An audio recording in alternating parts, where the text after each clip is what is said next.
Marrow by Robert Reed, DB 64293. Copyright 2000 by Robert Reed. Read by Michael Scherer. This book contains 351 pages. Approximate reading time 14 hours 55 minutes. This book contains markers allowing direct access to the parts at Level 1 and to the chapters and epilogue at Level 2. Library of Congress annotation. A planet, dubbed Marrow, is discovered in the cargo hold of a vast ancient spacecraft called the Great Ship. A disaster maroons an expedition team on the planet and triggers a course of events that will eventually threaten the Great Ship's existence. Strong language, some descriptions of sex, and some violence. 2000. From the book jacket. The ship has roamed the universe for longer than any of the immortal crew can recall, its true purpose and origins unknown. It is larger than many planets, housing thousands of alien races, and just as many secrets. Now one of those secrets has been discovered. At the center of the ship is a planet, Marrow. But when a team of the ship's best and brightest are sent down to investigate, will they unlock the secrets of its creation, or will they be destroyed by the forces that have hidden Marrow for millennia and bring doom to everyone on board? Hugo and Nebula Award-nominated author Robert Reed spins an extraordinary epic of adventure and wonder on an incredible scale in this novel based on his acclaimed novella. About the author. Gold Award winner of the first Writers of the Future contest, Robert Reed is the critically acclaimed author of 9 science fiction novels, including The Remarkables, Down the Bright Way, Black Milk, The Hormone Jungle, The Lee Shore, An Exaltation of Larks, Beyond the Veil of Stars, and Beneath the Gated Sky. Also a prolific writer of short fiction, Reed has been compared to both Ray Bradbury and Philip K. Dick, and nominated several times for the Hugo Award. His short stories have appeared in Asimov's Science Fiction magazine, the magazine of fantasy and science fiction Age, and many other magazines. A selection of his short work has been collected in The Dragons of Spring Place.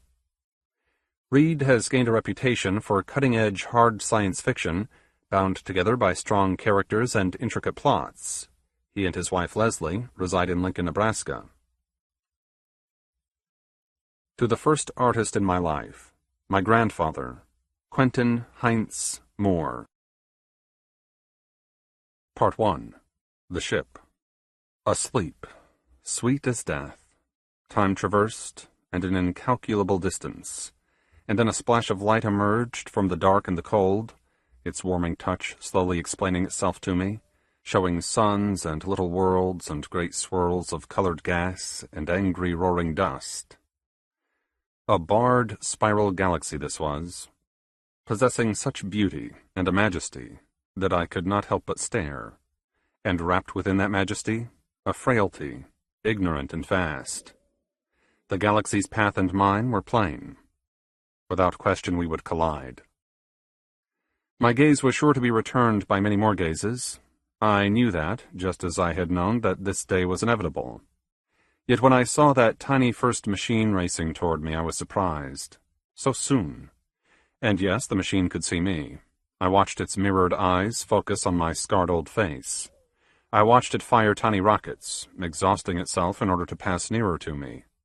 Then it spat out a minuscule device whose only duty was to collide with my face, undoubtedly followed by a trail of data and new questions. At nearly half the speed of light, we met. Only I survived. Then the mother machine swept past, turning its eyes, watching my trailing face, a part of me imagining its wondrous surprise. My backside is adorned with rocket nozzles. Bigger than worlds, and more ancient, my engines are as chilled and quiet as this ancient universe of ours. "Hello," I said, without a voice. "Brother machine, hello." My friend continued on its way, and for a little while I was alone again, which was when I first sensed just how deep my loneliness had grown. Ignoring caution, denying every duty, I began wishing for another visitor. What would be the harm? A little robotic companion, transitory and incompetent? How could a mere device present any hazard to me? But it wasn't one probe sent to greet me. No, the machines came in flocks and fleets. Some serenely committed suicide, diving into my leading face. Others flew near enough to feel my tug, curling around my backside, enjoying a close, quick look at my great engines. Their shape and basic design were the same as the first probe, implying a shared maker. Following their trajectories back through space and time, I discovered a telltale intersection. A single yellowish sun lay at the nexus. It and its neighboring suns had spawned the machines. I slowly accepted the unlikely answer that a single species had seen me before any other. But clearly this galaxy was not a simple place. As time passed, and the intervening distances shrank, other devices arrived from a multitude of places. I watched a parade of machines built of simple metals and sculpted gas, and encased in hydrogen ice, and from hundreds of thousands of suns came every sort of electromagnetic noise, in soft squirts and squawks, elaborate songs and brazen shouts. "Hello," the voices shouted. "And who are you, friend?" Who I appear to be, I am. "And what friend do you mean to us?" "Just what I appear to mean," I told them. With silence. "In every way, what you see in me is most definitely what I am." Animals came from some place between me and that yellowish sun. Their first vessel was tiny and simple, and extraordinarily frail. Enormous bravery must have taken them this far. The creatures had to leave the brightness of their own galaxy, and at mid-voyage they stopped themselves, turned and started home again, their little engines pushing and pushing, matching my terrific velocity at the perfect moment. Then they slowed again, just slightly, letting me catch up to them, and maintaining a smart, cautious distance, they coaxed themselves into a useful orbit. As I watched, 1,000 automated machines descended on me, hovered, then sat down. My scars and my trajectory implied my age. No galaxies lay behind me, not even a dark, half-born galaxy of consequence. That kind of emptiness has few obstacles. Comets are rare, suns rarer, and even simple dusts are scarce. Yet my leading face was cratered and cracked, implying to the curious animals that I had come a terrific, and I was as old as their homeworld, at the very least. "This ship is cold," their machines reported. "Most definitely asleep and quite possibly dead." A derelict, in simple terms. Between my leading face and the trailing face lay great ports, empty and closed, and securely locked. But smaller hatches and doorways could be opened with a determined push, and after begging for instructions, that was what several machines did. They eased open doors that had been closed almost forever, and behind them they found descending passageways and neat, unworn stairs, perfectly suited for a humanoid's graceful, long-legged gait. The animals themselves made their last little leap. When feet had last descended my stairs, I could not recall. But here came the humans, in twos and tens, entering my interior with a cautious sense of purpose. At first, they wore bulky suits and carried weapons and spoke in soft radio voices, using elaborate codes.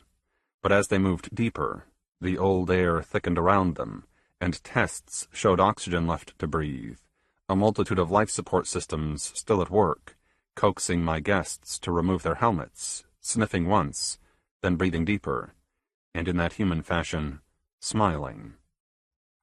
The first voice said, "Hello," and heard only its own nervous echo in reply. Beneath my armored hull was a vast cold ocean of stone, laced with grand passageways and abrupt dead ends, and rooms too vast to be absorbed in a single look, or even a lifetime. The darkness was thorough, relentless. But every wall and ceiling had its lamps and holoprojectors, their machinery transparently simple and easily ignited. Plus, there were armies of local reactors, waiting to be brought from their slumber modes to furnish power. In little places, then larger ones, I was awakened. And still I had no voice. Did I ever possess the power of speech? Perhaps not, I realized. Perhaps what I remember as my voice is actually another's. But whose? And how can any span of time rob such a basic essential knowledge? Most of the humans now boarded me. With care and fondness, I counted them. 12 to the 4th power plus a few more, which was a tiny, almost negligible number compared to my vastness. But then more ships arrived, an armada coming from other suns, other human worlds. These newer vessels had more powerful, efficient engines, and I realized that even if these were animals, they could adapt quickly, which had to be a good thing. But why was it good? With all of my new energies, I tried to shout at my innocent companions, begging them to please listen to me. Yet I was mute.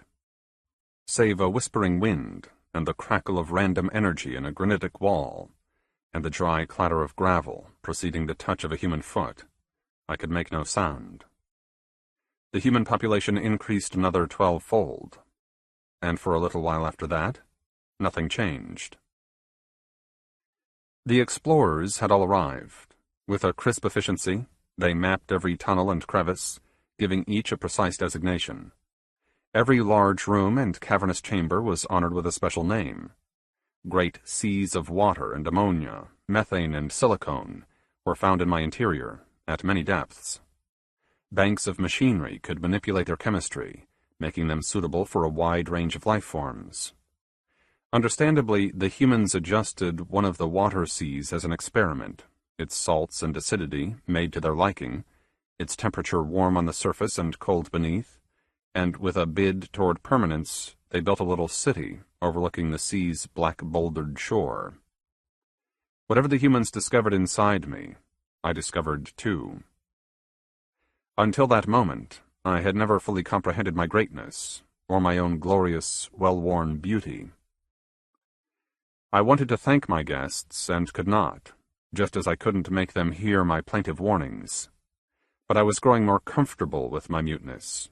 Everything has its reason, and no matter how great and glorious I am nothing compared to the wise ones who created me. And who am I, a mere machine, to question their boundless wisdom? Beneath my watery seas were still larger oceans of liquid hydrogen. Fuel for my sleeping engines, no doubt. Humans learned how to repair my pumps and giant reactors, and they managed to activate one of the great engines, an experimental burst of high-velocity plasmas, proving hotter than expected and more powerful. By then, we were plunging into their galaxy. It was named for a mother's secretions, this Milky Way. I began to taste its dusts, and its feeble heat warmed my old skin. 250 billion suns were below me, plus 100 trillion worlds, living and otherwise. From nothingness I was falling into the cosmopolitan heart of the universe. Tens of thousands of species had seen my arrival, and naturally a few sent their own tiny ships, orbiting me at the usual respectful distance, using many voices as they asked to be allowed on board, or bluntly demanded to be given possession of me. The humans refused everyone, politely at first, then less so. I heard their cold, officious words about interstellar law and the status of derelict ships. Then came a careful, calculated silence. One of the interlopers decided on action. Without warning, it attacked, turning the human starships into light and pulverized debris. Unprepared for war, most species made a graceless retreat. Only the most violent few remained, unleashing their weapons against my armored hull. But if I can withstand a giant comet impacting at a fat fraction of light speed, their tritium bombs and X-ray lasers could do nothing. Nothing. The humans, safely inside me, went about their lives, ignoring the bombardment, repairing and recalibrating my old guts, while their enemies exhausted themselves against my great body. One after another, the starships gave up the fight and left for home. Desperate to establish any claim, the last species attempted a hard landing. Their captain plunged toward my leading face, dipping in and out of craters while streaking toward the nearest port. It was a brave and bold and foolhardy act. A network of shield generators and lasers and antimatter cannons lay inside deep bunkers. In some lost age, they must have worked to protect me from comets and other hazards. As they had with my other systems, the humans had discovered the machinery and made repairs, and with a mixture of retribution and charity, they used the lasers to destroy the attackers' engines and their weapons, and they made prisoners out of the survivors. Then with a roaring voice, they shouted at the Milky Way. "This ship is ours," they shouted. "Ours! Now and always the ship belongs to us."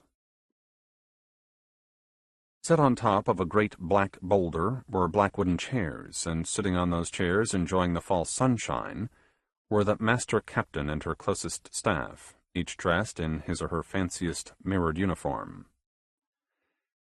"Now that we've won," began the master. "What have we won?" No one spoke.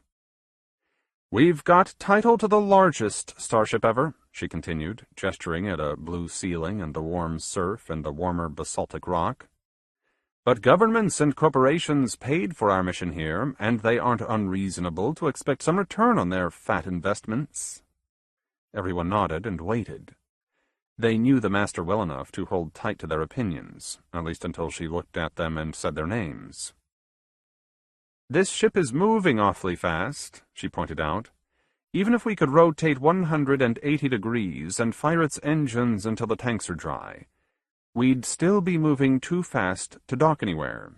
You can't make 20 Earth masses dance for you, can you?" Silence.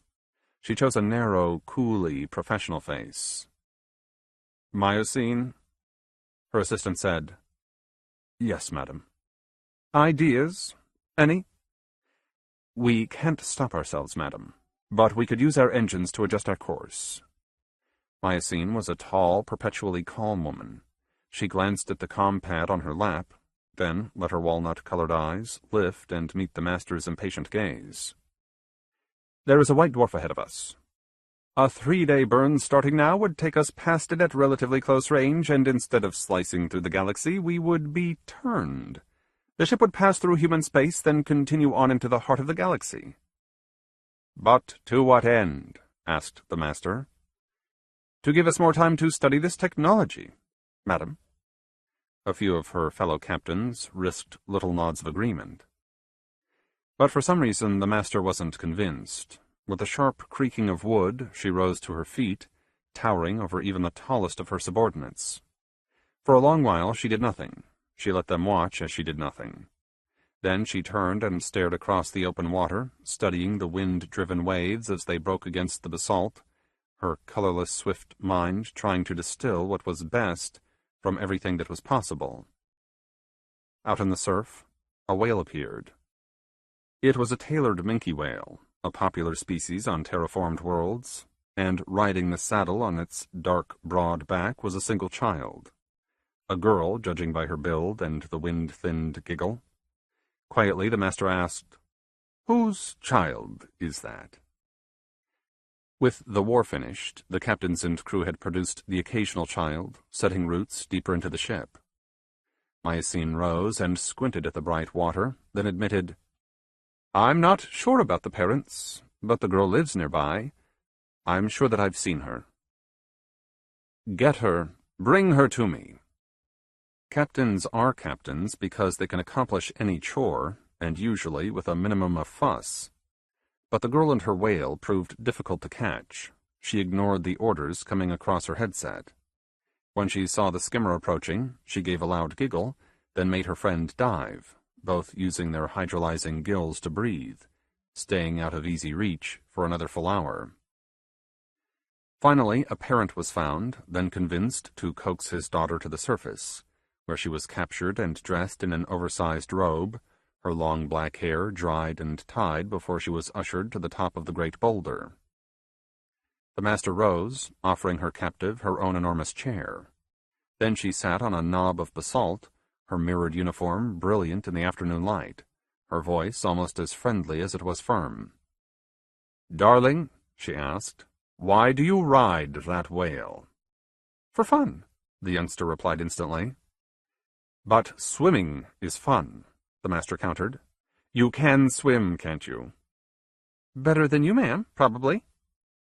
When the master laughed, everyone else did as well, except for Myosine, who watched this interrogation with a growing impatience. You'd rather ride than swim, the master said. Am I right? Sometimes.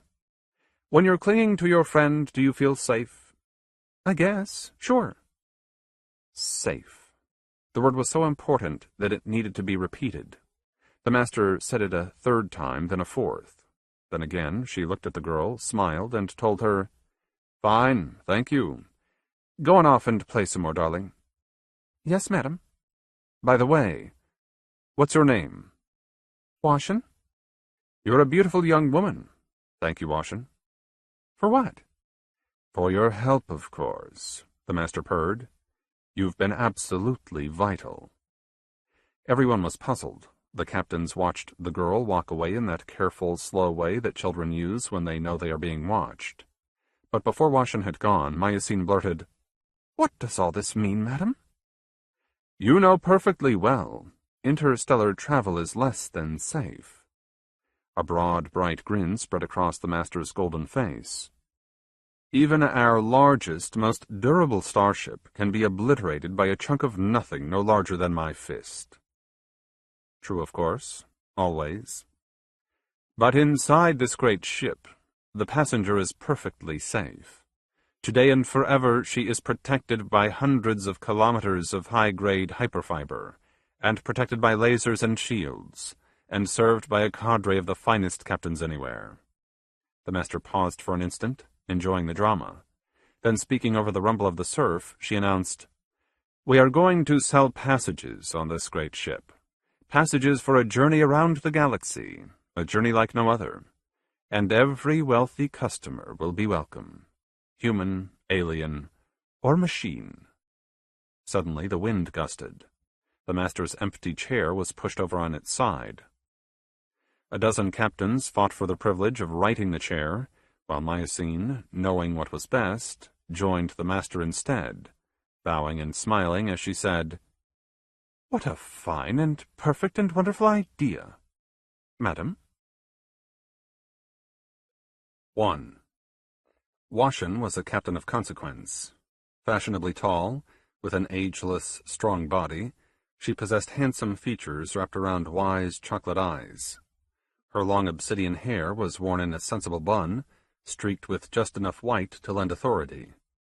She conveyed a sense of easy confidence and relaxed competence, and with a little look or a gentle word, she lent her confidence to whoever deserved it. In public she wore her mirrored captain's uniform with a regal bearing and gentle pride. Yet she had the rare gift of keeping others from feeling jealous of her station or intimidated by her presence. And even rarer was Washin's talent for embracing the instincts and customs of truly alien species, which was why, at the master captain's insistence, one of her duties was to greet their strangest passengers, explaining what the ship was, and what it expected from its cherished guests. Her day, like so many days, began at the bottom of Port Beta. Washin adjusted the tilt of her cap, then gazed upward, watching as a kilometer-long taxi was lowered from the airlock. Stripped of its rockets, the bulky fuel tanks, and wide armored prow, the taxi resembled a great needle. Its hyperfiber hull glittered in the port's brilliant lights as skilled mates and their AIs controlled its descent with hair-thin cable and squid limbs, bringing it down with the smoothness of a descending cap car. Which was a mistake. Through an implanted nexus, Washin called for the mate's boss. Let it drop, she advised. Right now. An ice-white human face grimaced. But, madam. Now, she demanded. Let it fall on its own. A captain's word weighed more than any mate's caution. Besides, the taxi's hull could absorb much worse abuse, and both of them knew it. With a low crackle, the squid limbs pulled free. For an instant, the needle seemed unaffected. Then the ship's gravity, much more than Earth standard, took hold and yanked it down into the cone-shaped berth reserved for it. The impact was jarring, but muted by the hyperfiber floor and a heavy dose of anti-noise. Washin felt the collision in her toes and knees, and she let herself smile for a moment, imagining the passenger's delicious surprise. "I need to fill out an accident report," growled the white face. "Naturally," she replied, "and I'll accept all the blame you can give me. Agreed?" "Thank you, Captain." "No, thank you." Washin strolled toward the berth and taxi, her smile fading, replaced with a theatrical grimness appropriate to this job. The passengers were disembarking. Flounders, they had been dubbed. At a glance, flounders resembled thick, woolly rugs carried on dozens of strong and very short legs. They came from a super-Terran world, accustomed to 5 times the parts gravity, and like many species from such worlds, they demanded a thicker, richer atmosphere than what they found here. Implanted compressors aided their quick, shallow breathing. Pairs of large, eerily human eyes were rooted at one end of each long body, staring up at Washin from what, for lack of a better term, was their heads. "Welcome," Washin announced. Her translator made a low rumbling sound. "I despise each of you," she bellowed.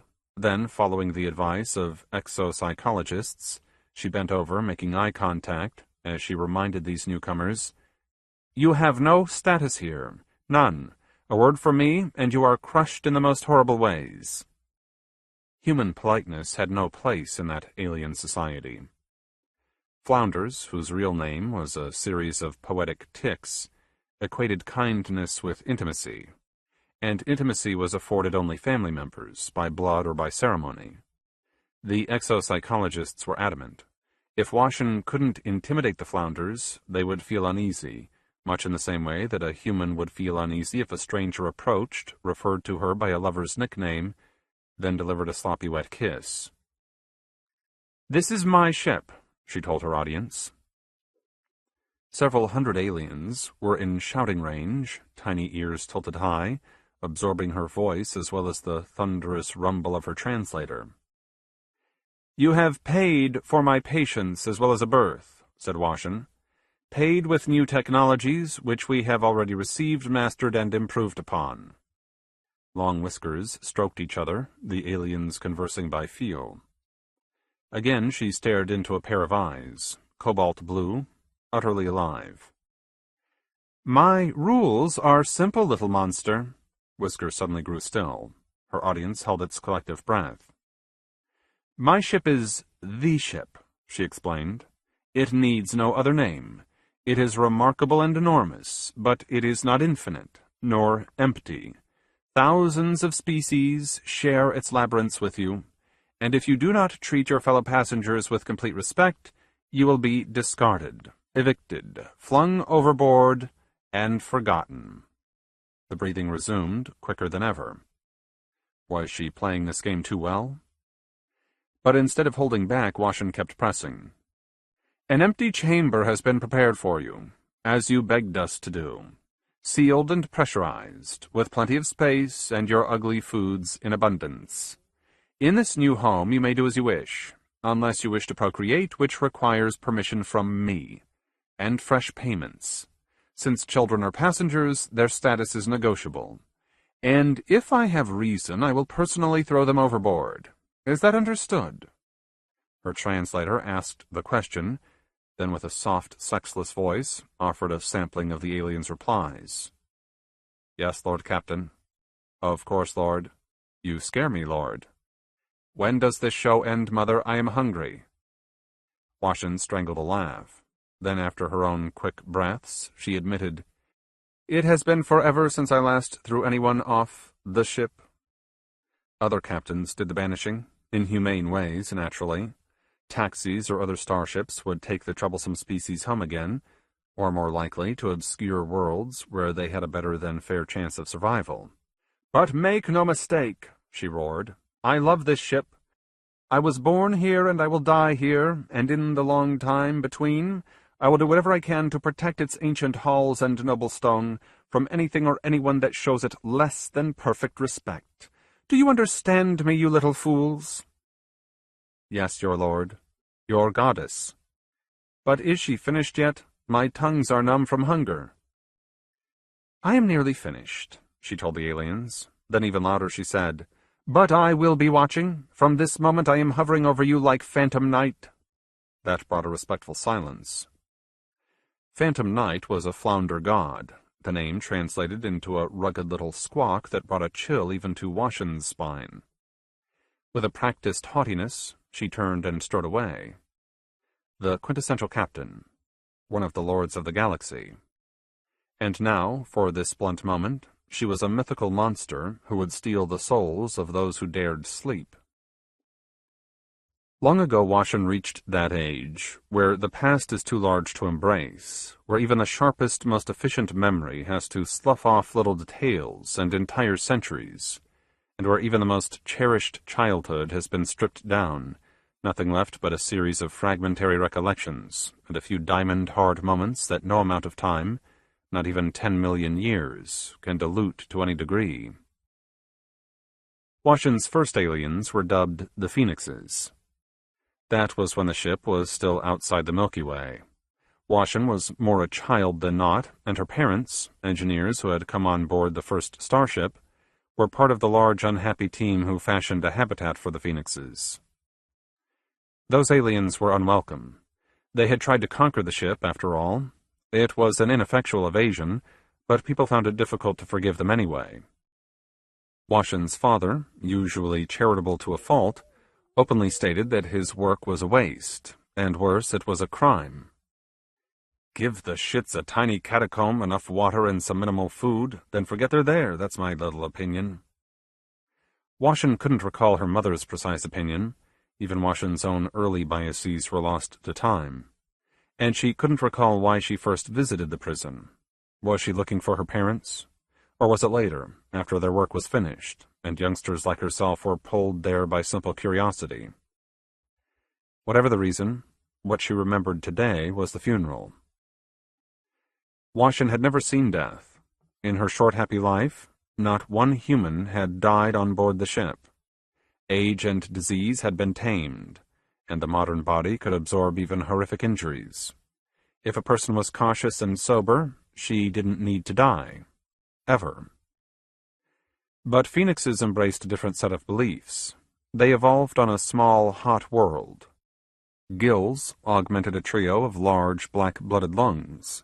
Their metabolisms were quick and fierce. Where most winged aliens were gliders or soarers, passive and efficient, the Phoenixes were the ecological equivalent of human-sized peregrines. Skilled hunters and determined warriors, they possessed a broad heritage older than any human culture. Yet despite a wealth of advanced technologies, they didn't approve of the immortalities that most species simply took for granted. Inside a human mouth, their name was an unsingable string of notes. Phoenix was pulled from some ancient Earth myth. Or was it a Martian myth? Either way, the name was only partly appropriate. They weren't birds after all, and they didn't live for 500 years. 30 standards was too long for most of them, physical infirmities and senility leaving their elderly incapable of flight or song or the smallest dignity. Upon death, the body and a ceremonial nest were burned, but instead of a sweet resurrection, the cold white ashes were carried high by family and friends, then released, winds and wing beats spreading the soft remains to the ends of their enormous and lovely prison cell. Their home wasn't built out of simple charity. The master, taking her usual long aim, decided that if the ship was to attract alien passengers, her crew needed to know how to tweak and twist the ship's environmental controls, turning raw cavities into abodes where any sort of biology would feel at home. That's why she ordered her top engineers to make the attempt. And eons later, when she came to understand the master, Washin easily imagined the woman's impatience with someone like her father, a talented employee who dared grumble about his job, unable to appreciate the long-term benefits of this apparently misplaced beneficence. The Phoenix habitat was once someone's magnetic bottle. It could have been an antimatter containment tank, though at its best, this remark was an authoritative, utterly wild guess. 5 kilometers in diameter and better than 20 kilometers deep, the prison was a column of dense warm air punctuated by thick clouds and masses of floating vegetation. Biological stocks from the Phoenix starship had been cultured, then adapted. Since the original tank lacked lights, ship-style skylamps were built from scratch, their light tuned to the proper frequencies. Since there wasn't room for jet streams or typhoons, the air was assaulted with an array of hidden vents and other engineering tricks. And to hide the tall cylindrical walls, an illusion of endless clouds covered every surface, an illusion good enough to seem real to humans, but not to the phoenixes who flew too close. The prison was meant to hold the defeated and the evil, but both sorts of prisoners quickly grew old and passed away. It was one of the old warriors whose funeral Washin saw. It seemed unlikely today, but she could remember standing on a platform built against that great round wall, herself and 1,000 other humans with their hands locked on the railing, watching winged shapes rising toward them, then higher, flying with a wondrous precision and singing loudly enough to be heard over the constant whistle of wind. When the ashes were dropped, the bereaved were too distant to be seen. Intentionally, no doubt. The young Washin contemplated the funeral. That next day, or perhaps next year, she proposed, "We can let the rest of them go free since the bad ones have died." Her father felt otherwise. "If you haven't noticed, phoenixes aren't human," he warned his soft-hearted daughter. "The creatures have a saying, you inherit your direction before your wings, which means, dearest, that the children and grandchildren are just as determined to slaughter us as their ancestors ever were." "If not more determined," said Mother, with an unexpectedly dark tone. "These creatures hold a grudge," Father continued. "Believe me, they can make their hatreds fester and grow." "Unlike humans," said their sharp-witted daughter. Her irony went unmentioned and perhaps unrecognized. If there was more to that argument, it went unremembered. The modern brain is dense and extraordinarily durable, a composite of bioceramics and superconducting proteins and ancient fats and quantum microtubules. But like any reasonable brain, it has to simplify whatever it learns. It straightens, it streamlines. Instinct and habit are its allies, and even the wisest soul employs the art of extrapolation. When she concentrated, Washin could recall dozens of fights with her parents. Childhood issues of freedom and responsibility never seemed to change, and she remembered enough of their politics and personalities to picture little spats and giant ugly explosions, the sorts of emotional maelstroms that would make good engineers sit in the dark, quietly asking themselves how they had become such awful, ineffectual parents. To Washin and her closest friends, the phoenixes became a cause, a rallying point, and an extraordinarily useful thorn. A ragged little political movement was born. Its bravest followers, including Washin, publicly protested the prison. Their efforts culminated in a march to the master's station. Hundreds chanted about freedom and decency. They held hollow signs, showing wingless phoenixes bound up in black iron chains. It was a brave, remarkable event, and it ended in a small victory. Little delegations were free to visit the prison, observe conditions firsthand, and speak to the pitiable aliens under the careful gaze of the captains. That's where Washin met her first alien. Phoenix males were always beautiful, but he was exceptionally so. What passed for feathers were a brilliant gold fringed with the darkest black, and an elegant, efficient face seemed to be all eyes and beak. The eyes were a lush coppery green, bright as polished gemstones. The beak was a vivid jade color, hard and obviously sharp. It was open when he sang, and it remained open afterward, always gulping down the liters of air that he required just to perch in one place and live. The apparatus on his chest translated his elaborate song. "Hello," he said to Washin. Then he called her human egg-bearer. Several young humans were in the delegation, but Washin was their leader. Following Phoenix protocol, she fielded every question and spoke for the others, following a shopping list of subjects agreed upon weeks ago. "We want to help you. Washin promised. Her translator sang those words in a half-moment, if that. "We want you free to move and live wherever you wish on board the ship," she told them. "And until that can happen, we want to make your life here as comfortable as possible." The Phoenix sang his reply. "Fuck comfort," said his box. A deep unease passed through the human delegation. "What is your name, human egg-bearer?" "Washin." There was no translation, which meant that it was an impossible sound, so the young Phoenix gulped the breath and sang a note that came out as Snowfeather. She liked the name, and said so. Then she thought to inquire, "What's your name?" "Supreme example of manhood," he replied. Washin laughed, but only for a moment. Then quietly, carefully, she said, "Manly. May I call you Manly?" "Yes, Snowfeather, you may." Then the feathers around the jade beak lifted, a phoenix smile she recalled, and he reached out with one of his long arms, reaching past Washin's shoulder, a strong little hand gently, ever so gently, caressing the leading edge of her own great wing.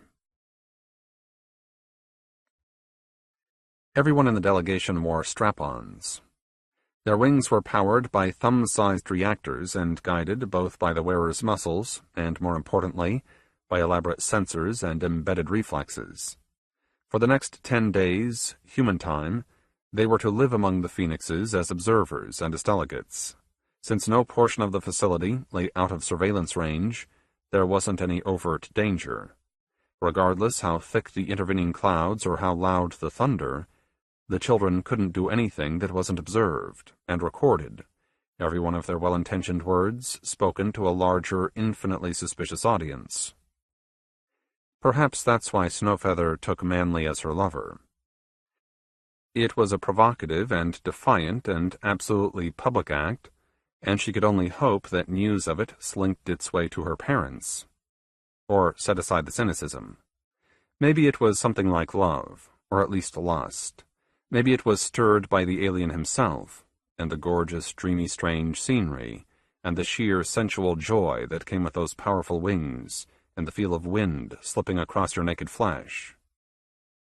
Or deny love, leaving curiosity as the root cause. Or put aside curiosity and call it a deep political act brought on by courage or idealism, or the simplest, most wicked forms of naivete. Whatever the reason, she seduced Manly. On the summit of an airborne jungle, with her long back pressed against the warm and slick skin of a vegetable bladder, Snowfeather invited the alien's affections, demanded them even. He was quick to finish and quick to begin again, and he was tireless, his powerful furnace-like body held over her with an impossible grace. Yet their geometries didn't mesh. In the end, she was the one who begged, "Enough. Stop. Let me rest, all right?" Her body was damaged, and not just a little bit damaged. Curious but plainly untroubled, her lover watched the blood flow from between her exhausted legs, crimson at first but turning black in the hyper-oxygenated air. Then her blood clotted, and the ripped flesh began to heal. Without scars and with minimal pain, what would have been a mortal wound in an earlier age had simply vanished. Had never been. Manly grinned in the phoenix way, saying nothing. Snowfeather wanted words. "How old are you?" she blurted, and when there wasn't an answer, she asked it again, louder this time. "How old?" He answered using the phoenix calendar. Manly was a little more than 20 standards old, which was middle-aged, late middle-aged in fact. She grimaced, then told her lover, "I can help you." He sang a reply, and his translator asked, "In what fashion help?" "Medically, I can have your DNA replaced with better genetics, your lipid membranes supplanted with more durable kinds, and so on." She surprised herself more than him, telling him, "The techniques are complicated but proven. I have friends whose doctor parents would adore the chance to reconfigure your flesh." The squawk meant, no. She recognized that defiant sound before the translator said no with a cold, abrasive tone. Then he roared, "Never!" as those lovely golden feathers stood on end, making his face and great body appear even larger. "I do not believe in your magic." "It's not magic," she countered, "and most species use it." "Most species are weak," was his instant reply. She knew she should let the topic drop, but with a mixture of compassion and pity, plus a heavy dose of hopeful defiance, she warned her lover, "Changes aren't coming soon. Unless you can extend your life, you'll never be anywhere but here inside your little prison." Silence. "You'll never fly on another world, much less your home world." There was a musical whine, feathers swirling in a phoenix shrug. "One home is enough for a true soul," the translator reported, "even if that home is a tiny cage." Another whine. Manly told her, "Only the weak and the soulless need to live for eons." Snowfeather didn't bristle or complain. Her voice was steady and grave, remarking, "By that logic, I'm weak." "And soulless," he agreed, "and doomed." "You could try to save me, couldn't you?" The alien face was puzzled, if anything. The beak came close, the girl smelling the wind-like breath, and for the first time for a terrible instant, Washin was disgusted by that rich, meat-fed stink. "Am I not worth saving?" she pressed. The green eyes closed, supplying the answer. She shook her head, human fashion. Then she sat up and swirled her wings, her thick, aching voice asking, "Don't you love me?" A majestic song roared out of him. The box fixed on his muscled chest efficiently reduced all that majesty and passion to simple words. "The great nothingness conspired to make me," he informed her. "He intended me to live for a day, as he intends for each of us. I am a selfish, loud, arrogant, manly man, yes, but if I stay alive for 2 days, I am stealing another's life, someone meant to be born, but left without room. If I live for 3 days, I steal 2 lives. And if I lived as long as you wish, for 1,000,000 days, how many nations would remain unborn?" There was more to the speech, but she heard none of it. She wasn't Snowfeather anymore, she was a young human again. Finding herself standing, she interrupted the translator's blather with a raucous laugh. Then scorn took hold, making her cry out, telling the supreme example of manhood, "You know what you are? You're a stupid, self-absorbed turkey." His box hesitated, fighting for a translation.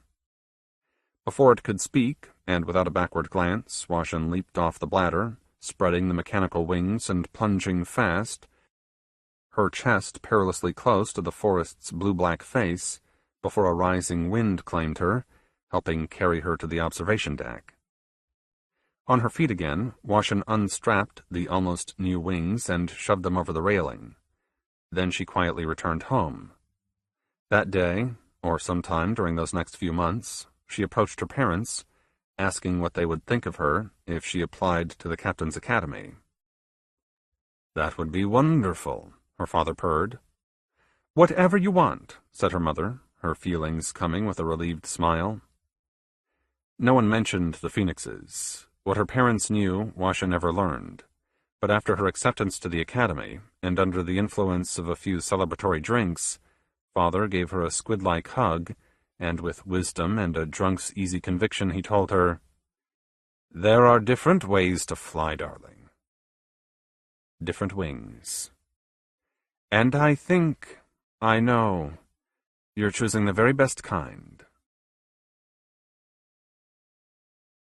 Washin had always lived in the same apartment nestled deep inside one of the popular captain's districts, but that wasn't to say that her home hadn't changed during this great march of a life.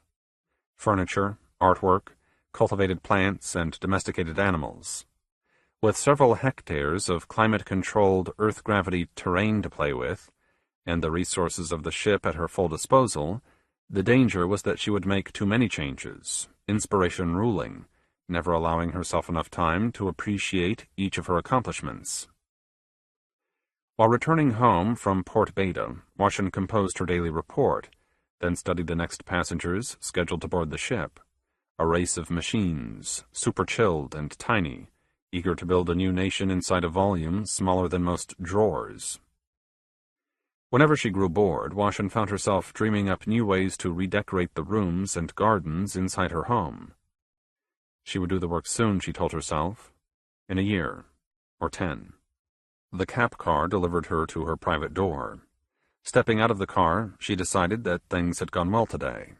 1,000 centuries of steady practice had made her an expert in alien psychologies and the theater that went into handling them, and like any good captain, Washin allowed herself to feel pride, knowing that what she did better than almost anyone else on board. If there was anyone better, of course. She wasn't consciously thinking about her long-dead lover, or the phoenixes, or that fateful day that helped make her into a captain. But everything that she was now had been born then. The young Washin had no genuine feel for any alien species, much less for Manly. She never suspected what the phoenixes were planning. Events had come as a complete surprise and a revelation, and it was only luck and Washin's popularity that kept her from being tainted by the whole ugly business. Several youngsters besides Washin had taken lovers, or the phoenixes had allowed themselves to be taken.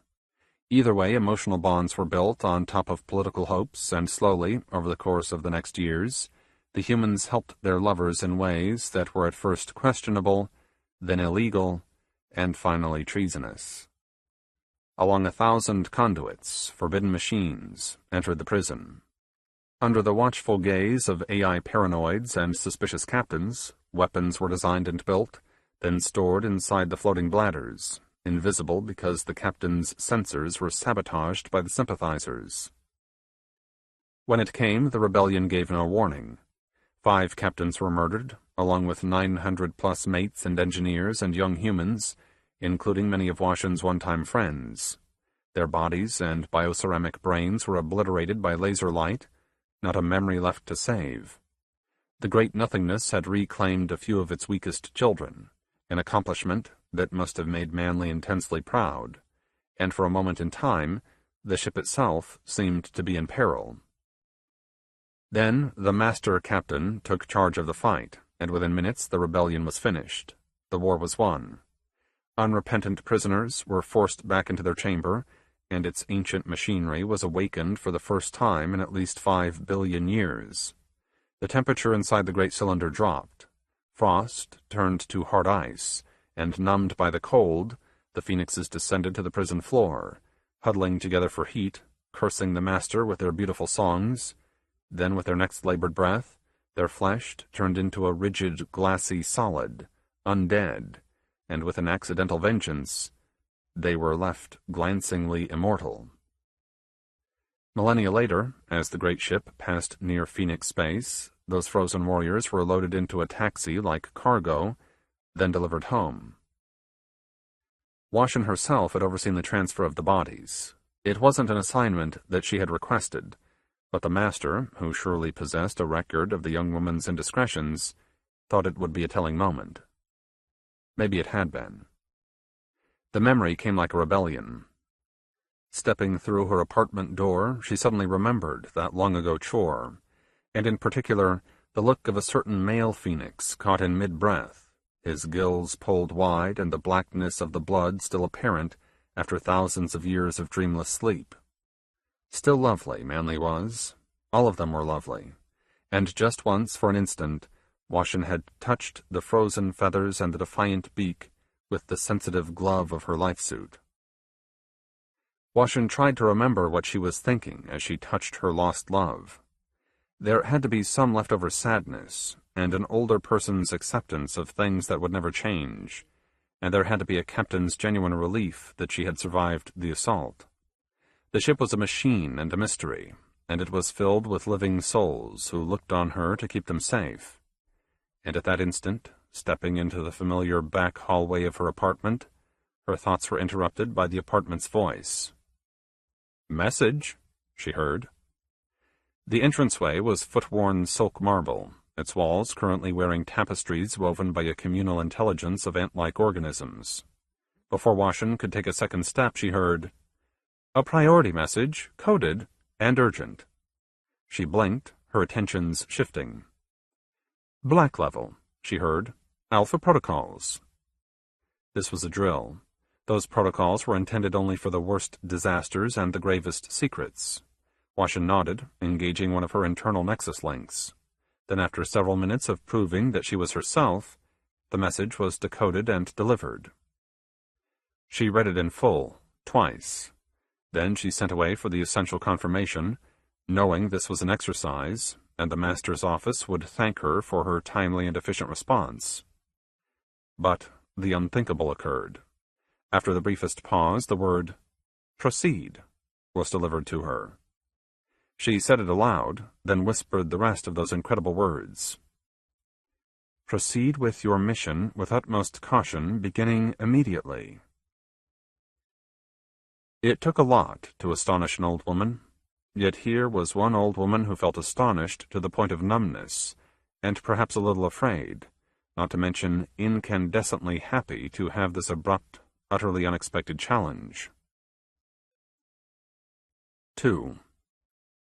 Remorse worked tirelessly to make Myosine feel ill at ease, and without exception, their best efforts failed. Today's attempt was utterly typical. She was making one of the ritual tours of the outer hull. Her guide, a glancingly charming and notorious elder named Orleans, steered the skimmer across the ship's leading face, passing as many markers and statues and tiny memorials as physically possible. He did it without subtlety or apology. What passed for a mouth kept smiling at the submaster, and a gloved hand would gesture at each site, the deep, wet voice reporting how many had died at this place, and how many had been his good friends or members of his enormous cantankerous family. Myosine made no comment. Her spare face wore an expression that might be confused for compassion, while her thoughts centered on those matters where she could actually accomplish genuine good. 12 died here, Orleans reported. Then later, 15 here, including a great-grandson of mine. Myosine wasn't a fool. She knew Remoras lived a hard existence. She felt a measure of sympathy for their troubles. But there were many fine, fat reasons not to waste a moment grieving for these supposed heroes. And here, Orleans trumpeted, the Black Nebula killed 3 whole teams, 53 dead, in the space of a single year. The hull beneath them was in good repair. Wide stretches of fresh hyperfiber formed a bright, almost mirrored surface, reflecting the swirling colors of the ship's shields. The 3 memorials were bone-colored spires no more than 20 meters tall, visible for an instant, then gone as the shuttle streaked past each one in the blink of an eye. "We got too close to that nebula," Orleans informed her. Myosine showed her feelings by closing her eyes. Brazen like all Remoras, her guide ignored the simple warning. "I know the good reasons why," he growled. "A lot of wealthy worlds near that nebula and inside. We needed to pass close enough to lure new customers. After all, we're a fifth of the way through our great voyage, and we still have empty berths and quotas to fill." "No," Myosine interrupted. Then slowly, with a contemptuous sigh, she opened her eyes and stared at Orleans, telling him, "There is no such monster as a quota, not officially and not otherwise."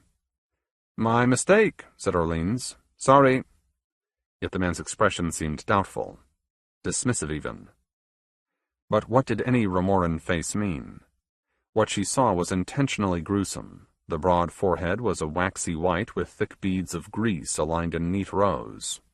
Where human eyes should have returned her gaze, there were twin pits filled with hair. Each hair, she assumed, was photosensitive, all joined together as a kind of compound eye. If there was a nose, it was hidden, but the mouth was a wide rubbery affair, never able to close entirely.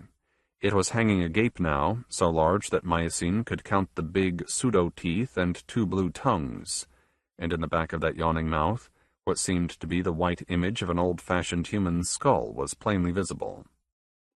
The rest of the Remora's body was hidden inside his life suit. What it looked like was a mystery without solution. Remoras never removed their suits, even when they were alone with each other. Yet Orleans was human. By law, he was a treasured member of the crew, and in keeping with his station, this human male was entrusted with jobs that demanded skill and a self-sacrificing duty. Again, with an intentional gravity, Mycene told her subordinate, "There are no quotas." "My fault," he replied, "entirely and always." The great mouth seemed to smile, or was it a toothy grimace? "And," the submaster continued, "there were future considerations at stake. A brief danger now is better than a prolonged distant one, wouldn't you agree?" The hairs of each eye pulled closer together as if squinting. Then the deep voice said, "No, frankly, I don't agree." She said nothing, waiting. "What would be best," Orleans informed her, "would be for us to get the fuck out of this spiral arm and away from every damned obstacle. That's what would be best, sir, if you don't mind my saying." She didn't mind, no. By definition, an inconsequential sound can easily be ignored. But this remora was pressing her more than tradition allowed, and more than her nature could permit. She gazed across the bland landscape of hyperfiber, the very distant horizon perfectly flat, and the sky filled with swirling purples and magentas, the occasional burst of laser light visible as it passed through the ship's shields. Then, with a quiet, calculating rage, she told the remora what he already knew. "It's your choice to live up here," she said.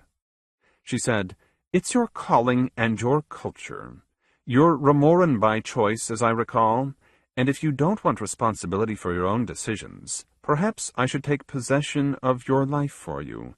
Is that what you want, Orleans?" The hairy eyes pulled into hard little tufts. A dark voice asked, "What if I let you, madam? What would you do to me?" "Take you below, then cut you out of your life suit, to begin with. Rehabilitate your body and your mangled genetics until you could pass for human. And then, to make you especially miserable, I would turn you into a captain. I'd give you my uniform and some real authority, plus my massive responsibilities, including these occasional tours of the hull." The gruesome face was furious. An indignant voice assured her, "It's true what they say. You've got the ugliest soul of any of them." Quietly and furiously, Mycene said, "Enough." She informed Orleans, "This tour is finished. Take me back to Port Araniti, and in a straight line this time. If I see one more memorial, I promise I'll carve you out of that suit myself. Here and now." In an accidental fashion, the remoras were Myocene's creation. Ages ago, as the great ship reached the dusty edge of the Milky Way, there was a critical need to repair the aged hull and protect it from future impacts. The work swamped the available machinery, shipborne and human-built. It was Mycene who suggested sending the human crew out into the hull. The dangers were obvious and fickle.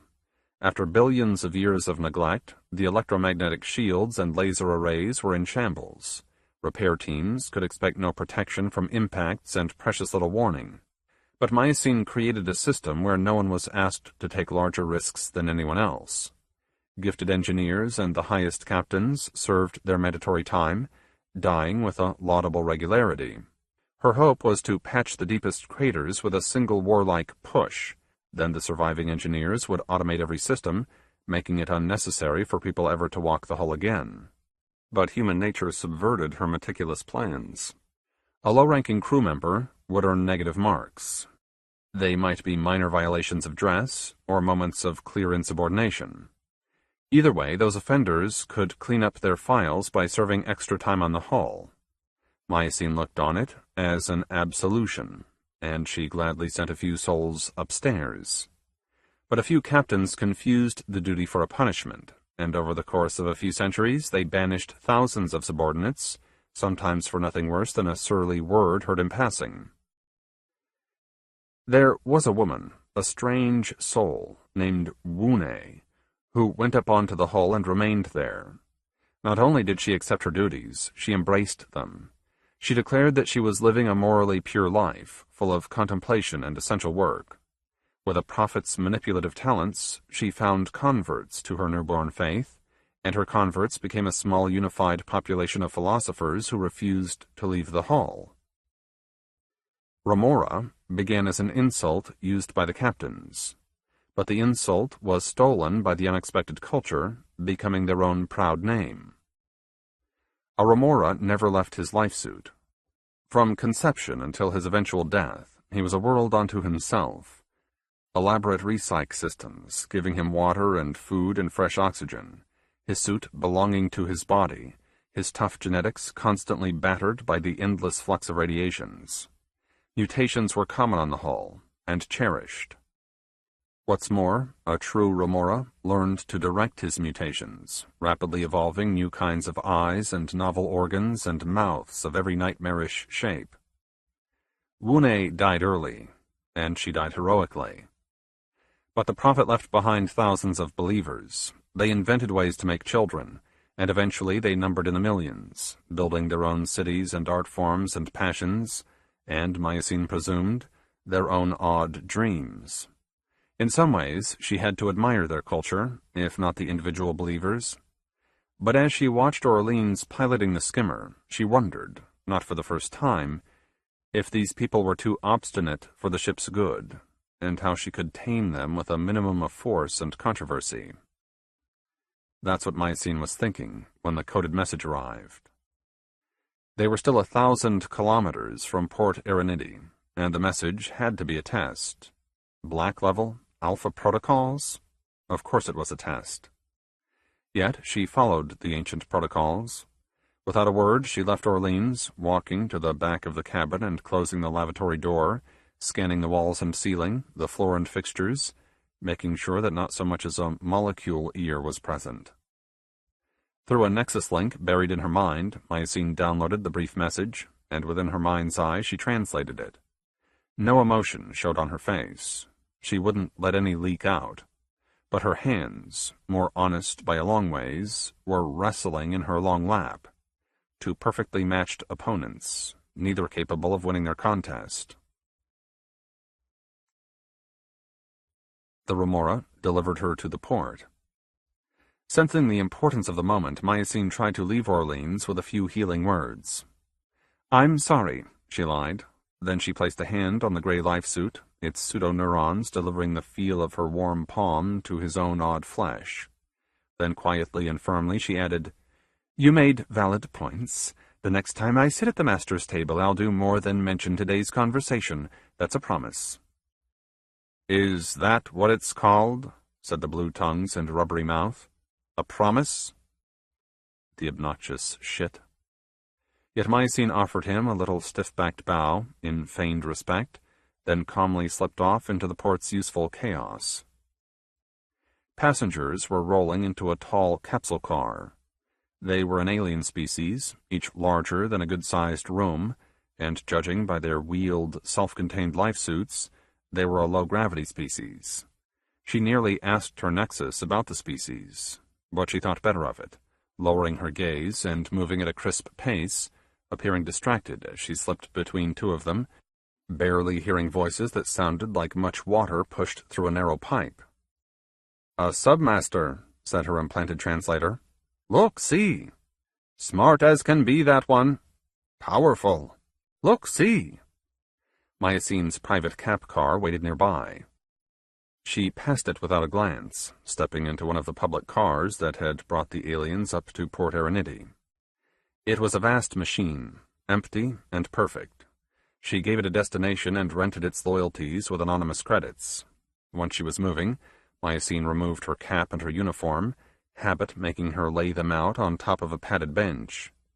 She couldn't help but stare at the uniform, examining her reflection, her face and long neck, borrowing the folds and dents of that mirrored fabric.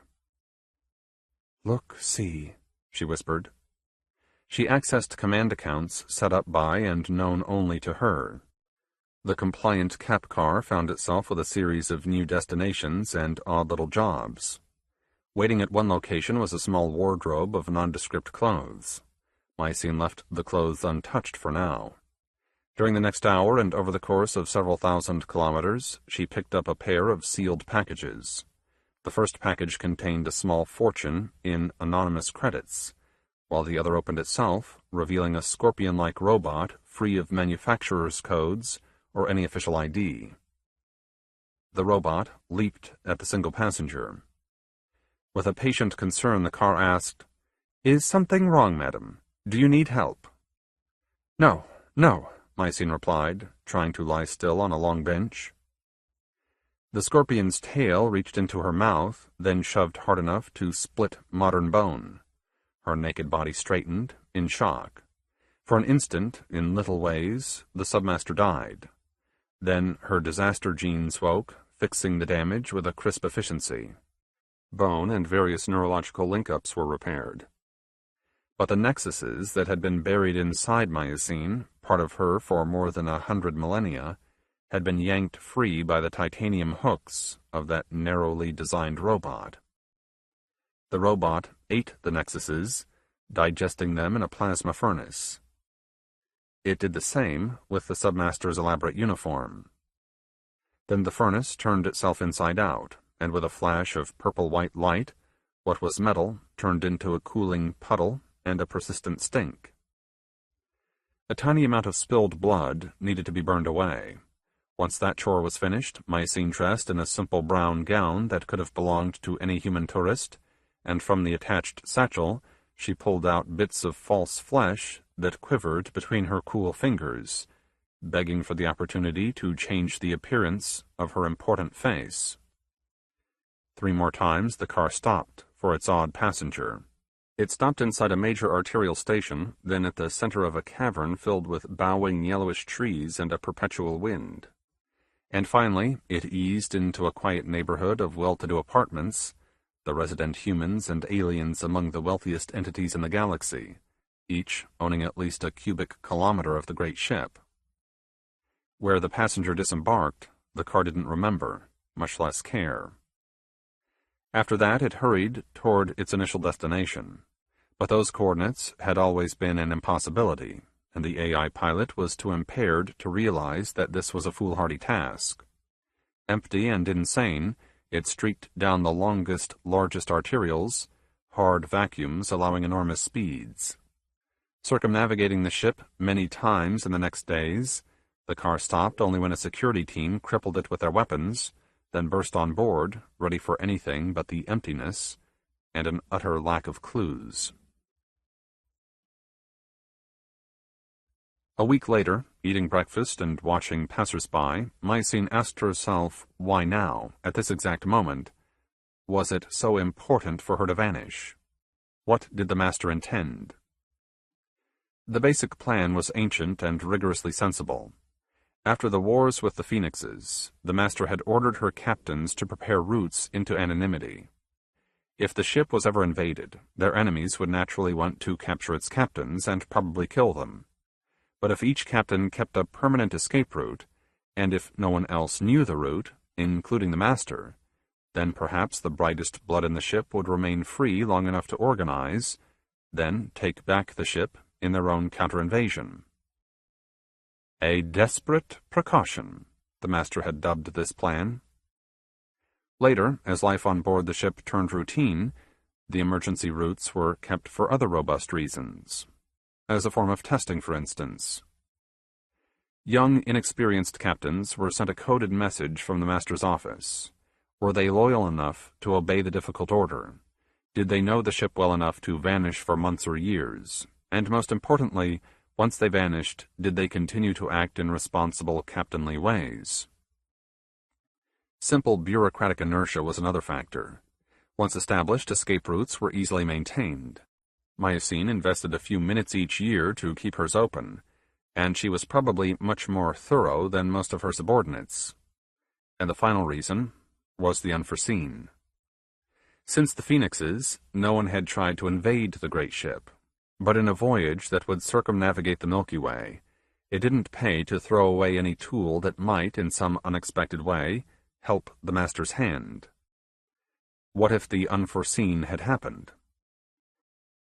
Mycene was sitting in a tiny cafe, safely disguised, when she noticed a dozen black-clad security officers interviewing the local foot traffic. A standard business in this kind of district, yes, but it made her wonder about the other captains. how many besides her had been called away by the master's explicit orders. There was a temptation to use secret tools to count the missing, but her probes might be noticed and tracked, and ignorance was infinitely more seemly than being caught in someone's clumsy net. Half of the security team was working its way toward the cafe. They were perhaps 200 meters away when a dose of paranoia took hold of Myosine. She left her sausage cakes and iced coffee unfinished, but she rose to her feet with a casual grace, then chose the most anonymous direction before slipping out of sight. In this district, every avenue was a touch less than 100 kilometers long, and it was exactly 1,000th as wide and 1/10,000th as tall. There were 1,000 identical avenues set carved into the local rock, aligned with a clean geometric precision. The original guess, formulated by the first survey teams, was that these geometric relationships were fat with meaning.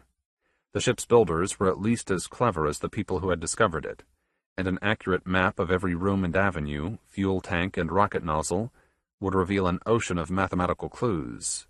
Perhaps a genuine language could be built from all those intricate proportions. In simple terms, the great ship supplied its own explanation, if only enough data and enough cunning could be applied to this wondrous and slippery problem. Myosine had always doubted that logic. Cleverness was an uneven talent at best. Imagination, she believed, was something that would fool its owner, lure her to waste her time chasing every wishful possibility. That's why she long ago predicted that no AI and no human, or any other sentient soul, would find anything particularly important in the ship's architecture. This was one of those circumstances where the boring and the unclever provided the best answers. These 1,000 avenues, plus every other hollow place within the great ship, had been chiseled out by sterile machines following equally sterile plans. That would explain the repetitive insect-like patterns. And more importantly, it offered a telling clue as to why no expedition had ever found the tiniest trace of left-behind life. Not one alien corpse, or unexplained microbe, or even a molecular knot that was once someone's once-dear protein. Where imagination saw mystery, Myosine saw simplicity. Obviously, this ship was built not to travel between the stars, but to cross from galaxy to galaxy. Its designers, whoever they were, had employed sterile machines at every stage of construction. Then, for reasons unknown, the builders never stepped on board their creation. The easy guess was that some natural catastrophe had struck. Most likely it would be something vast and horrific. When the universe was young, and quite a bit denser, galaxies had the nagging habit of exploding. Seyferts, quasars, cascading series of supernovae. All were symptoms of a dangerous youth. There was ample evidence showing the Milky Way had a similar history. Life born in its youth was extinguished by the amoral pulse of gamma radiation, once, twice, or 1,000 times. What the dullest, most credible experts proposed, and what Myosine believed today without question, was that an intelligent species arose in the past, in some peaceful and extremely remote backwater. The species predicted the coming storm. A crash program of self-replicating machines were sent to a Jovian-class world, probably a world drifting inside a dusty nebula, far from any sun. Following simple bug-like programs, that world was rebuilt. Its hydrogen atmosphere was burned to give it velocity. Slingshot flybys added still more. But by the time it came streaking past the homeworld, there was no one left to save. Empty avenues waited for humanoids already killed by a Seyfert's fire, and for the next several billion years the ship waited, empty and patient, flying a blind course between galaxies, slowly degrading but managing to endure until it reached the Milky Way. No one had ever identified the parent galaxy. Looking back along the ship's trajectory, one couldn't find so much as a dim dwarf galaxy that seemed a likely mother. And there was also that nagging issue about the ship's age. 5 billion years was the official verdict. A huge span, but comfortably huge, demanding no great rewriting of the universe's early history. The trouble was that the parent rock could be older than 5 billion years.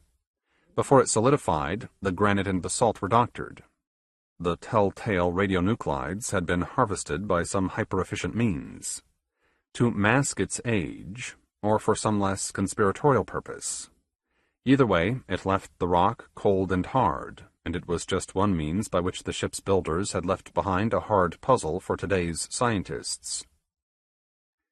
Earnest, imaginative people, filled with cocktails and braver drugs, liked to claim that 8 or 10 or 12 billion years was a more likely age for the ship, and 12 billion years wasn't the upper estimate either. Enjoying the imponderables, they argued that this derelict had come from that fine distant sprinkle of little blue galaxies which covered the most distant skies, all born at the beginnings of time. How humanoids, or anything, could have evolved so early was left unanswered, but since mystery was their passion, they found this entire business more intoxicating than any drink. Miocene didn't enjoy vast questions or ludicrous answers, particularly when neither were necessary. She saw a simpler explanation. The ship was a youthful 5 billion years old, and somewhere between galaxies, probably soon after its birth, its course was deflected by an invisible black hole, or some unmapped dark matter mass. That explained why it was an orphan in every sense. Thinking otherwise was to think too much, and to do it in the wrong places. This had been an orphan and a derelict, and then human beings had found it. And now it was theirs, was Miocene's, at least in part. Walking that long, long avenue, Miocene smelled 100 worlds. Humanoids and aliens of other shapes were enjoying the false blue sky, and most were enjoying one another. She heard words and songs and sniffed the potent musks of pheromonal gossips, and occasionally, as the mood struck, she would wander into one of the tiny shops, browsing like anyone with nowhere else to be. No, she wasn't as imaginative as some people. In most circumstances, Miocene would make that confession without hesitation.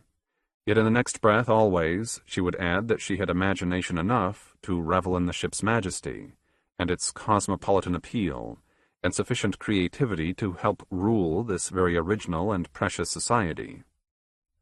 Nursing a well-deserved pride, she worked her way along the avenue. Alien wares outnumbered human wares, even in human shops.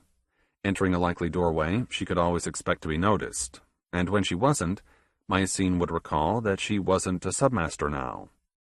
Out of uniform, free of responsibilities, she possessed an anonymity that seemed an endless surprise. From a spidery machine intelligence, she purchased an encyclopedia written entirely about the great ship.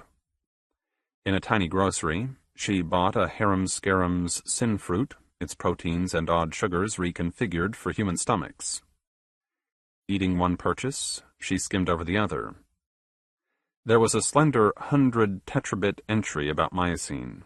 She read portions, smiling more than not, making mental notes about 100 points that the author needed to correct. From a monkeyish yik-yik clerk, she bought a mild drug. Then later, reconsidering this indulgence, she sold it at a profit to a human male who referred to her as Lady and left her with the advice, "You look tired. Get laid, then get yourself some good sleep." He seemed to be offering a service, which she chose to ignore. Afterward, Miocene spotted another security team. Humans and harem-scarems were disguised as passengers. But what's more obvious than a police officer on the job? No passenger is that watchful, ever. Yet they never saw Miocene as she slipped into one of the very narrow, very dark passageways leading to a parallel avenue. Invisible demon doors made the skin tingle. She strolled into a colder climate, the air having a delicious mountain thinness about it. Another spidery machine was renting dreams, and the rooms to use them. Miocene took one of each, then slept for 12 straight hours, dreaming about the ship when it was first discovered, and empty, her dream self strolling along these darkened avenues, her eyes first to see the polished green ovaline walls that would soon be laced with rooms that would become, in a geologic blink, thriving shops. It was the rented dream at first. Then Myosine's own memories were building images. How many tunnels and rooms had she seen first?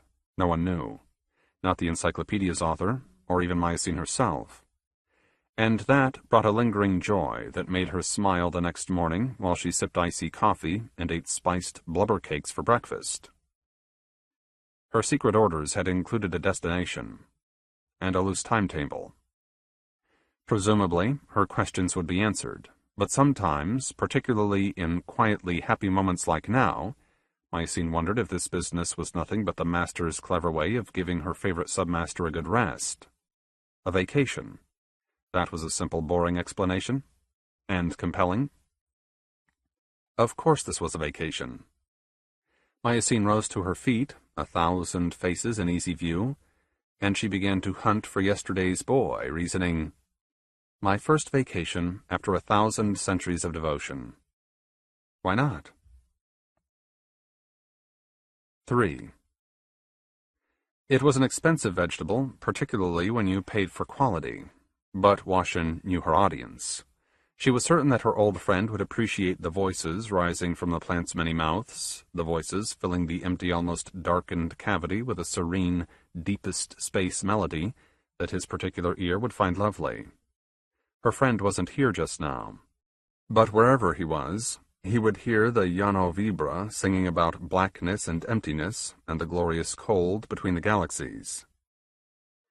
In another life, her friend raised the Llano Vibra as a hobby, mastering the species' complex genetics, twisting its elaborate genes to where it sang melodies even more serene than this specimen, and on the open market, infinitely more precious. But he would never sell his companions. Then his life and peculiar interests moved in even stranger directions, and he lost interest in his once precious hobby. Eventually, he lost his post as a rising captain. Crimes had occurred. Charges were filed. Using the escape route that the master herself ordered her captains to create, the man went into hiding. The only contact Washin had had with him since was a cryptic note telling her that if she ever wanted to reach him, she should plant a Llano Vibra in this empty and very dark corner of the ship, then plant herself in a comfortable seat in the nearest human tavern. Which, for the next 2 days, was what Washin did. The tavern was dark and mostly empty, but considerably warmer than deep space. She sat in back, in a booth carved from a single petrified oak, and she drank an ocean of various cocktails, thinking about everything, and nothing, finally concluding that it was too much to expect anyone to remember you after this many centuries, deciding that it was time to get on with her mission. A man appeared, squinting into the cheap darkness, and Washin knew it was him. He was large, just as she remembered. The face was changed, but it was still pleasantly homely. His bearing had lost that captainly arrogance, and he wore civilian clothes with an ease that Washin could only envy. Who knew what name he went by?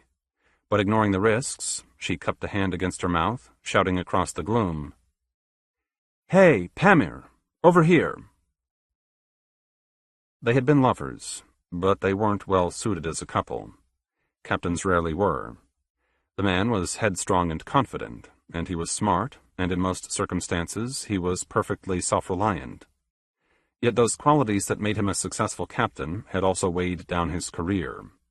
Pamir had no skill or interest in saying the proper words or giving little gifts to people in higher stations. If it hadn't been for his considerable talent for being right more than most, the master would have cut off his professional legs at the beginning, leaving him with a minimal rank and next to no responsibilities, which might have been for the best as it turned out. The big man sat and ordered a pain of tears, and staring at the homely face, Washin replayed his tragic fall. When he was a captain, Pamir befriended a very strange alien, and on this ship, strangeness took some doing. It was a Gaian entity, a small, deceptively ordinary humanoid body, with a secret capacity to cover any world with its own self. Its flesh could grow rapidly, forming trees and animals and fungal masses, all linked by a single consciousness. The creature was a refugee. It had lost its home world to a second Gaian. and when that archenemy came on board, a full-scale war erupted, eventually destroying an expensive facility as well as the remains of Pamir's career. The Gaians fought to an exhausted draw, but their hatred still burned. On his best day, Pamir was a difficult man, but he had a gift for seeing what was best inside any hopeless mess. He turned a laser on both Gaians, saving just enough of their tissue to let them begin again. Then he used his own flesh to make a child that embraced what was best in both aliens. And because Washin was Pamir's friend, and because it was the right thing to do, she raised the child. That was her name for it, the child. Like any mother, she kept it safe and taught it what it needed to know, and when it grew too powerful to remain on board the great ship, she hugged it and kissed it and sent it off to an empty planet where it could live alone, making ancient wrongs right again. It seemed as if the child were sitting with them now, listening as its mother told proud stories and happy stories, and hopefully it could sense how very remarkable it was to see its father weep with joy. Pamir wept like a captain, quietly and always under control. Then he wiped his eyes dry with heavy fingers and summoned up a grim smile, looking at his old friend for too long, reading her clothes and face and how she sat with her back against the backmost wall of this dingy pub. Finally he asked, "Are you like me?"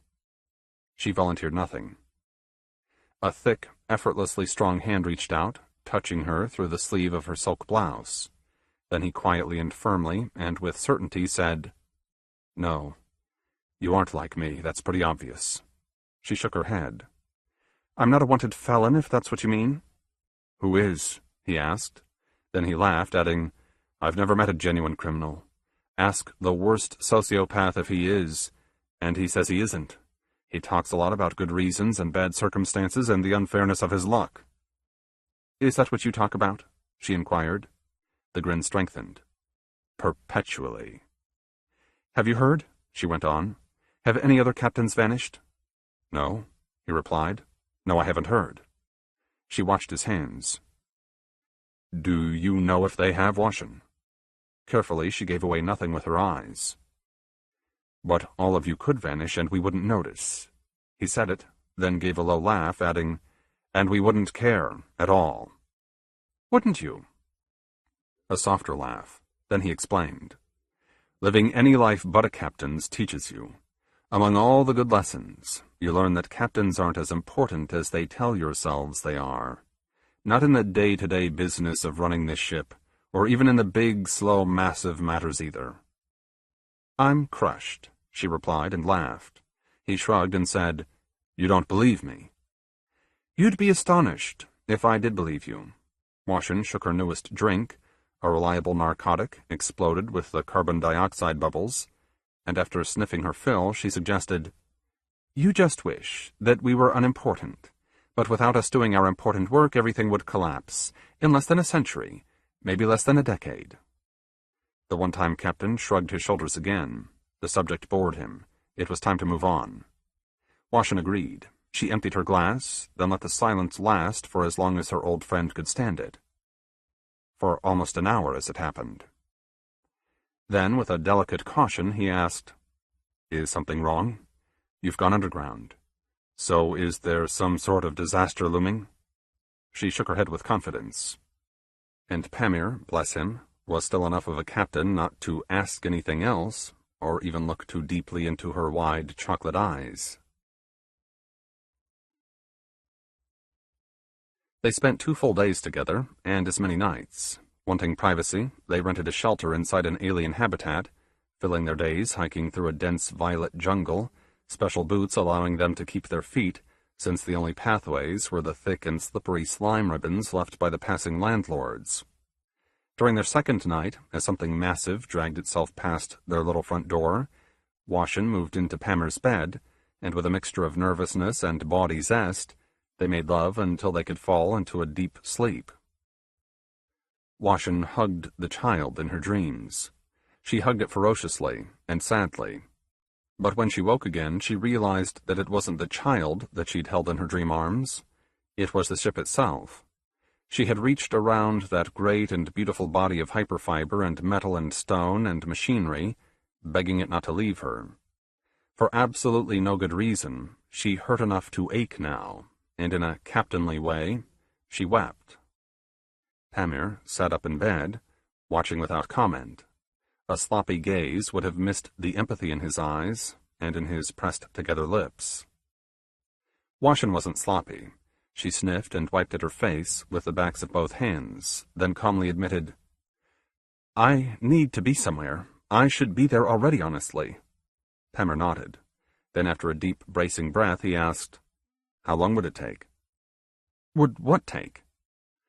"If I happened to turn myself over to the master, bent low and begged for her forgiveness, how long would she keep me locked up, and how soon could I get back to being some sort of captain?" In her mind's eye, Washin saw the rigid, colder-than-death phoenix. Remembering its punishment and appreciating the master's quixotic moods, she touched her newest lover on his lips, pressing down as she told him, "Whatever you do, don't do that." "She'd keep me locked up forever, is that it?" Washin said, "I don't know, but let's not test the woman, all right? Promise me?" Yet Pamir was too stubborn even to offer a comforting lie. He just pulled away from her hand and smiled at a faraway point, and said to Washin, or himself, "I still haven't made my mind up, and maybe I never will." 4. There were 6 primary fuel tanks, each as large as a good-sized moon, set in a balanced configuration deep inside the ship. Spheres of hyperfiber and shaped vacuum insulation far beneath the hull and the inhabited districts, below even the sewage plants and giant reactors and the deepest stomachs of the great machines. Every tank was a wilderness. Only the occasional maintenance crew or adventurer would visit them. In boats carved from aerogels, they would voyage across the liquid hydrogen, nothing to see but their own cold lights, the frigid and glassy ocean, and beyond a seamless, soul-searing night that left most visitors feeling profoundly uneasy. Aliens occasionally asked permission to live inside one of the fuel tanks. The Leech were an obscure species. Ascetic and pathologically secretive, they had built their settlement where they could be alone. Weaving together thick plastics and diamond threads, they dangled their home from the tank's ceiling. It was a large structure, yet following Leech logic, its interior was a single room. The room stretched on forever in 2 dimensions, while the glowing gray ceiling was near enough to touch. Washin would do just that from time to time. She would stop walking and lay both hands against the plastic's surprising warmth, and she would breathe, shaking off the worst of her claustrophobia. Voices lured her on. She couldn't count all the voices, and they were too cluttered to make sense, or even tell her which species was speaking. Washin had never met the Leech. Not directly, she hadn't. But she had been part of the delegation of captains who spoke to the Leech's bravest diplomats, nothing between the parties but a windowless slab of hyperfiber. The alien spoke with clicks and squeals, neither of which she could hear now. But if it wasn't the Leech, who was it? A dim memory was triggered. At one of the Master's annual dinners, how many years ago now, some fellow captain had mentioned in passing that the Leech had abandoned their habitat. Why? For the moment, she couldn't recall any reason, or even if she had asked for one. Washin hoped that the Leech had reached their destination, disembarking without incident. Or perhaps they had simply found a more isolated home, if that was possible. But there was always the sad chance that some great disaster had struck, and the poor exophobes had perished. Shipboard extinctions were more common than the captains admitted in public, or admitted to themselves. Some passengers proved too frail to endure long voyages. Mass suicides and private wars claimed others. Yet as Washin liked to remind herself, for every failed guest there were 100 species that thrived, or at least managed to etch out a life in some little part of this glorious machine. To herself, in a whisper, she asked, "Who are you?" An hour had passed since Washin stepped from the simple elevator. She had begun walking in the habitat's center, passing first through a necklace of cleansing chambers meant to purify the newly arrived. None of the chambers worked, and every doorway was propped open or dismantled. Obviously someone had been here, but there were no instructions, not even a handwritten note fixed to the last door. Washin had covered 8 or 9 kilometers in this sub-Earth gravity, which was a few steps more than halfway to the habitat's single circular wall. She paused again and placed her hands flush against the ceiling, and twisting her head, she judged from where those voices were coming. The acoustics were that fine. She broke into an easy jog. The room's only furnishings were hard gray pillows. The air was warm and stale, smelling of odd dusts and durable pheromones. Colors seemed forbidden. Even Washin's gaudy touristy clothes seemed to turn grayer by the moment. The voices gradually grew louder, turning familiar. They were human voices, she realized. And after a little while, she could even tell who they were. Not by their words, which were still a tangled mess, but by their tone, their self-importance. These were voices meant to give orders and to be obeyed instantly, without question or regret. She stopped, squinted. Against the grayness was something darker, a spot, a blemish, very nearly nothing at this distance. She called out, "Hello?" Then she waited for what seemed to be long enough, deciding that no one had noticed her voice, and as Washin started to shout, "Hello" again, several voices reached her, telling her, "Hello," and "This way," and "Welcome, you're nearly late." Yes, she was. The master's orders had given her 2 weeks to slip down to this odd place. Washin had said her goodbyes to Pamir with some time to spare. But afterward, waiting for a cap car in a little way station, she had run into security troops who examined her fake identity and her donated genetics, then finally let her go again. After that, just to be certain that no one was hiding in her shadow, she had wandered another full day before starting for here. Washin began to run. But when the dark spot became people standing in knots and little lines, she slowed to a walk again, aiming for decorum. A quiet rain of applause began, then fell away. Suddenly Washin couldn't count all the captains spread out before her, and putting on her most captainly smile, she joined them, almost laughing as she asked, "So why are we here?"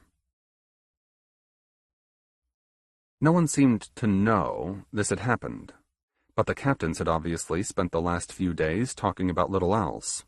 Each had a pet theory to offer, and none had the bad taste to defend their words too far. Then that ritual was finished, at least for the moment, and colleagues asked Washin for stories about her travels. Where had she wandered? What marvels had she accomplished?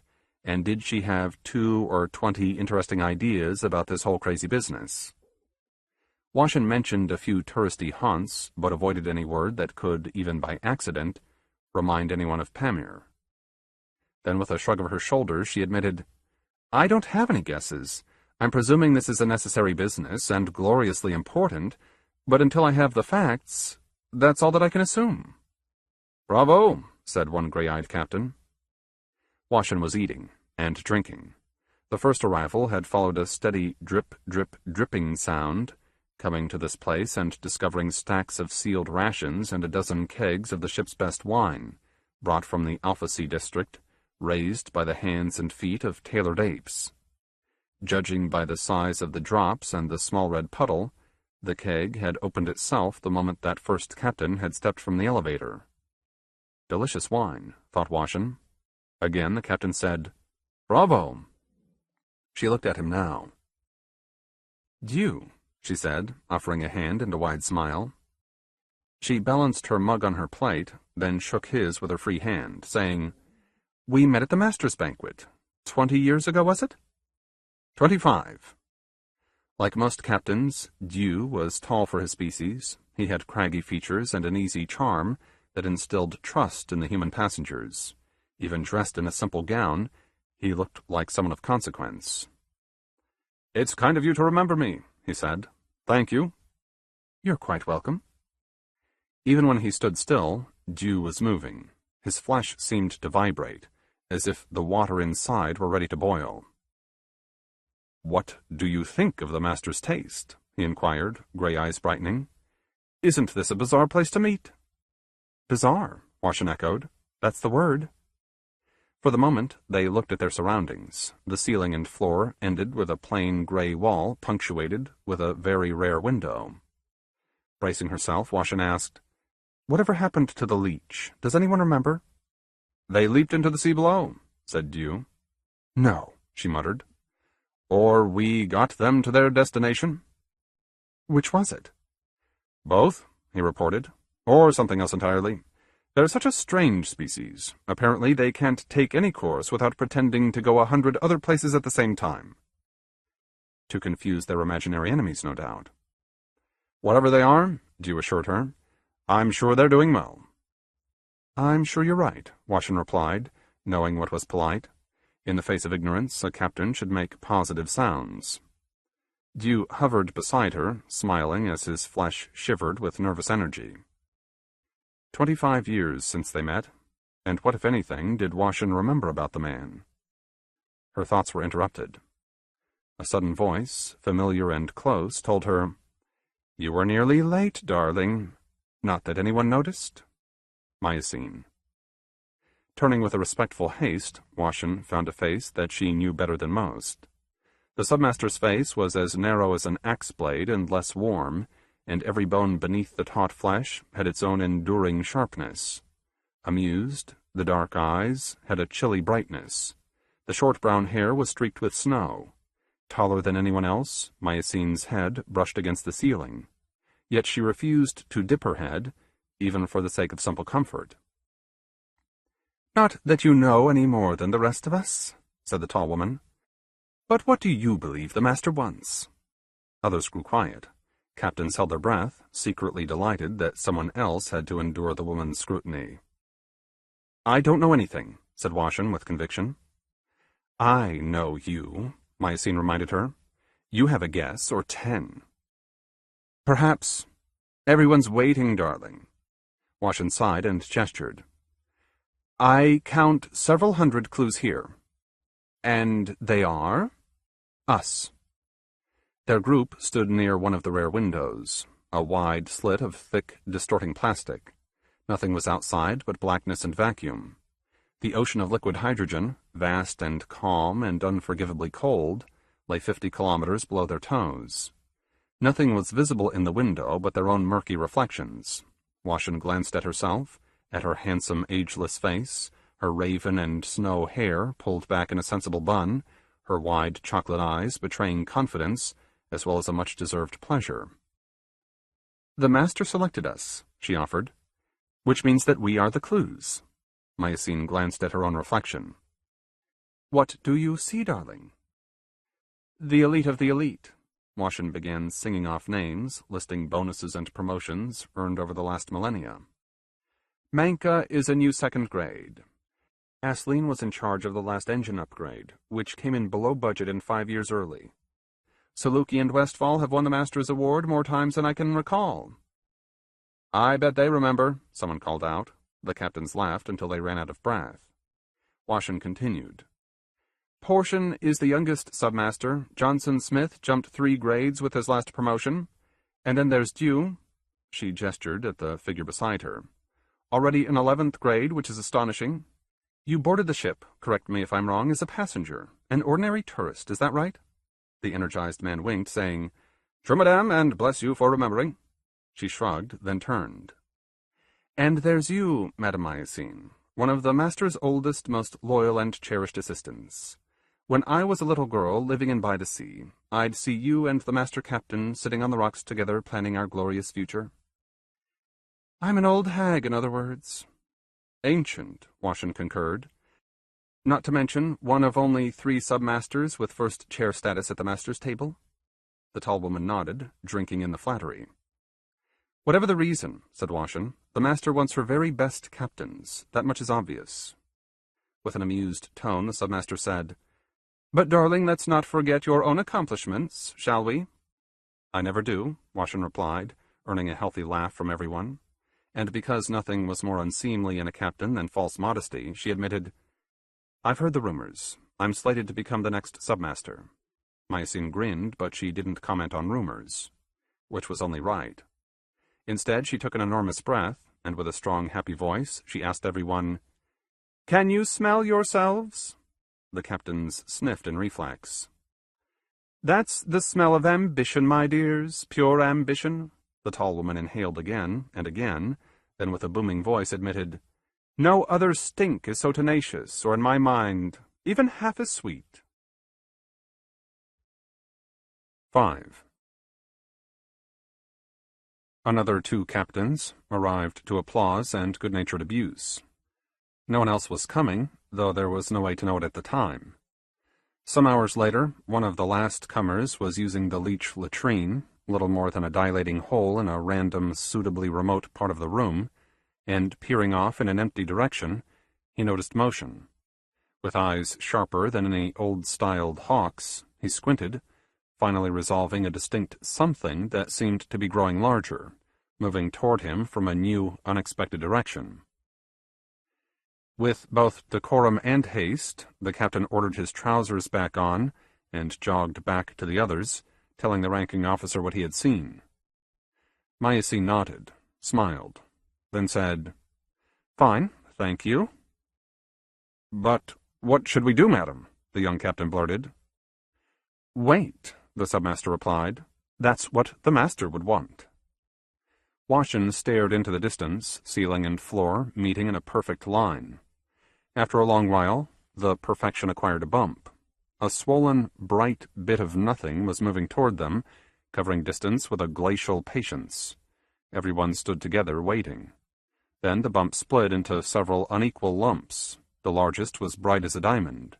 The others spread out on either side, and that's when the captains began to whisper, "It is her," saying, "Finally," under their breaths.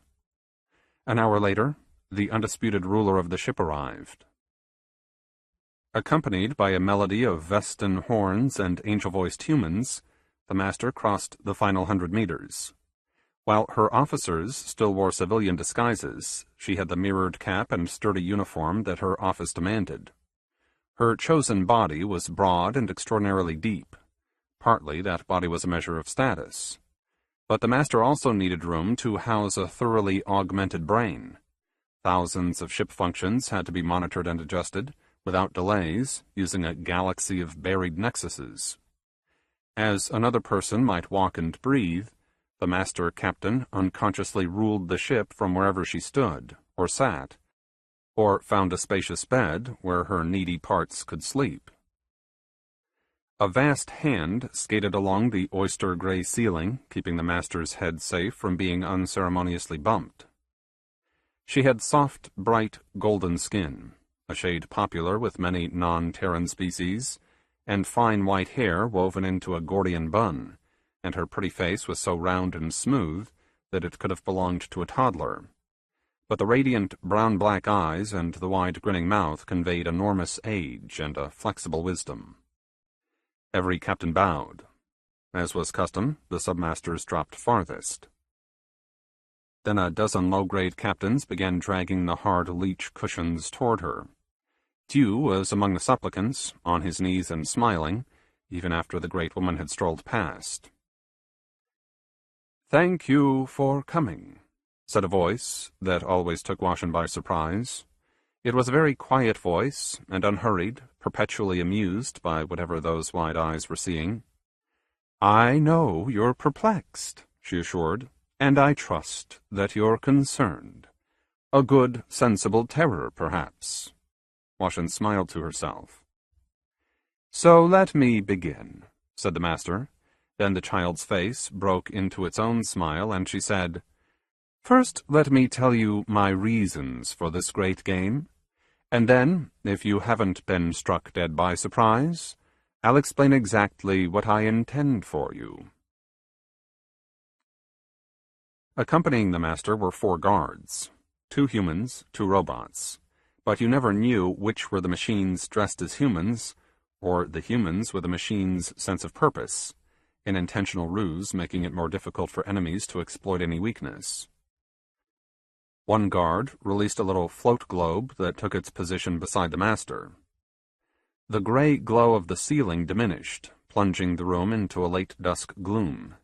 Then the amused voice said, "The ship, please." A real-time projection swallowed the float globe. Built from data channeled through the master's internal systems, the ship reached from the floor to the ceiling. Its forward face looked at the audience. The hull was slick and gray, cloaked in a colorful aurora of dust shields, 1,000 lasers firing every second, evaporating the largest hazards. On the horizon, a tiny flare meant that another starship was arriving. New passengers, perhaps. Washin thought of the machine intelligences, wondering who'd meet them in her absence. "Now," said the master, "I'm going to peel my onion." In an instant, the ship's armor evaporated. Washin could make out the largest caverns and chambers and the deep cylindrical ports, plus the hyperfiber bones that gave the structure its great strength. Then the next few hundred kilometers were removed. Rock and water, air and deeper hyperfiber were exposed. "The perfect architecture," the master declared. She stepped closer to the shrinking projection, its glow illuminating a grinning face. Resembling an enormous young girl with her favorite plaything, she confessed, "In my mind, there's no greater epic in history, human history, or anyone else's." Washin knew this speech word for word. "I'm not talking about this voyage of ours," the master continued. "Circumnavigating the galaxy is an accomplishment, of course, but the greater adventure was in finding this ship before anyone else, then leaving our galaxy to reach it first. Imagine the honor, to be the first living organism to step inside these vast rooms, the first sentient mind in billions of years to experience their majesty, their compelling mystery. It was a magnificent time. Ask any of us who were there. To the soul, we consider ourselves nothing but blessed." An ancient, honorable boast, and her prerogative. "We did an exemplary job," she assured. "I won't accept any other verdict. In that first century, despite limited resources, the shadow of war, and the sheer enormity of the job, we mapped more than 99% of the ship's interior. And, as I could point out, I led the first team to find their way through the plumbing above us, and I was the first to see the sublime beauty of the hydrogen sea below us." Washin hid a smile, thinking, a fuel tank is a fuel tank is a fuel tank. "Here we are," the master announced. The projection had shrunk by nearly half. The ship's main fuel tanks were emerging from the frozen mantle, appearing as 6 tiny bumps evenly spaced along the ship's waist, each tank set directly beneath one of the main ports. The leech habitat was beneath the master's straightened finger, and on this scale it was no larger than a fat protozoan. "And now we vanish." Without sound or fuss, another layer of stone was removed. Then another, and deeper slices of the fuel tanks revealed great spheres filled with hydrogen that changed from a peaceful liquid into a blackish solid, and deeper still, an eerily transparent metal. "These hydrogen seas have always been the deepest features," she commented. "Below them is nothing but iron and a stew of other metals squashed under fantastic pressures." The ship had been reduced to a smooth black ball, the essential ingredient in a multitude of parlor games. "Until now, we knew everything about the core." The master paused, allowing herself a knowing grin. "Clear, consistent evidence proved that when the ship was built, its crust and mantle and core were stripped of radionuclides. The goal, we presumed, was to help cool the interior, to make the rock and metal still and predictable. We didn't know how the builders managed their trick, but there was a network of narrow tunnels leading down, branching as they dropped deeper, all reinforced with hyperfiber and energy buttresses." Washin was breathing faster now, nodding. "By design, or the force of time, those little tunnels collapsed." The master paused, sighed, and shook her golden face. "Not enough room for a micro-sheen to pass. Or so we've always believed." Washin felt her heart beating, a suffused and persistent and delicious joy building. "There was never ever the feeblest hint of any hidden chamber," the master proclaimed. "I won't allow criticism on this matter. Every possible test was carried out: seismic, neutrino imaging, even palm-of-the-hand calculations of mass and volume. Until some 53 years ago, there wasn't one sane reason to think that our maps were in any sense incomplete." A silence had engulfed the audience. Quietly, smoothly, the master said, "The full ship, please." Again the iron ball was dressed in cold rock and hyperfiber. "We pivot 90, she said. As if suddenly bashful, the ship's leading face turned away from her. Rocket nozzles swung into view, each large enough to cradle a moon. None were firing, and according to the schedule, none would fire for another 3 decades. "The impact, please." Washington stepped closer, anticipating what she would see. 53 years ago, passing through the Black Nebula, the ship collided with a swarm of comets. Nobody was surprised by the event. Brigades of captains and their staff had spent decades making preparations, mapping and remapping the space before them, searching for hazards as well as paying customers. But avoiding those comets would have cost too much fuel, and why bother? The swarm wasn't harmless, but it was believed to be as close to harmless as possible. Gobs of antimatter were thrown at the largest hazards. Lasers evaporated the tumbling fragments. The captains watched the drama play out again, in rigorous detail. Off in distant portions of the room, little suns flickered in and out of existence. Gradually, the explosions moved closer and finally too close. Lasers fired without pause, evaporating trillions of tons of ice and rock. The shields brightened, moving from a dull blanket of red into a livid purple cloak, fighting to push gas and dust aside. But debris still peppered the hull, 1,000 pinpricks dancing on its silver-gray face. And at the bombardment's peak, there was a blistering white flash that dwarfed the other explosions. The captains blinked and grimaced, remembering the instant, and their shared sense of utter embarrassment. A mountain of nickel iron had slipped through their vaunted defenses.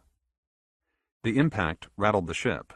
Gelatin dinners wiggled on their plates, and quiet seas rippled, and the most alert or sensitive passengers said, "Goodness," and perhaps grabbed hold of something more solid than themselves. Then, for months, remoras had worked to fill the new crater with fresh hyperfiber, and the nervous and bored passengers talked endlessly about that single scary moment. The ship was never in danger.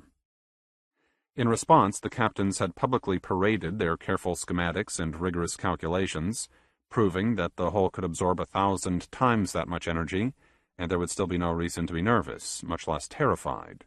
But just the same, certain people and certain species had insisted on being afraid. With a palpable relish, the master said, "Now, the cross-section, please." The nearest hemisphere evaporated. In the new schematic, pressure waves appeared as subtle colors emerging from the blast site, spreading out and diluting, then pulling together again at the stern, shaking a lot of the ship's plumbing before the waves met and bounced, passing back the way they had come, back to the blast site where they met again and again bounced. Even today, a thin vibration was detectable, whispering its way through the ship, as well as the captain's own bones. "AI analysis, please." A map was laid over the cross-section, everything expected and familiar, except for the largest feature, that is. "Madam," said a sturdy voice, Mycene's voice, "it's an anomaly, granted, but doesn't it seem unlikely?" "Which was why I thought it was nothing," the master concurred, "and my most trustworthy AI, part of my own neural net, agreed with me. This region defines some change in composition, or in density. Certainly nothing more."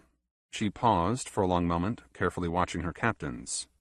Then, with a gracious, oversized smile, she admitted, "The possibility of a hollow core has to seem ludicrous." Submasters and captains nodded with a ragged hopefulness. But they hadn't come here because of anomalies. Washin knew it, and she stepped closer. How large was that hole? Estimates were easy, but the simple math created some staggering numbers. Ludicrous, the master repeated. But then I thought back to when I was a baby, barely a century old. Who would have guessed then that a Jovian world could be made into a starship, and that I would inherit such a wonder for myself? Just the same, thought Washin, some ideas will always be insane. Madam, Mycene said with a certain delicacy, I'm sure you realize that a chamber of these proportions would make our ship considerably less massive, assuming we know the densities of the intervening iron naturally. But you're assuming that our hollow core is hollow. The master grinned at her favorite officer, then at everyone. Her golden face was serene, wringing pleasure out of her audience's confusion and ignorance. Calmly, she reminded them, This began as someone else's vessel, and we shouldn't forget that we still don't know why our home was built. For all we can say, this was someone's cargo ship, designed for moving things other than people, and here, finally, we've stumbled across the ship's cargo hold. Most of the captains shuddered. Imagine that something is hiding inside us, the master commanded. Cargo, particularly anything substantial, has to be restrained, protected. So imagine a series of buttressing fields that would keep our cargo from rattling around every time we adjusted our course. Then imagine that these buttresses are so powerful and so enduring that they can mask whatever it is that's down there. Madam, someone shouted. After a pause, the master said, Yes, Stew. Just tell us, please, what in hell is down there? A spherical object, she replied, and with a slow wink she added, It is the size of Mars about, but considerably more massive. Washin's heart began to gallop. The audience let out a low, wounded groan. Show them, the master said to her AI. Show them what we found. Again the image changed. Nestled inside the great ship was another world, black as iron and distinctly smaller than the surrounding chamber. The simple possibility of such an enormous, unlikely discovery didn't strike Washin as one revelation, but as many, coming in waves, making her gasp and shake her head as she looked at her colleagues' faces, barely seeing any of them.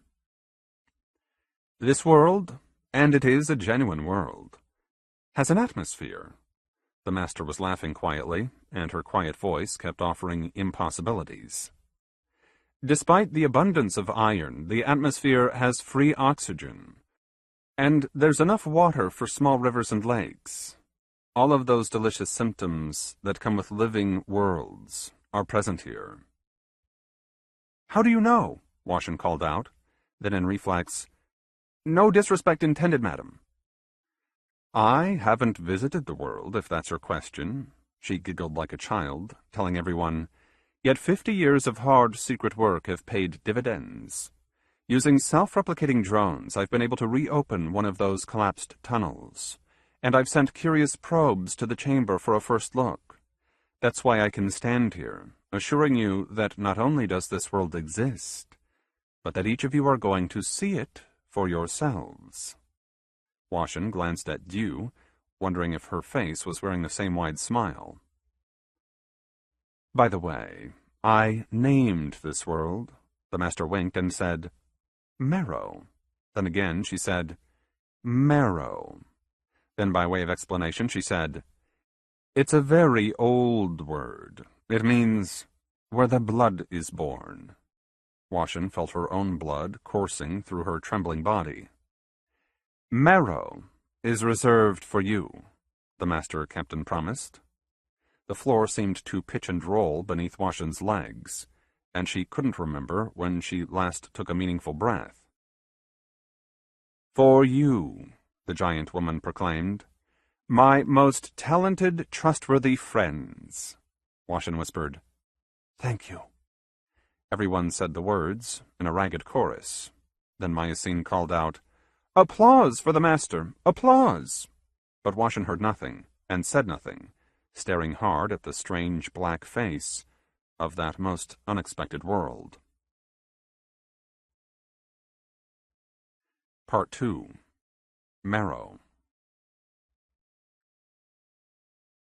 The sky is smooth as perfection and as timeless, round as perfection and supreme in every way that end of the universe should be.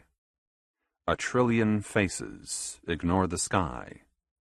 Perfection is insignificant, is boring. What has consequences is sick and flawed and sad and angry. Everything that you eat, or wishes to eat you, and everything that is a potential fuck. Only imperfection can change its nature or yours, and the sky never changes, never.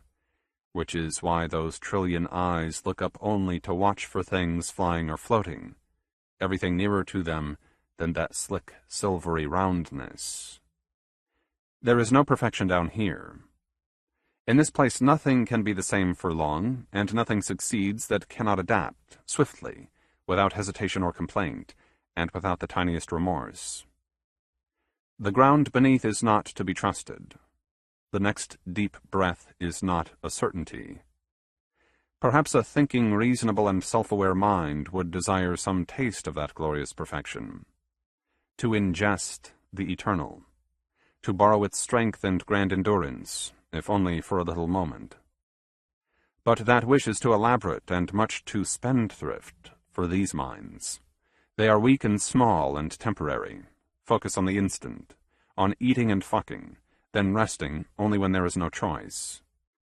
Nothing else is so firmly etched into their hot genetic, swirling in the blood and riding tucked inside pollen and sperm.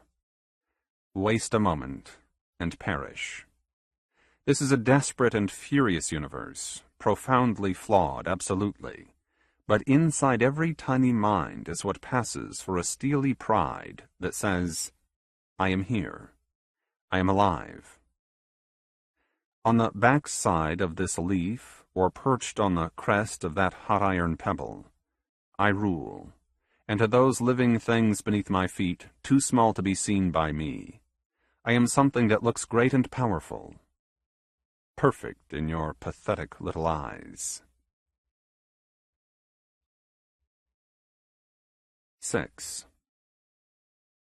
Secret wonders had been accomplished in mere decades. Mole-like drones had gnawed their way through thousands of kilometers of nickel and iron, reopening one of the ancient collapsed tunnels. In their wake, industrial ants had slathered the walls with the highest available grade of hyperfiber. One of the fuel tank's reserve pumping stations had been taken offline, then integrated with the project. Fleets of cap cars, manufactured on site and free of identification, waited outside the excavation, ready to carry the captains to the ship's distant center, while a brigade of construction drones had gone ahead, building a base of operations, an efficient and sterile little city of dormitories, machine shops, cozy galleys, and first-rate laboratories, all tucked within a transparent blister of freshly minted diamond. Washin was among the last to arrive at the base camp. At the master's insistence, she led the cleaning detail that carefully expunged every trace of the captains from inside the leech habitat. It was a necessary precaution in an operation demanding seamless security, and it required hard, precise work. Some of her cohorts considered the assignment an insult. Scrubbing latrines and tracking down flakes of wayward skin was tedious and grueling. Certain captains grumbled, "We're not janitors, are we?"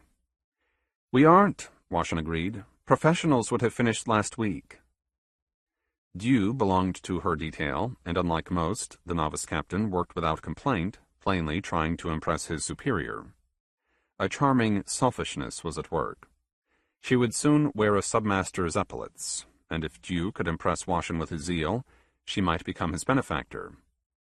It was a calculation, yes, but she thought that it was a reasonable, even noble attitude. Washin believed there was nothing wrong with a captain making calculations, whether it involved the ship's course or the trajectory of his own important career. It was a philosophy that she'd often mentioned to Pamir, and that Pamir would never, ever accept in even the most polite ways.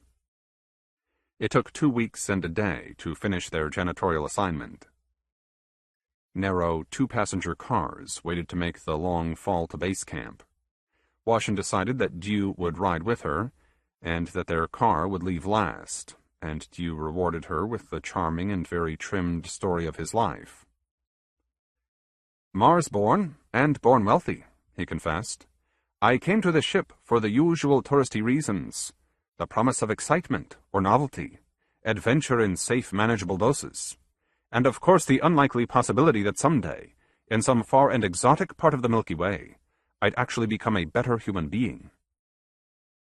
"Passengers don't join the crew," Washington stated. Dew grinned, something about the face and bright expression perpetually boyish. "Because it's so hard," he admitted. "Because we have to start at the bottom of the bottom. Our status, hard-won or stolen, has to be surrendered, and even if we were born wealthy, that doesn't make us fools. We understand. Talent comes in flavors, and our particular talents don't wear these clothes well." With no one here to see them, they again wore their mirrored uniforms. Nodding, Washington touched the purple-black epaulets, asked, "So, why did you do it? Are you a fool?" "Absolutely," he sang out. She couldn't help but laugh. With the tone of a confession, he explained, "I played the wealthy passenger for a few thousand years. Then I finally realized that despite all of my adventuring and all of my determined smiles, I was bored and would always be bored." The car's windows were blackened. The only illumination inside the little cab came from a bank of controls, green smears of light, promising that every system was working well.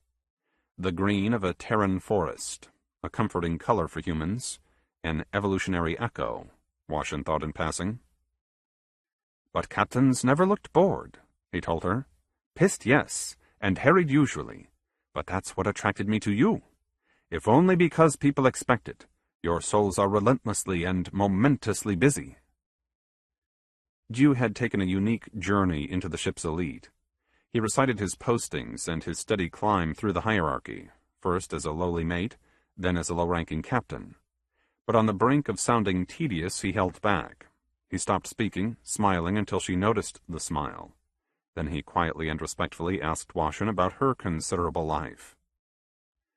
100,000 years was described in 11 sentences. "I was born inside the ship. By the sea was my childhood home. The master needed captains, so I became one. I've done every job that captains do, plus a few others.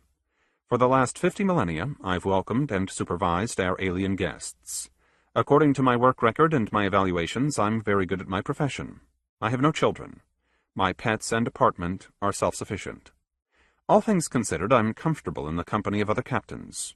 I can't imagine living anywhere but on this wondrous, mysterious ship. Where else in creation can a person drink in so much diversity? Every day of our lives?" Hughes closed his gray eyes, then opened them, and as always, the eyes smiled along with the mobile, wide mouth. "Are your parents still on board?" he asked. "No, they sold their shares once the ship entered the Milky Way, and they emigrated. To a colony world, she didn't mention, a raw, wild place when they arrived, but now probably a crowded, frightfully ordinary place." "I bet they'll feel an enormous pride," Dew mentioned. "Pride for what?" "You," he replied. For an instant, Washington was confused, and perhaps her confusion showed on her usually unflustered face. "Because they'll hear the news," Dew continued. "When the Master announces to the galaxy what we found down here, and she tells about our roles in this great adventure. When that happens, I think everyone everywhere is going to know our story." In truth, she hadn't considered that very obvious prospect. Not until this moment, that is. "Our famous ship has something hidden inside it," said Dew. "Imagine what people will think." Washington nodded, agreeing, while a silver of herself began to feel the softest gray chill.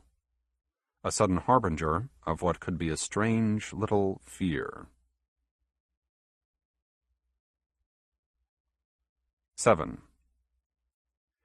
Newcomers weren't prepared for Marrow. Washington hadn't seen images of their base camp or the world itself. Images like whispers had their own life and a talent for spreading farther than intended, which was why she had nothing in mind but those schematics that the master had shown to all of her captains, leaving her feeling like an innocent. Their tiny car turned transparent as it pulled into a small garage. Hyperfiber lay in all directions, the silvery gray material molded into a diamond framework that created berths and storage lockers and long staircases. The car claimed the first available berth. On foot, 3 stairs at a time, Tew and Washin conquered the last kilometer. They were inside a newly fabricated passageway, Spartan and a little cool. Then the stairs ended, and without warning they stepped out onto a wide viewing platform, and standing together they peered out over the edge. The diamond blister lay between them and several hundred kilometers of airless, animated space. Force fields swirled through that apparent vacuum, creating an array of stubborn buttresses. In themselves, the buttresses were a great discovery. How were they powered? How did they succeed for so long, without a moment's failure? Washin could actually see them. A brilliant blue-white light seemed to flow from everywhere, filling the gigantic chamber. The light never seemed to waver. Even with the blister's protection, the glare was intense, relentless. Civilized eyes needed to adapt, a physiological task involving retiny and the tint of the lenses, an unconscious chore that might take an hour at most, but even with their adaptable genetics, Washin doubted that any person, given any reasonable time, could grow comfortable with this endless day. The chamber wall was a great sphere of silver-gray hyperfiber, marred only by the tiniest of crushed tunnels left behind from the time when it was created. The chamber enclosed a volume greater than Mars, and according to sensors and best guesses, its hyperfiber was as thick as the thickest armor on the ship's exceedingly remote hull, and judging by its purity and grade, probably stronger by a factor of 2, or 20, or more perhaps. The silvery wall was the captain's ceiling, and it fell away smoothly on all sides, its silver face vanishing behind the rounded body of Marrow. "Marrow," Washin whispered, spellbound. On just one little portion of the world, down where her squinting eyes happened to look first, perhaps a dozen active volcanoes were vomiting fire and black gases, ribbons of white-hot iron flowing into an iron lake that cooled grudgingly, a filthy dark slag forming against the shoreline. In colder, closer basins, hot water steam ran into hot water lakes that looked only slightly more inviting. Mineral-stained bodies shot full of purples and swirling crimsons and blacks and thick muddy browns. Above those lakes, water, clouds gathered into towering thunderheads that were carried by muscular winds back over the land. Where the crust wasn't exploding, it was a scabrous, shadowless black, and the blackness wasn't because of the iron-choked soils. What Washin saw was a vigorous, soot-colored vegetation that basked in the endless day. Forests, jungles, reef-like masses of photosynthetic life. A blessing, all. Watching from base camp, the captains could guess what was happening. The vegetation was acting like countless filters, removing toxins and yanking oxygen from the endless rust, creating an atmosphere that wasn't clean, but seemed clean enough that humans, once properly conditioned, could breathe it, and perhaps comfortably. "I want to get down there," Washin confessed. "Eventually," Tew cautioned, pointing over her shoulder.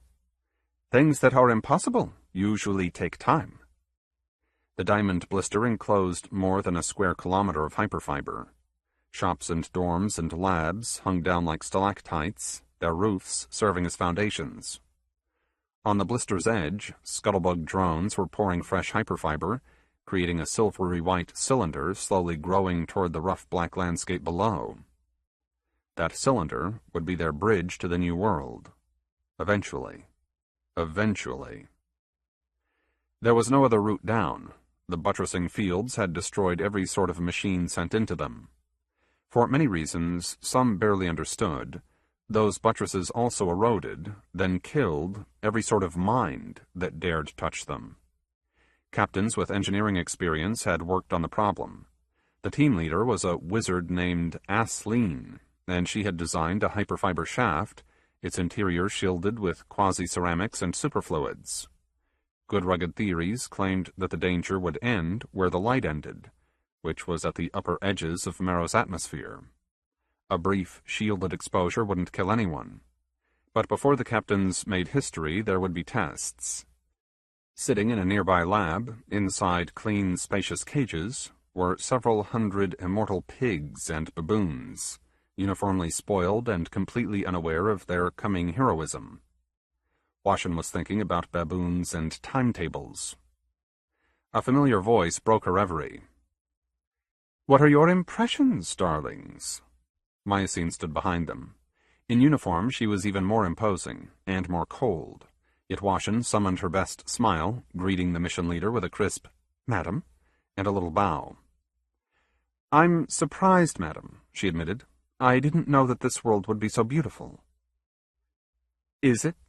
The knife-edged face offered a smile. Without looking down, she added, "I wouldn't know. I don't have a feel for aesthetics." For one uncomfortable moment, no one spoke. Then Dew offered, "It's a Spartan beauty, madam, but it's there." "I believe you," the submaster smiled off into the distance. "But tell me, if this world proves as harmless as it is beautiful, what do you think our passengers will pay to come here and have a look, or perhaps go below and take a walk?" "If it's a little dangerous," Washin ventured, "then they'll pay more." Dew nodded in agreement. Mycene's smile came closer, growing harder. "And if it's more than a little dangerous?" "We'll leave it alone," Washin replied. "Dangerous to the ship?" "Then we'll have to collapse our new tunnel," Dew suggested. "With us safely above," Mycene added. "Of course," the captains said together in a shared voice. A wide grin filled Dew's face, and for a moment it was as if he were grinning with his entire body. Past the fledgling bridge, clinging to the chamber's smooth face, were dozens of mirrors and arrays of complex antennae. Gesturing toward them, Dew asked, "Have we seen any intelligent life, madam? Or perhaps a few artifacts?" "No," said Mycene, "and no." It would be a strange place for sentience to evolve, thought Washin, and even if the ship's builders had left cities behind, they would have been destroyed long ago, or at least swallowed up. The crust beneath them was probably not even 1,000 years old. Marrow was an enormous forge, constantly reworking not only its black face, but also the hot bones beneath. "This world has one big distinction," Dew pointed out. "It's the only part of the ship that comes with its own life forms." True. When humans arrived, every passageway and giant room proved sterile, as life-free as the graceful clean hands of the finest autodoc, and then some. "But that might just be coincidence," Washin responded. "Life usually requires an active geology to be born. The rest of the ship is cold rock and hyperfiber, and the enormous purification plants would have destroyed every ambitious organic compound almost as it was formed." "Yet I can't help dream," Dew confessed, staring at the two women. "In my dreams, the builders are down there waiting for us." "A delirious dream," Mycene warned him. But Washin felt much the same. Standing here, seeing this wondrous realm, she could imagine an ancient species of bipeds slathering the hyperfiber on the chamber's walls, then creating marrow from the ship's own core. Why they would do it, she didn't know. She wouldn't even dare a secret guess. But imagining someone like herself, 5 or 10 billion years removed from here, it was a compelling, frightening, and focusing insight, and something she wouldn't share with the others. Who knew what they would find? This was a huge place, Washin reminded herself. They couldn't see more than a sliver of the world from this one tiny vantage point. And who could say what was beneath any of those iron-belching mountains, or beyond that rough horizon? As she considered these weighty matters, Dew spoke. Buoyant words kept flowing from his tireless mouth. "This is fantastic," he exclaimed, staring down through the platform's diamond floor. "And it's an enormous honor. I'm just thrilled that the Master in her wisdom included me in this project." The submaster nodded, conspicuously saying nothing. "Now that I'm here," Dew blubbered, "I can almost see it. The purpose of this place and the entire ship." With a level glance, Washin tried to tell her companion, "Be quiet." But Myosine had already tilted her head, eyeing her 11th grade colleague. "I, for one, would love to hear all of your ideas, darling." Dew lifted his dark eyebrows. An instant later, with a bleak amusement, he remarked, "My apologies. But I think not, madam." Then he glanced at his own hands, and with a captain's cool judgment he added, "Once spoken, the useful thought belongs to at least one other soul."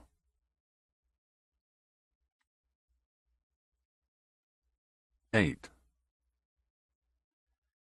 Even inside her quarters, with the windows blackened and every lamp put to sleep, Myosine could sense the light outside. In her mind, she could see its harsh blueness, even when her eyes were firmly closed, and she could feel its radiance slipping through the tiniest cracks, then piercing her flesh, wanting nothing more than to bother her old bones. When did she last sleep well? She couldn't remember the night, which only made it worse. The pressure of this mission and its peculiar environment were ravaging her nerves, her confidence, and splitting her carefully crafted veneer.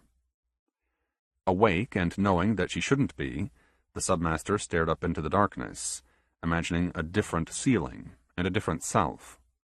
When Myosine was little more than a baby, her parents, people of extremely modest means, presented her with an unexpected wondrous toy. It was an aerogel and diamond miniature of the deep space probe that had recently discovered the great ship. At the girl's insistence, the toy was suspended over her bed. It resembled a bluish spiderweb that had somehow snared 100 tiny round mirrors. In its center was a fist-sized housing. Inside the housing was a simple AI holding the memories and personality of its historic predecessor. At night, while the girl lay still beneath the covers, the AI spoke with a deep, patient voice, describing the distant worlds that it had charted and how its brave trajectory had eventually carried it out of the Milky Way. The false mirrors projected images that showed thousands of worlds, then the cold black vacuum, and finally, the first dim glow of the ship. The glow brightened, swelling into the battered ancient face, and then Myosine was past the ship, looking back at the mammoth engines that had helped throw that wonder toward her. Because the great ship was thrown toward her, she knew, at that age, and always. Come morning, the toy always greeted her with envious words.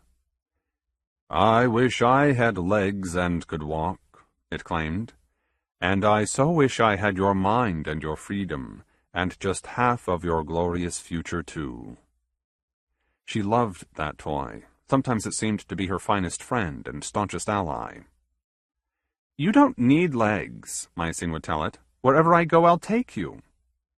"People would laugh," her friend warned. Even as a child, Myosine hated being anyone's joke. "I know you," said her toy, laughing at her foolishness. "When the time comes, you'll leave me, and sooner than you think." "I won't," she blurted. "Never." Naturally, she was wrong. Barely 20 years later, Myosine had an adult's body and the beginnings of an adult's intellect, and against brutal odds, she had won a full scholarship to the Belter Academy. Her illustrious career had begun in earnest, and of course she left her toys behind.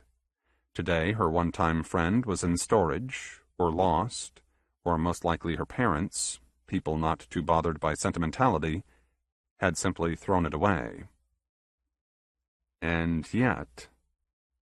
There were moments when she lay awake, alone or otherwise, and looking up, she would see her friend hanging over her again, and she would hear its deep, heroic voice whispering just to her, telling her how it was to sail alone between the stars. A disembodied voice said, "Myosine?" She was awake, alert, had never been asleep, she was certain. But the bed lifted her until she was sitting upright, and a lamp came on, and only then did she notice the passage of time. 95 minutes of uninterrupted dream sleep, claimed her internal clock. Again she heard, "Miocene." The master captain was sitting on the far side of the room, or rather a simple projection of the master sat in a hypothetical chair, looking massive, even though she was composed of nothing but trained photons, that familiar voice telling her favorite and most loyal subordinate, "You look well," implying the exact opposite. The submaster gathered up all the poise at her disposal, then with a perfect little bow she said, "Thank you, madam, as always." A slight light-speed pause, then, "You're very welcome." The woman had a strange, quixotic sense of humor, which was why Miocene never tried to cultivate one of her own. The master didn't need a laughing friend, but a sober assistant full of reason and devotion. "Your request for additional equipment—" "Yes, madam." "Is denied." The master smiled, then shrugged. "You don't absolutely need any more resources, and frankly, some of your colleagues are asking questions." "I can imagine," Miocene replied. Then, with a second lesser bow, she added, "What equipment we have is adequate. We can reach our goal, but as I pointed out in my report, a second comm line and a new field reactor would give us added flexibility." "What resource wouldn't help you?" the master asked. Then she laughed. An eternity of practice kept Miocene from speaking or showing the simplest discomfort. "They're asking questions," the master repeated. The submaster knew how to react, which was to say nothing. "Your colleagues don't believe our cover story, I'm afraid." The round face smiled, absorbing the lamplight, the golden skin shining brightly. "And I went to such trouble, too. A fully fueled taxi, robot facsimiles of you walking on board, then the momentous launch. But everyone knows how easy it is to lie, which makes it hard to coax anyone into believing anything." Again Miocene said nothing. Their cover was a simple fiction. A delegation of captains had left for a high-technology world. They were to meet with a species of exophobes, the humans trying to coax them into friendship, or least to trade for their profitable skills. Such missions had happened in the past, and they typically were wrapped in secrecy, which was why those other captains, the less qualified ones left behind, should know better than to spit gossip. "If I sent you a reactor," the master explained, "then someone might notice." Not likely, thought Miocene. "And if we lay down a second corn line, then we double our risk that someone will send or hear something they shouldn't." A likely estimate, yes. Quietly, the submaster replied, "Yes, madam, as you wish." "As I wish," an amused nod. Then the master asked the obvious question. "Are you keeping up with your timetable?" "Yes." "You'll reach the planet in 6 months?" "Yes, madam." As of yesterday, Aslene's bridge was halfway Marrow. "We'll make every deadline if nothing unexpected happens." "Which is the way it should be," the master pointed out. A circumspect nod. Then Miocene volunteered, "Our spirits are excellent, madam." "I have no doubt. They are in exceptional hands." Miocene felt the compliment warming her flesh, and she couldn't help but nod and offer the tiniest of smiles before asking, "Is that all, madam?" "For the moment," said the ship's leader. "Then I shall leave you to more important duties," Miocene offered. "The important is finished," she replied. "The rest of my day is nothing but routine." "Have a good day, madam." "And to you, and to yours, darling." The image dissolved, followed by a pulse of thoughtful light that would search the comlink for leaks and weaknesses. Miocene rose, standing at her room's only window. "Open," she coaxed. The blackness evaporated. The relentless daylight poured over her, blue and harsh, and hot. Gazing out across her abrupt little city, watching drones and captains in the midst of their important motions, Mycene allowed her thoughts to wander. Yes, she was honored to be here, and endlessly pleased to be leading this vital mission. Yet when she was honest about her ambitions, she had to be honest about her own skills, not to mention the skills of her colleagues. Why had the Master chosen her? Others were more graceful leaders, more imaginative, and with better experience in the field. But she obviously was the best candidate. And when she looked hard at herself, there was only one quality in which Mycene excelled above all others: devotion. Eons ago, she and the Master had attended the academy together. They were much alike, ambitious students who absorbed their studies together, and who socialized as friends, and who occasionally confessed their deep feelings on matters they wouldn't admit to lovers, and sometimes wouldn't admit to themselves. Both young women declared, "I want to be first to that great ship." In the Master's dreams, she was leading the first mission, while in Mycene's dreams, she was merely an important organ in the mission's body. A critical distinction, that. Why, wondered Mycene, hadn't the Master herself come here? Yes, there would have been problems, logistical barriers and security nightmares, absolutely. But with holoprojections and robot facsimiles, she could rule the ship from anywhere, which was why a bold, dynamic soul like hers must hate being so far removed from here. Perhaps in the end, at the last possible minute, the Master would swallow her good sense, then cram herself into one of the tiny cap cars, coming here on the eve of their planetfall, stealing Mycene's historic moment, in essence. For the first time, the Submaster sensed how much she hated that prospect. A small anger began to practice inside her. It felt strangely delicious, and even better, it felt appropriate. A justified anger, and it would grow whenever it occurred to Mycene that maybe this was why she was here. The Master knew that she could take every advantage of her endless devotion. She could come here and steal the honor, and her Submaster would have no choice but to smile and nod, deflecting the credit and the fame that should have belonged to her. Quietly, Mycene told the window to extend. The transparent panel bowed outward, thinning like a bubble as it expanded. Leaning forward, she looked down the side of the dormitory, through the diamond street, peering at the hot, black face of that strange world. And to herself, with a quiet, dry voice, she said, "Please don't come here, madam." She said, "Leave me the glory. Just this once, please." 9.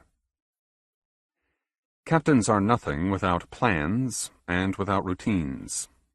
Planetfall occurred 9 days and a year after the Master's briefing, and every historic event, small and otherwise, transpired exactly as the captains had anticipated. The touchdown site was selected for the maturity and apparent stability of its crust. The bridge was tweaked and teased into position, then lowered into the upper atmosphere, bellows taking a great breath, the stolen air subjected to every imaginable test. The bridge's final kilometers were added in a carefully orchestrated rush. At the last instant, sensors studied the rising land, mapping details to a microscopic level. Then a tip of razor-edged hyperfiber was shoved into the iron ground, and a specially designed car raced downward, protected by elaborate fields as well as its speed. The journey through the corrosive buttresses was swift and uneventful, and the first landing party arrived with a strict minimum of fuss. There was a rumor that the Master herself was coming to take part, but, like most rumors, it proved untrue, and afterward it seemed like a faintly ridiculous story. Why, after such careful security, would the woman take the obnoxious risk now? It was Mycene who shouldered the privilege.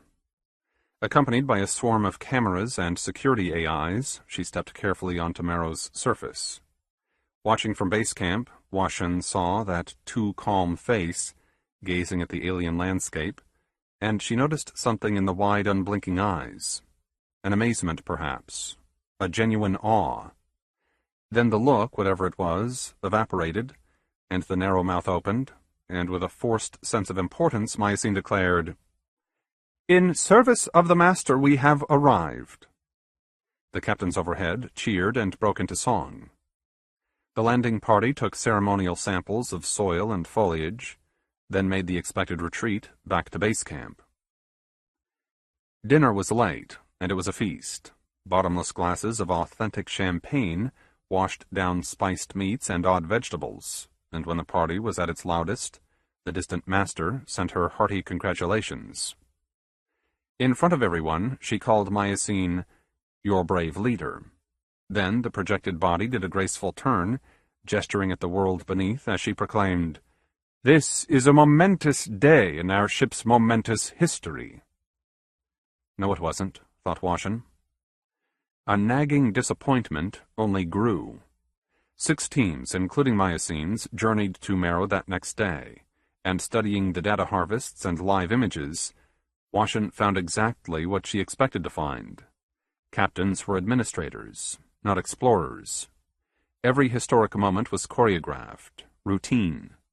What Mycene wanted was for every bush and bug to have a name, and every rusty piece of soil to be memorized. Not even tiny surprises were allowed to ambush those hard-working, utterly earnest first teams. That second day was thorough, and it was stifling. But Washin didn't mention her disappointment, or even put a name to her emotions. Habit was habit, and she'd always been an exemplary captain. Besides, what sort of person hopes for injuries or mistakes or any kind of trouble? Which is what can come from the unexpected. And yet... On the third day, when her own team was set to embark, Washin forced herself to sound like a captain. "We will take our walk on the iron," she told the others, "and we'll exceed every objective, on schedule if not before."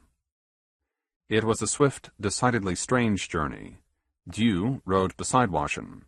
He made that request, just as he'd requested being part of her team.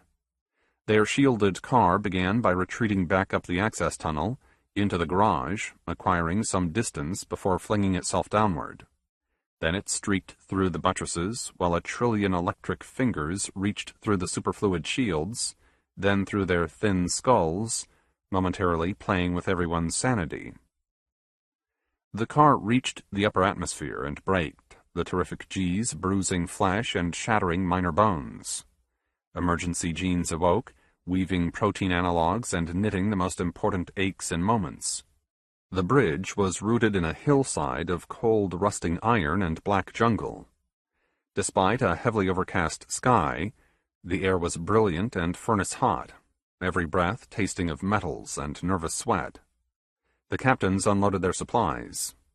As team leader, Washin gave orders that everyone already knew by heart.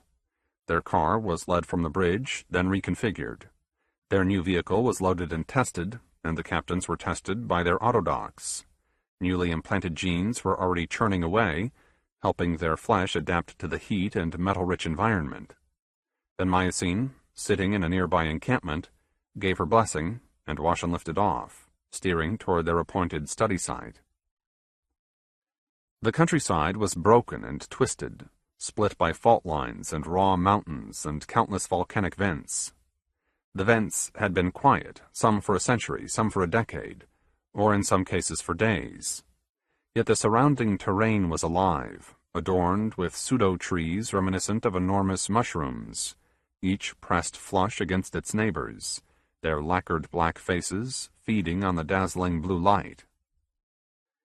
Marrow was at least as durable as the captains flying above it. Growth rates were phenomenal, and for more reasons than the abundant light or a hyper-efficient photosynthesis. Early findings supported an early hypothesis.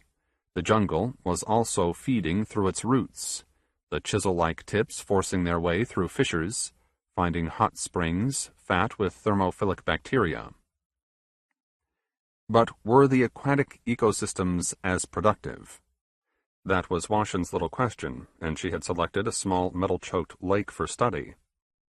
They arrived on schedule, and after circling the lake twice, she sat down on a slab of frozen black slag.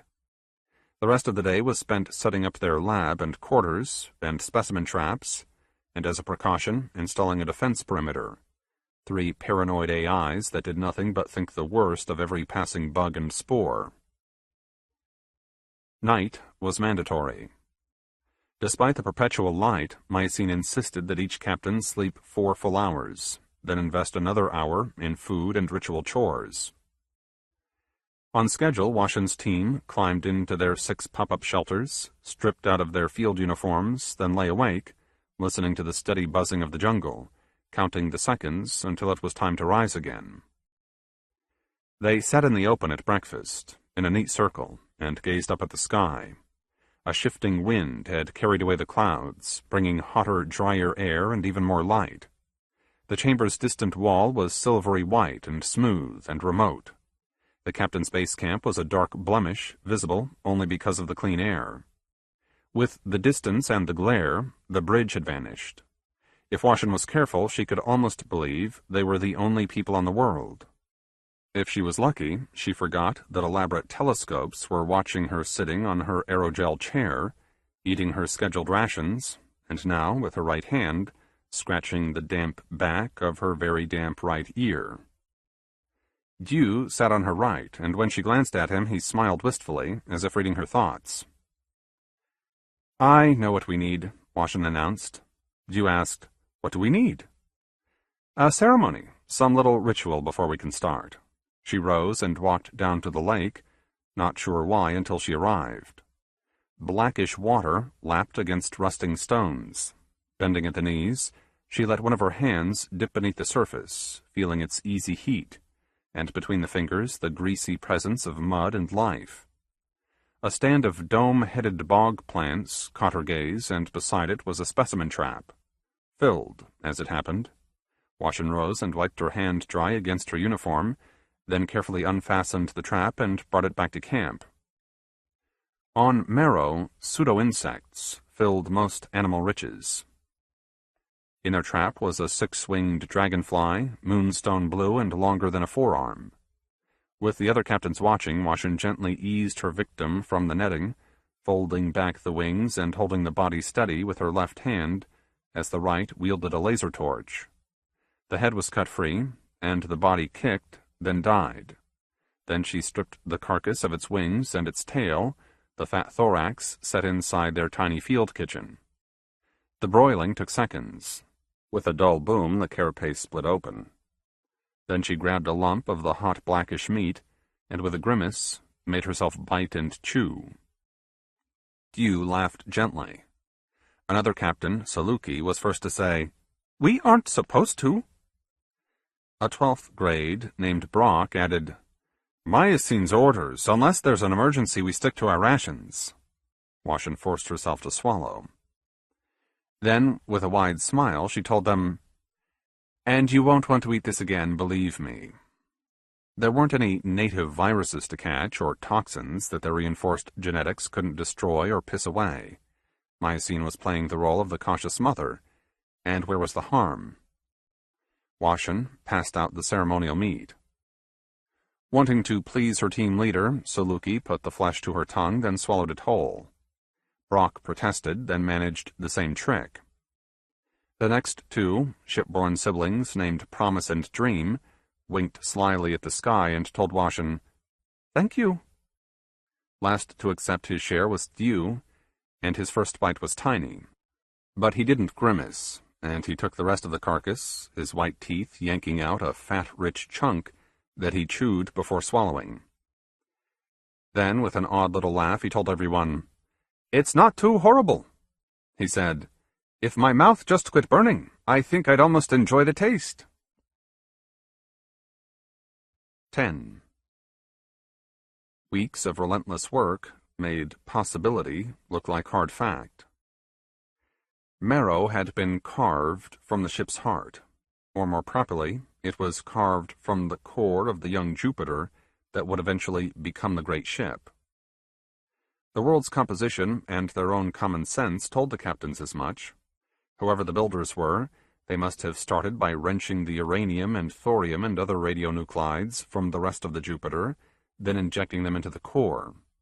With buttressing fields, the world was compressed, its iron packed closer and closer, before the exposed chamber wall was braced with hyperfiber.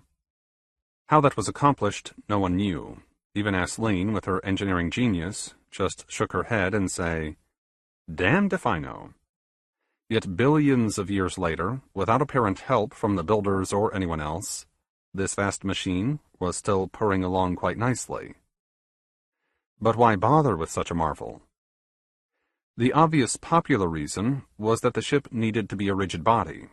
Tectonics, fueled by any internal heat, would have melted the chambers and shattered every stone ceiling, probably within the first few thousand years. But why go to so much trouble and expense to create Marrow? If you've got this kind of energy at your disposal, why not just lift the uranium out into space where you could put it to good use? Unless it was used here, of course. Some captains suggested that Marrow was the nearly molten remnant of an enormous fission reactor. Except there are easier, more productive ways to make energy, others pointed out, their voices more polite than gentle. But what if the world was designed to store energy? It was Aisling's suggestion. By tweaking the buttresses, the builders could have forced the world to rotate. With patience and power, two resources they must have had in abundance, the builders could have given it a tremendous velocity. Spinning inside a vacuum, held intact by the buttresses, as well as a vanished blanket of hyperfiber, this massive iron ball would have served as a considerable flywheel. Slowly, that energy was bled away by the empty ship. Somewhere between the galaxies, the rotation fell to nothing, and that's when the ship's systems eased themselves into hibernation. Aisling went as far as creating an elaborate digital, as real to the eye as could be. In the early universe, heavy elements were scarce. The builders harvested the radionuclides from above and buried them here, and as Marrow grew hotter and hotter, its hyperfiber blanket began to decay, degrade, and die.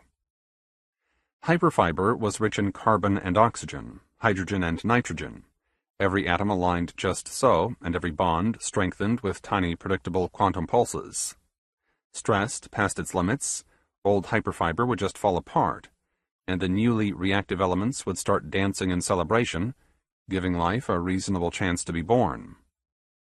"It's absolutely obvious," Aisling declared. "Once you see it, you can't believe anything else. You just can't." She made that dare at a weekly briefing.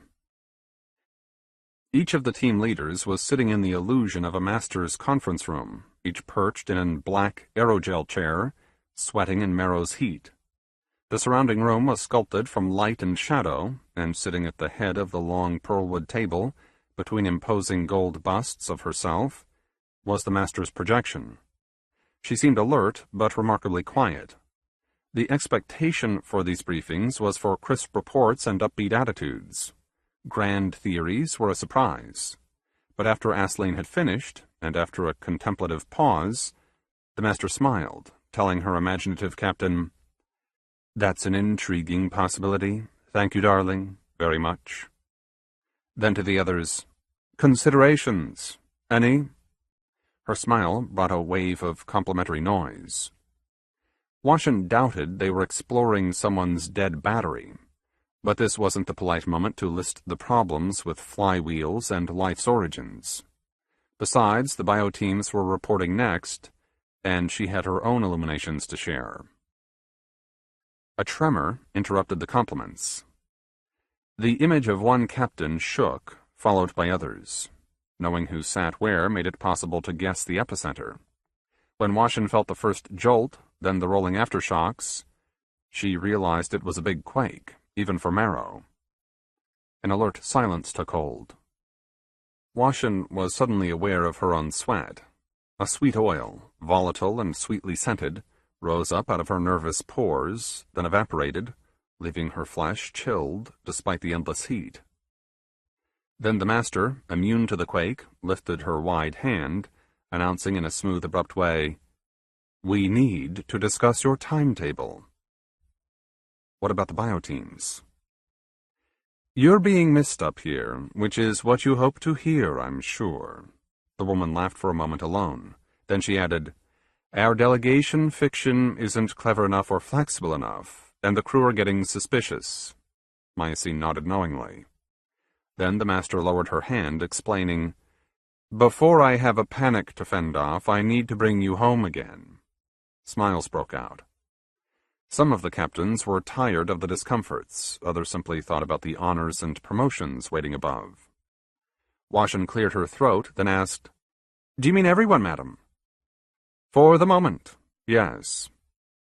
She shouldn't have been surprised that the cover story was leaking.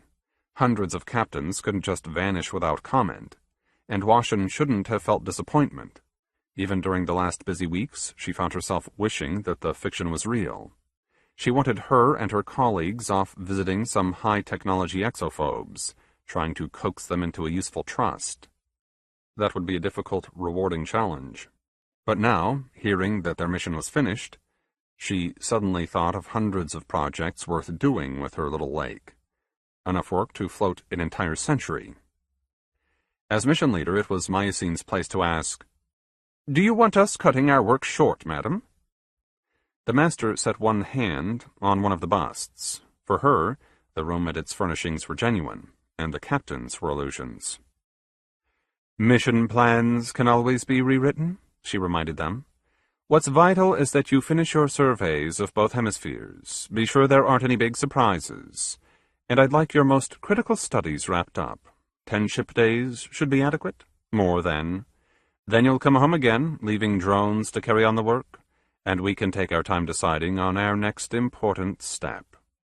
Smiles wavered, but none crumbled.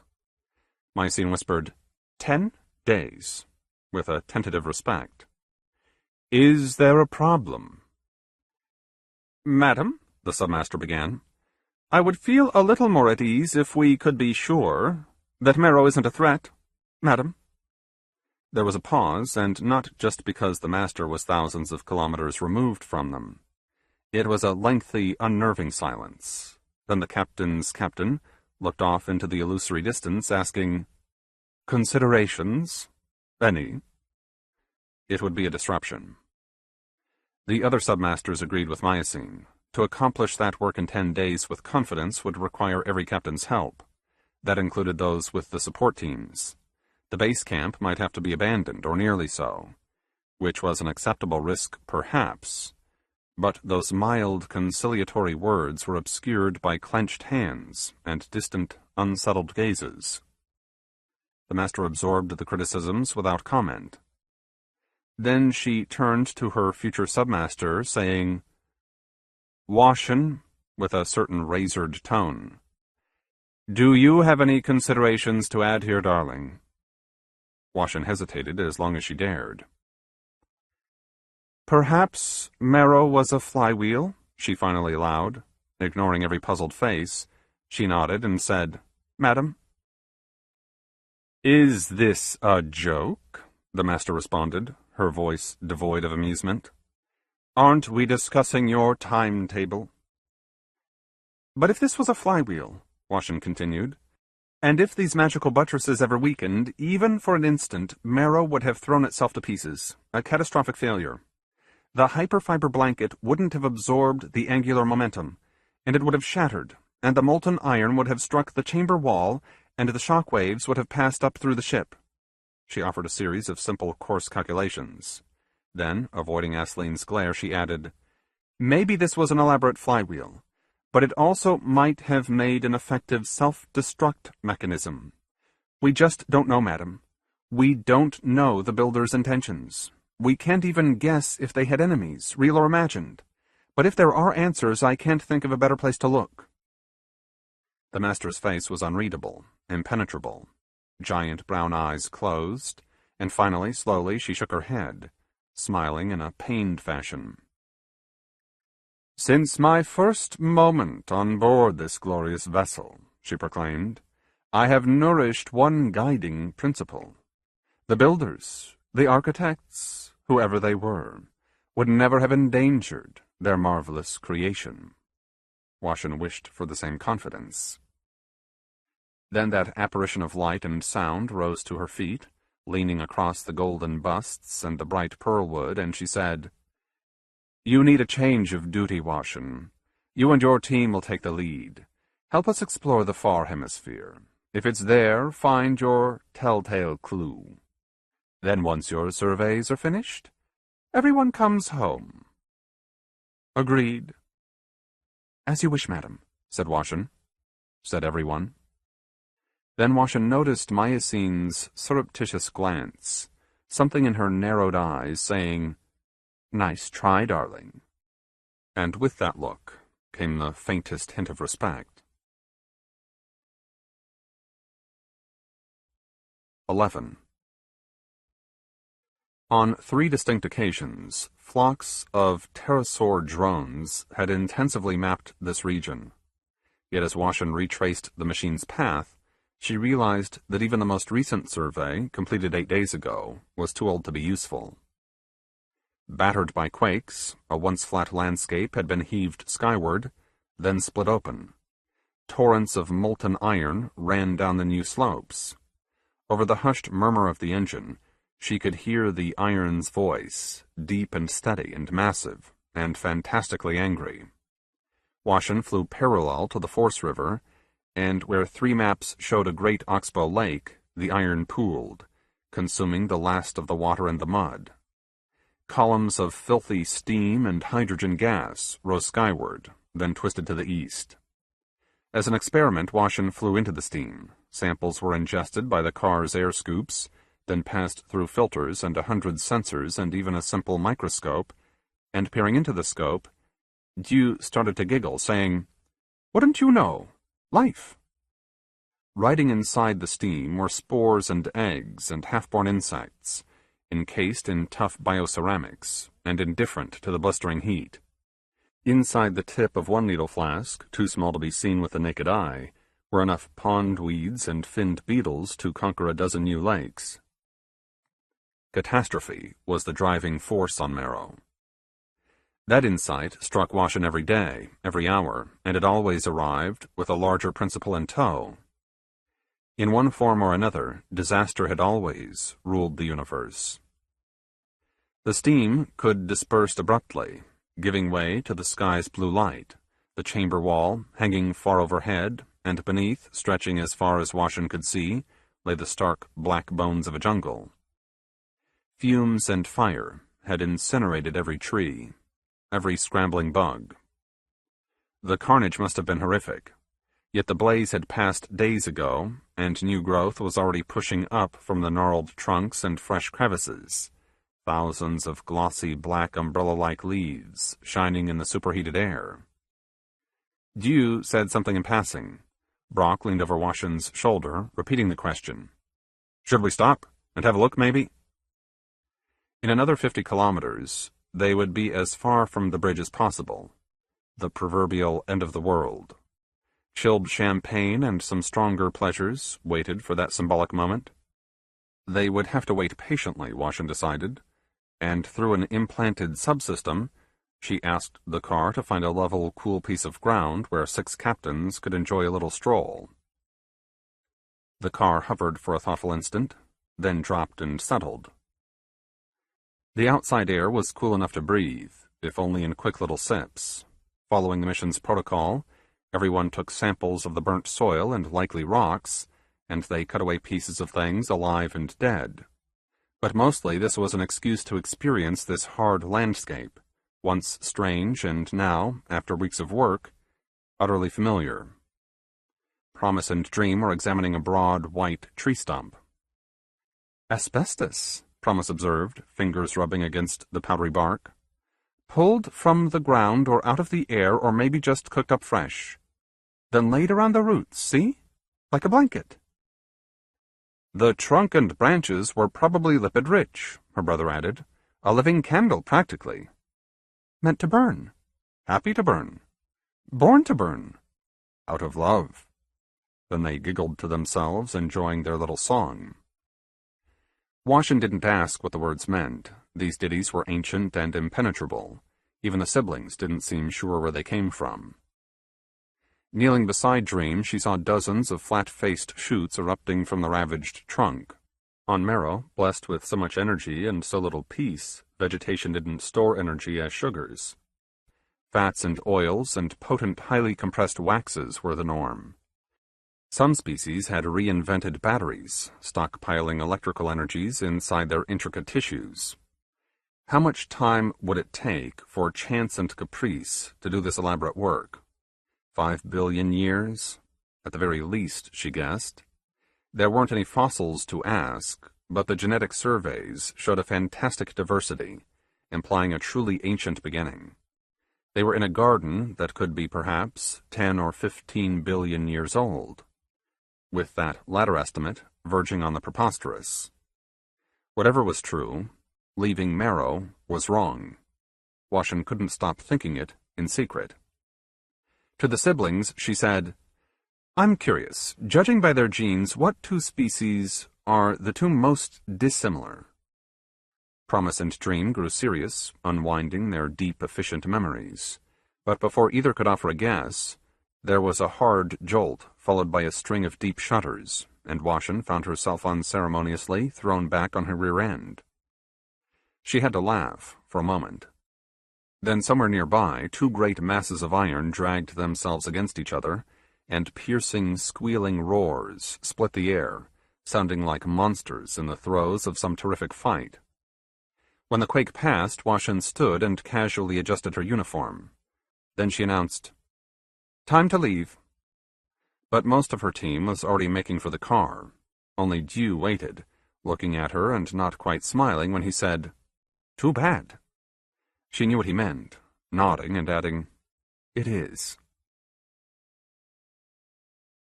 Their 8-day-old map was a fossil, and not a particularly useful fossil at that.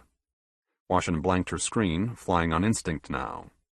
In another 10 minutes, maybe less, they would reach their destination. No other team would travel this far. Drawing a sturdy little satisfaction from the thought, she started to turn, ready to ask whoever was closest to check on their champagne. Her mouth opened, but a distorted, almost inaudible voice interrupted her. "Report! All teams?" "Who's that?" asked Brock.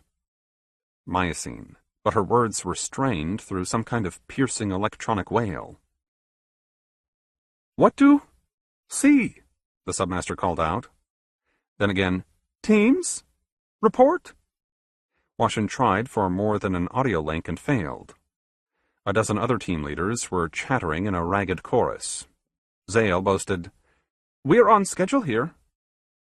Kizki observed, "Odd comm interference. Otherwise, systems nominal?" Then, with more curiosity than worry, Aisling inquired, "Why, madam, do you see something wrong?"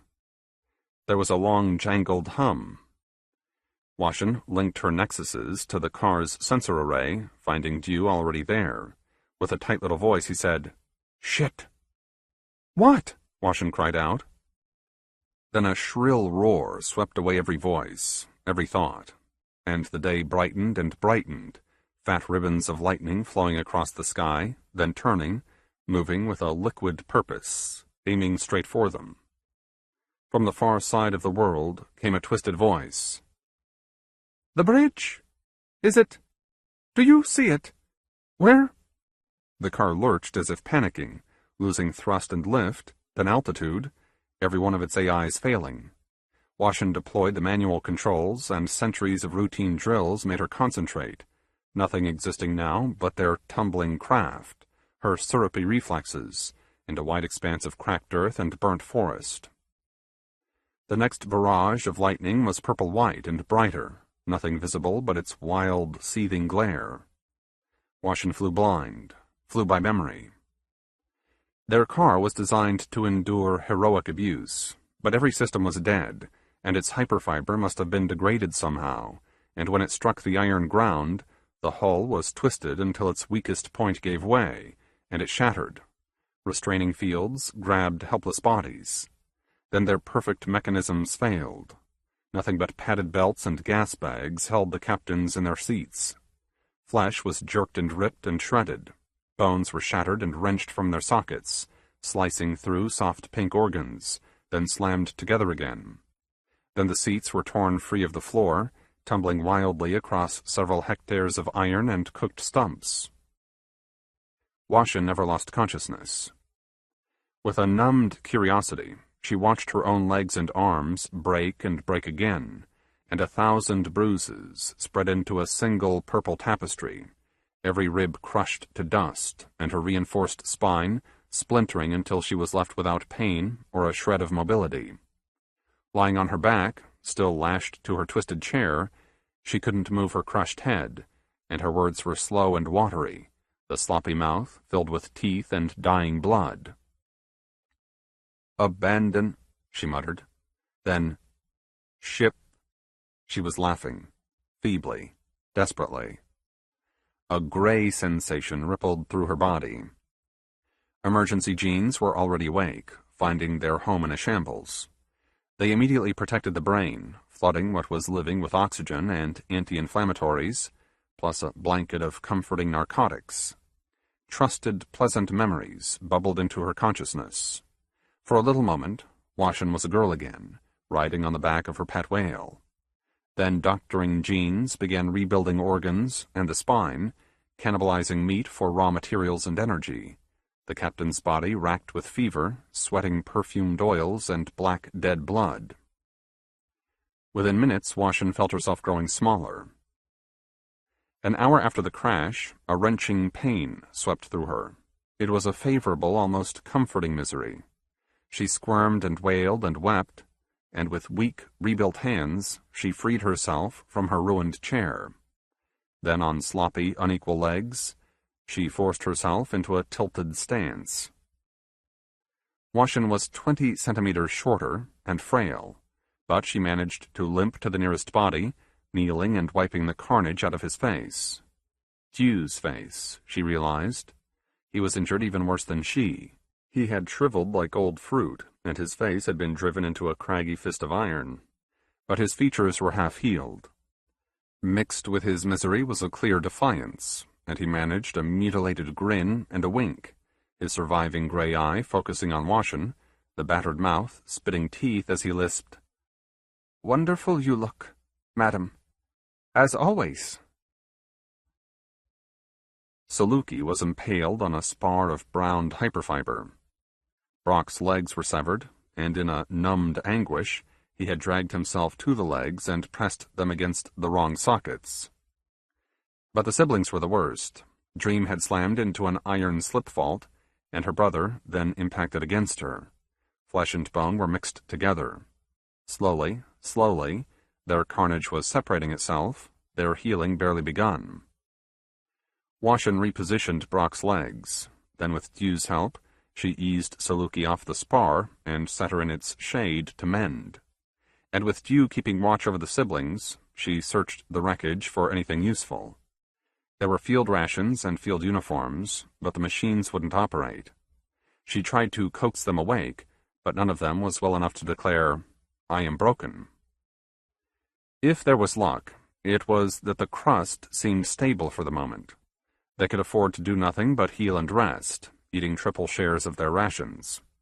Later, Saluki even managed to find 2 pop-up shelters and their survival packs, plus a full diamond flask of champagne. Hot as the ground by now, but delicious.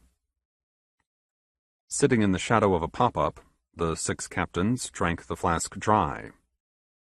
Pretending it was night, they huddled and discussed tomorrow, options named and weighed, and most of them discarded. Wait and watch. That was their collective decision. "We'll give Myosine 3 days to find us," said Washin. Then she caught herself trying to access her implanted timepiece out of pure habit. But every one of her implants, every minuscule nexus, had been fried by the same electric fire that had ripped them out of the sky. In a world without night, how long was 3 days? They made their best guess, then waited an extra day in case. But there wasn't any trace of Myosine or any other captain. Whatever had crippled their car must have left everyone else powerless. Seeing no choice in the matter, Washin looked at each of her companions, and she smiled as if embarrassed, and she admitted to them, "If we want to get home, it looks as if we're just going to have to walk." 12. Do something new, and do nothing else, and do that one thing relentlessly, particularly if it is painful and dangerous and utterly unplanned, and your memory begins to play one of its oldest, sneakiest tricks. Washin couldn't remember being anywhere else. She would find herself standing at the base of a tall newborn mountain, or deep within some trackless, black-bellied jungle, and it was as if everything she remembered about her former life was nothing but an elaborate, impossible dream, more forgotten than remembered, and those memories, at their heart, utterly ridiculous. This hike was a deadly business. Covering any distance was slow and treacherous work, even when the captains learned little tricks, and big ones, to keep themselves moving in what they prayed was the right direction. Marrow despised them. It wanted them dead, and it didn't care how it achieved their murder. And the hatred was obvious to everyone. Washin felt its mood every waking moment, yet she refused to admit it, at least in front of the others. Except for cursing, which didn't count. Fucking mountain, fucking wind, fucking shit-eating fucking weeds. Everyone had their favorite insults, saving the most savage words for the worst challenges. Stupid shit iron, I hate you, hear me? I hate you, the same as you hate me. Each day was a hard march, punctuated with the constant search for food. What they had eaten before as a ceremony became their standard fare. They caught giant insects, ripped loose their wings, and broiled them over hot, fatty fires. The strong meat held enough calories and nutrients to put the captains back to full size again, and very nearly their old health. Washin slowly learned which insects tasted the least awful. A desperate descendant of hunting apes, she taught herself the bugs' haunts and the best ways to catch them, and after what might have been the first year, or a little less, or maybe a little more, Washin didn't fall asleep hungry anymore. No one had to live famished. Promise and Dream sampled the lush vegetation, vomiting what was bitter beyond words, but mastering the slow, careful cooking of everything else. Where the tongue adapts, the soul follows. Early in that second year, there was a good day. Genuinely, truly good.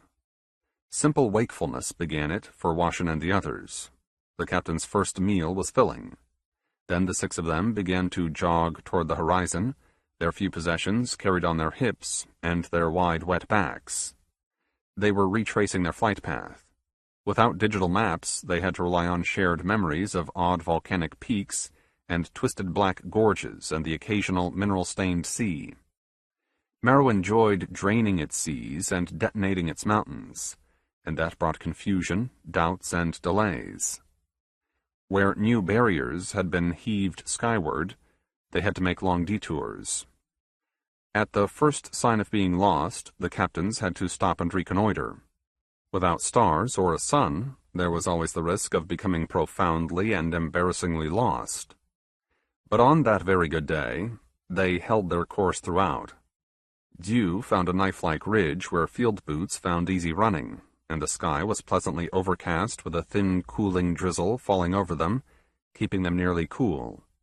Pressing until comfortably exhausted, they ran to the next landmark, a vast black escarpment that loomed over them by day's end. Camp was made in the deepest shadows of a likely valley. A rainwater stream danced down a jerky, narrow bed, probably not 50 years old. Rainwater was always better than spring water. True, they could taste the iron in every swallow, and there was usually a sulphurous residue. But it wasn't the mineral-choked, bacteria-choked stew that came from underground. In fact, it was cool enough for bathing, which was a genuine luxury. Washin scrubbed herself raw, then dressed, except for her battered boots, and she stretched out beneath an enormous umbrella tree, studying her long bare feet and the busy water, and noticing an unexpected emotion that was inside her. It was an emotion that seemed, against all odds, to resemble contentment, even happiness, in a diluted fashion. Dew appeared. One moment, Washin was utterly alone, and then Dew came from no particular direction, the top of his uniform removed, dangling behind him like the spent carapace of a growing insect. Under one arm, he carried his dinner, a beetle-like apparition, black as band iron and longer than a forearm, and he turned and smiled at Washington in a way that implied that he already knew where she was. He smiled, and his dinner moved its 8 legs in a steady, complaining fashion. He ignored the legs. Stepping closer, he offered a nebulous laugh, then asked, "Would you like to share?" For a captain, he was pretty. Dew had a pretty chest, hairless and sculpted by the last hard year, and his gray eyes had a sparkle that only grew brighter when he stepped into the shadow of the umbrella tree. Washington said, "Fine, thank you." Dew just kept smiling. For an instant, Washington felt uncomfortable, ill at ease, but when she searched for reasons, she discovered only that here was another one of those odd moments that she couldn't have predicted. 1,000 centuries old, yet she had never imagined that she would be sitting in a place like this, under these hard circumstances, staring at a man named Dew, her mouth genuinely growing wet from the anticipation. For a well-cooked beetle, or for something else? Washington surprised herself, admitting to both of them, "I can't remember the last time I was this happy." Dew giggled for a moment. "It's been a good day," she confessed. He said, "Yes," in a certain way. Then Washington heard herself saying, "Tie your friend down, for now, would you?" Then she threw him her best handmade rope, adding, "Only if you want, if you don't mind. I want to see you out of those clothes, Mr. Beetleman." The bridge was their final landmark. In the brilliant light, looking out from high on a windy ridge, the landmark resembled a rigid thread, dark and insubstantial against the silver-white chamber wall. Sheared off in the stratosphere, it was hundreds of kilometers too short. There was no escape route for them, but it was their destination. More than 3 years had been invested in reaching this place, and that was enough reason to keep marching past the usual fatigue. Yet this was exceptionally rough country, even for Marrow. And worse, the captains were traveling across the grain of every local fault and stream, and the little stretches of flat ground were choked with old jungles and elaborate deadfalls. Reaching the last high ridge, they found more ridges waiting in ambush, and the bridge was a fatter thread, but still agonizingly distant. They collapsed under the next ridge. It wasn't a true camp. They were lying where they fell in a rust-cushioned bowl surrounded by raw nickel, and when a mist turned into a hard rain, they ignored it. Thousands of zigzagging kilometers and 3 years had made Washington and her team indifferent to this little dose of weather. They lay on their backs, breathing when they needed, and quietly, with soft, exhausted voices, they made themselves mutter hopeful words. "Imagine the other captain's surprise," they told each other. "Imagine," they said, "when we come out of the jungle tomorrow. Won't all this be worth it, just to see the surprise on their noble faces?" Except no one was waiting to be caught off guard. Late that next day, they arrived at the bridge and found a long-abandoned encampment, overgrown and forgotten. The solid, trusted hilltop where the bridge was rooted had been split open by quakes, and the hyperfiber was a sickly, degraded black. The structure itself was tilting precariously away from them. Dead doors were propped open with a simple iron post. A makeshift ladder reached up the dark inner shaft, but judging by the frosting of soft rust, no one had used the ladder for months, if not for several years. Circling through the jungle, Brock found a sketchy path. They picked a random direction and followed the path until it was swallowed by the black vegetation. Then they turned and retraced their course until the path was wide enough that a person could jog, then run, relaxing because someone had been down this way. Someone was here. And suddenly Washington was in the lead, streaking ahead at a full sprint. But by the time they reached the river bottom, everyone was breathless.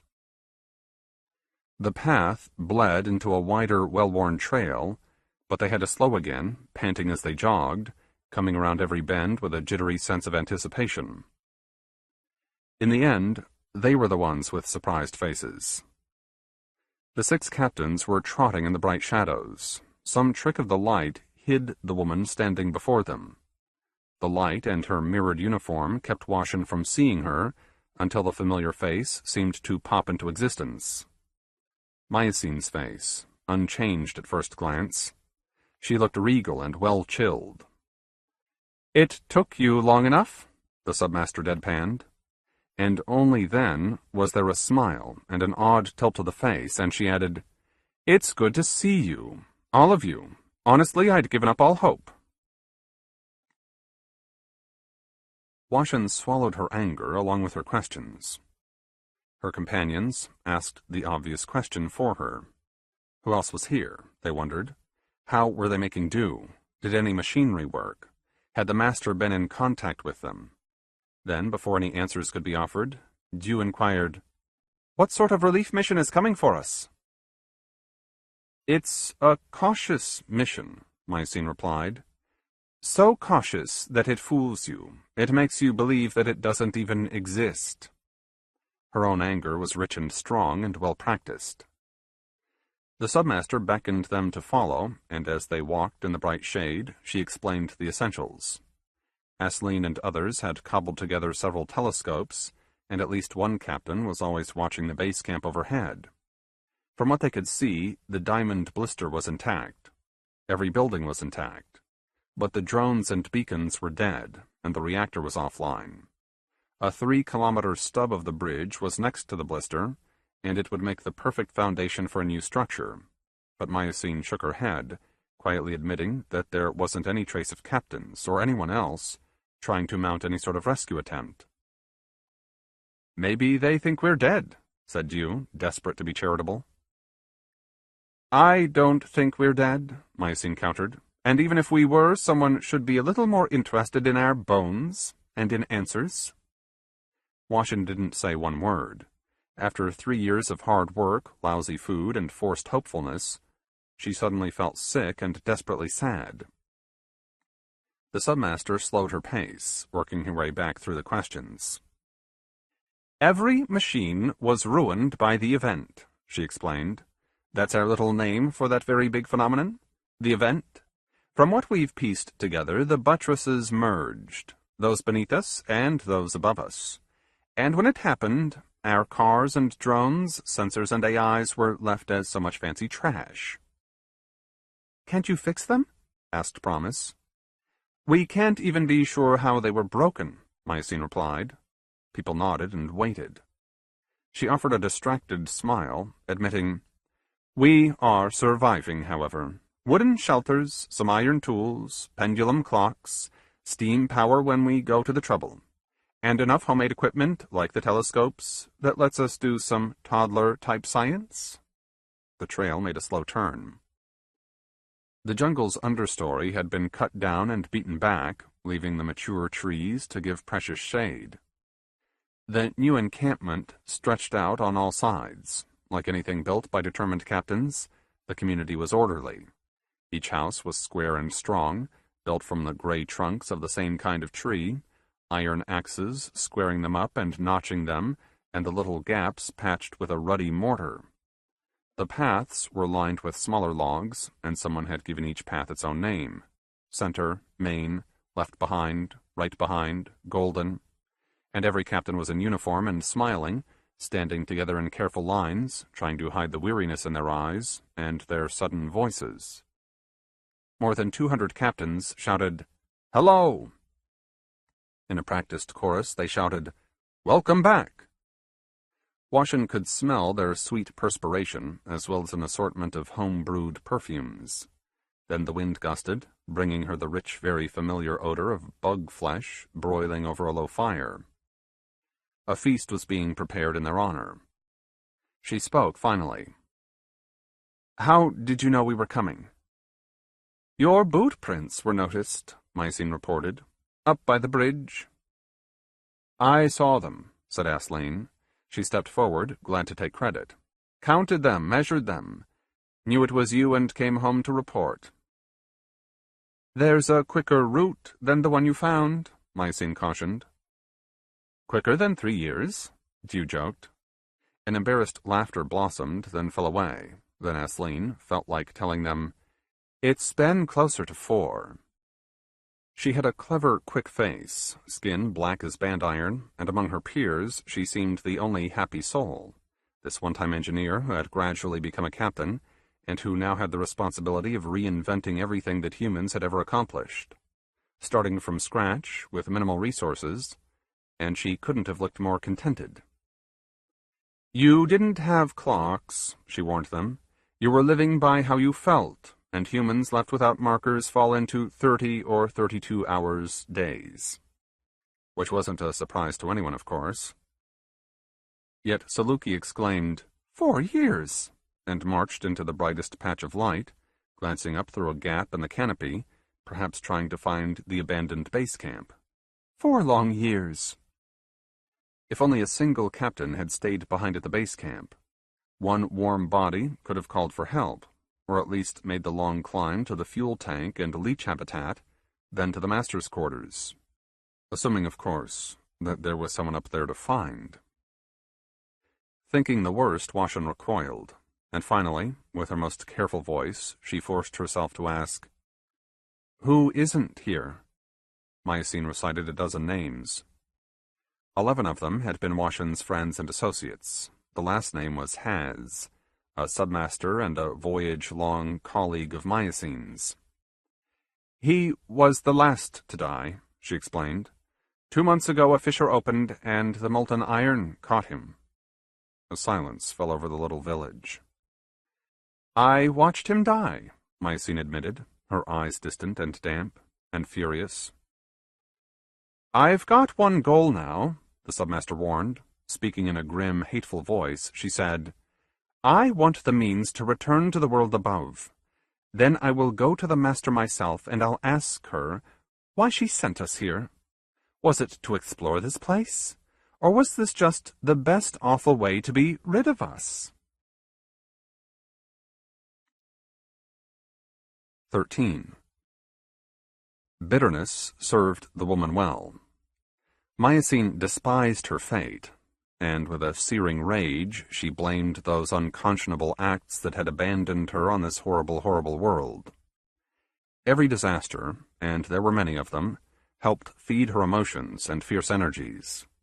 Every death was a tragedy, erasing an ocean of life and experience, and each rare success was each a minuscule step toward making right what was plainly and enormously wrong. The submaster rarely slept, and when her eyes dipped shut, she would descend into vivid, confused nightmares that eventually shook her awake, then lingered, left in the mind like some sophisticated neurological toxin.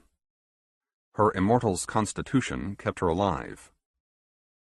Ancestral humans would have perished here.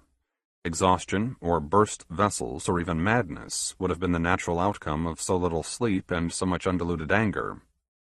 But no natural incarnation of humanity could have lived a single day in this environment, subsisting on harsh foods and ingesting every sort of heavy metal with each breath and sip and bite.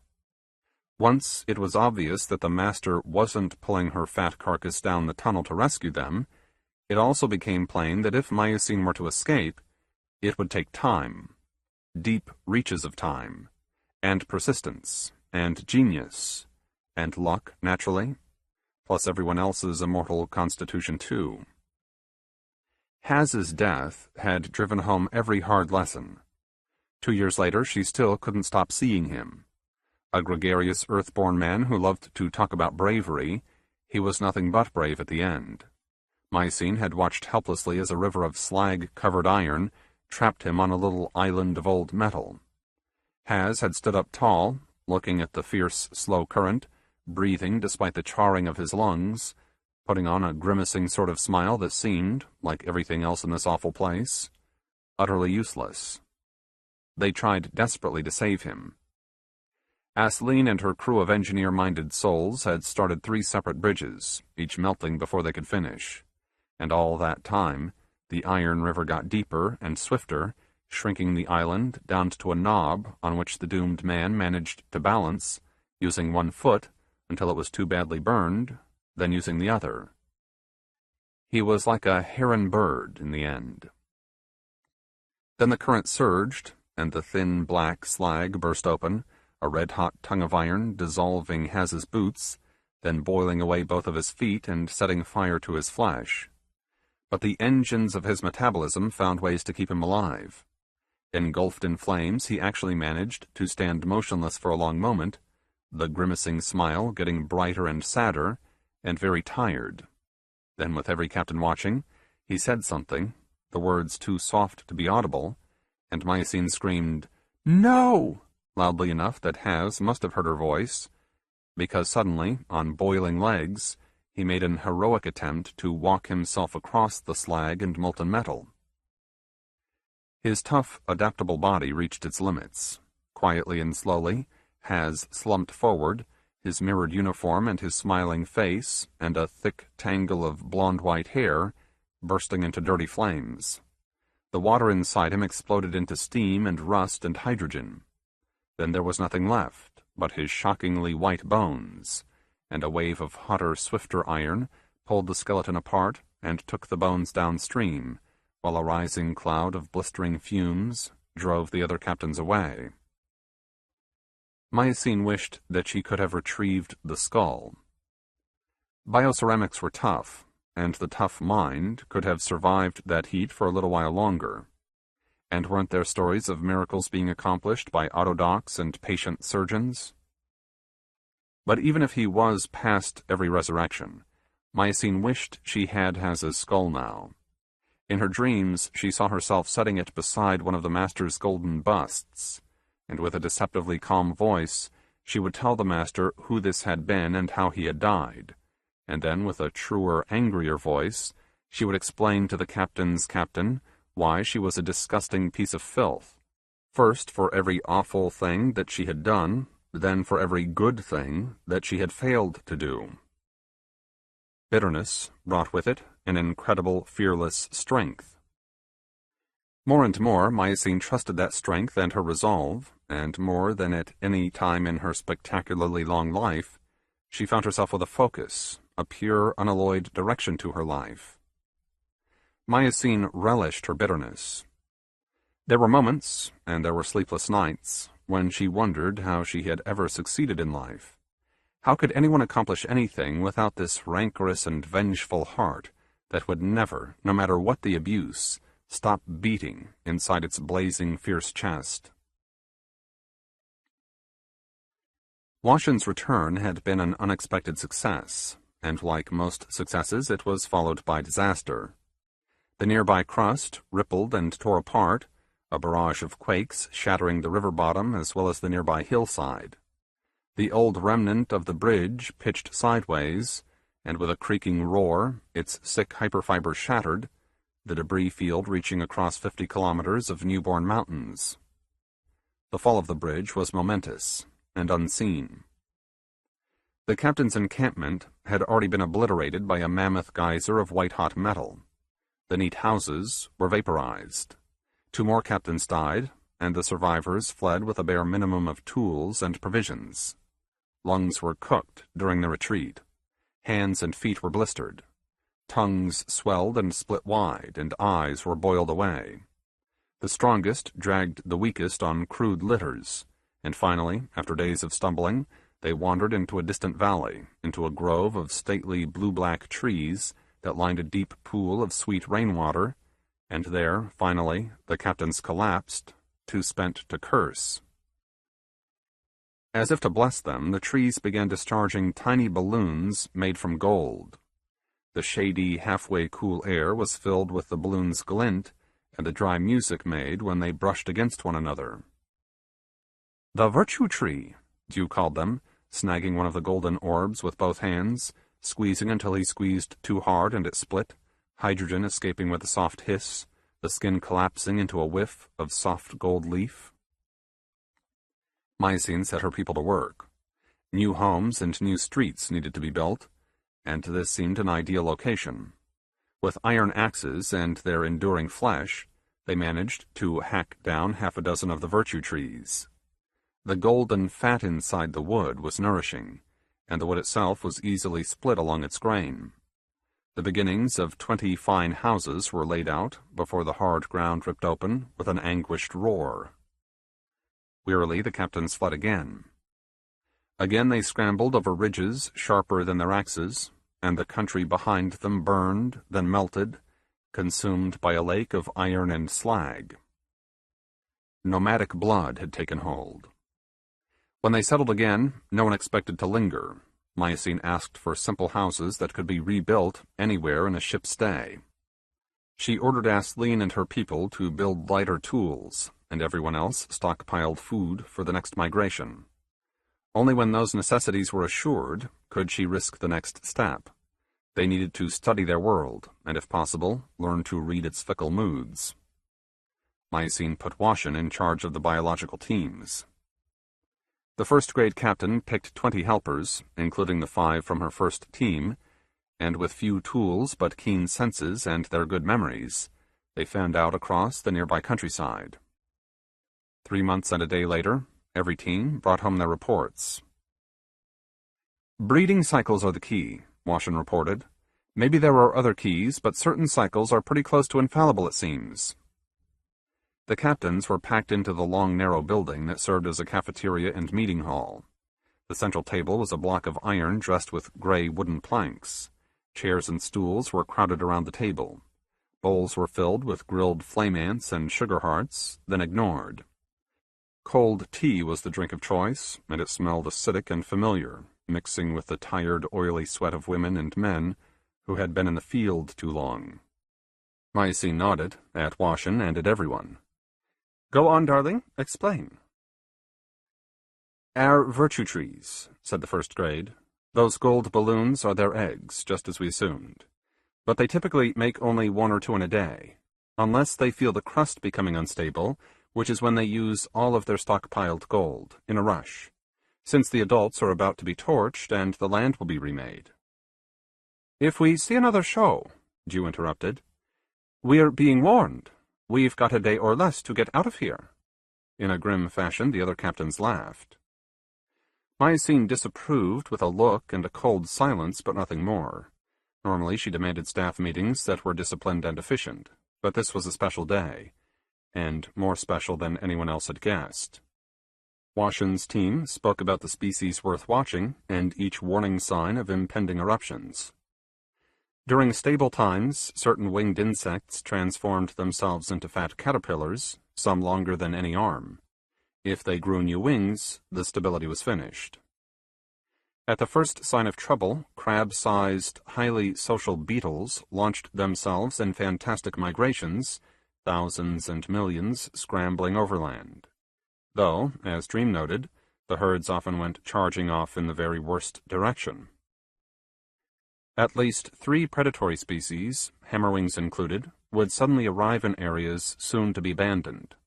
Perhaps it was an adaptation to the good hunting that would come when locals rushed out of their burrows and nests. In dangerous times, certain caterpillars sprouted wings and took up the predatory life. And slight changes in water temperature and chemistry caused aquatic communities to panic or grow complacent. Just what those changes were, no one was certain. It would take delicate instruments and years more experience to read the signs as easily as the simplest black scum seemed to manage it. Everything said was duly recorded, a low-grade captain sat at the far end of the table, taking copious notes on the huge bleached wings of copperflies. Once finished, it was Myocene's place to invite questions. "How about our virtue trees?" asked Aisling. "Are they behaving themselves?" "As if they'll live forever," Washin replied. "They're still early in their growth cycles, which means nothing. Eruptions can come any time. But they're putting their energies into wood and fat, not into gold balloons. And since their roots are deep and sensitive, they know what we can't. I can guarantee that we can remain here for another 2 or 3, or perhaps even 4 whole days."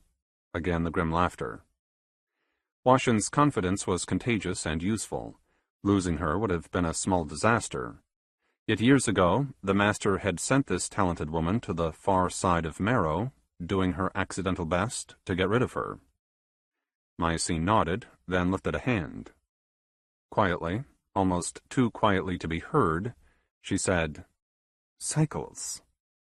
The closest captains turned, watching her. Thank you, Washington. The submaster looked past her and shivered. Without warning, she felt her own private eruption.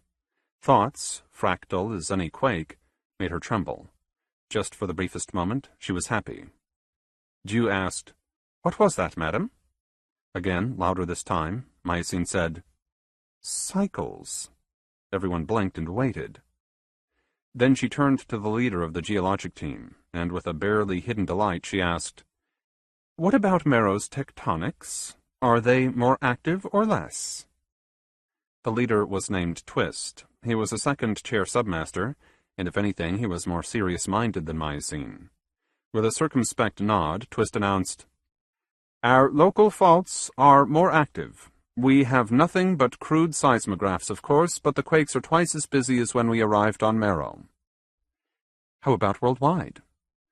"Really, madam, at this point there's no competent, comprehensive way for me to address that question." "What is it, madam?" asked Dew. Honestly, she wasn't absolutely certain. But Mycene looked at each of the faces, wondering what it was about her face that was causing so much puzzlement and concern.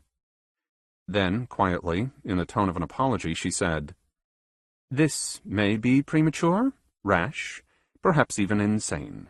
She swallowed and nodded, and more to herself than to them, she said, "There is another cycle at work here, a much larger, much more important cycle." There came the distant droning of a lone hammerwing, then silence. "My self-appointed task," Mycene continued, "is to keep watch on our former base camp. It's a hopeless chore, frankly, and that's why I don't ask for anyone's help. The camp is still empty, and until we can find the means, I think it will remain abandoned." A few of the captains nodded agreeably. One or two sipped at their pungent tea.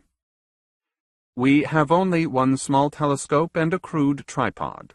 Mycene was unfolding a copperfly wing, her long hands gently trembling as she told everyone, "I leave the telescope set on the east ridge on flat ground inside a sheltered bowl, and all I use it for is to watch the camp, 5 times every day, without exception." Someone said, "Yes, madam," patiently, but not too patiently. Mycene rose to her feet, spreading out the reddish wings covered with numbers and small neat words. "When we lived beneath the camp, we rarely adjusted our telescopes, usually after a tremor or a big wind. But now that we've moved here, 53 kilometers east of original position, well, I'll tell you, in these last weeks, I've twice had to adjust my telescope's alignment. I did it again just this morning, always nudging it down toward the horizon." Silence. Mycene looked up from the numbers, seeing no one. She asked herself, "How can that be?" With a quiet, respectful voice, Aslane suggested, "Tremors are throwing the telescope out of alignment, as you said."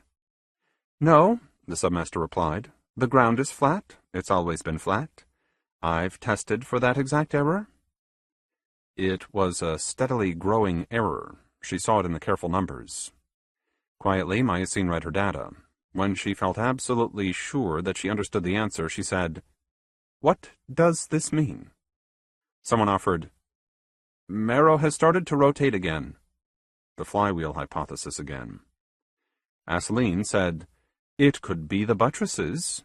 With a fraction of their apparent energies, they could act on the iron, causing it and us to move a few kilometers." A few kilometers, yes. One of Mycene's long hands lifted high, silencing the others. "Perhaps," she said with a little smile. "But there's still another option, involving the buttresses, but in a rather different fashion." No one spoke or blinked. "Imagine that the event, whatever it was, imagine it was part of some grand cycle. And after it happened, the buttresses under our feet started to weaken, to loosen their grip on Marrow, if only just a little bit." "The planet expands," said someone. Said Washington.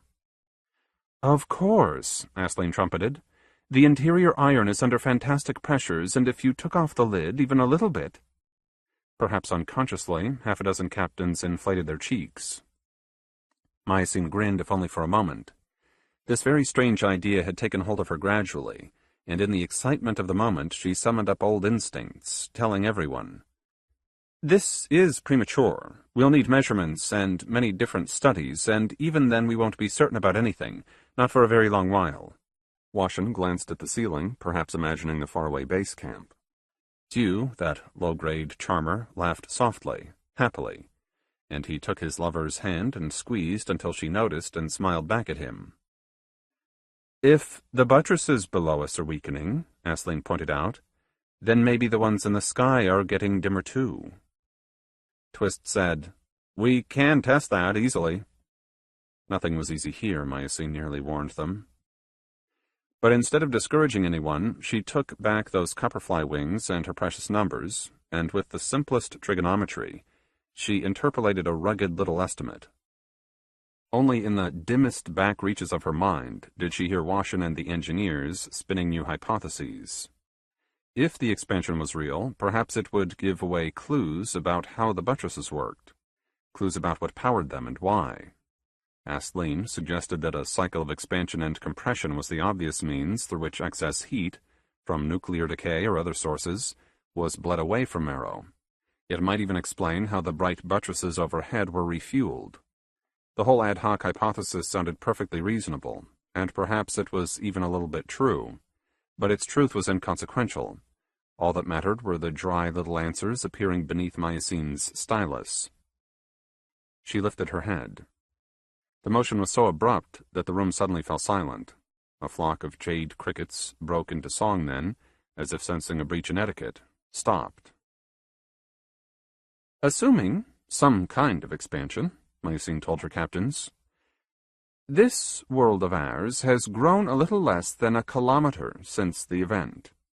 And at this rate, assuming that Marrow can maintain this modest pace for another 5,000 years, in another 5 millennia, the world will fill this entire chamber, and we'll be able to walk back to our base camp."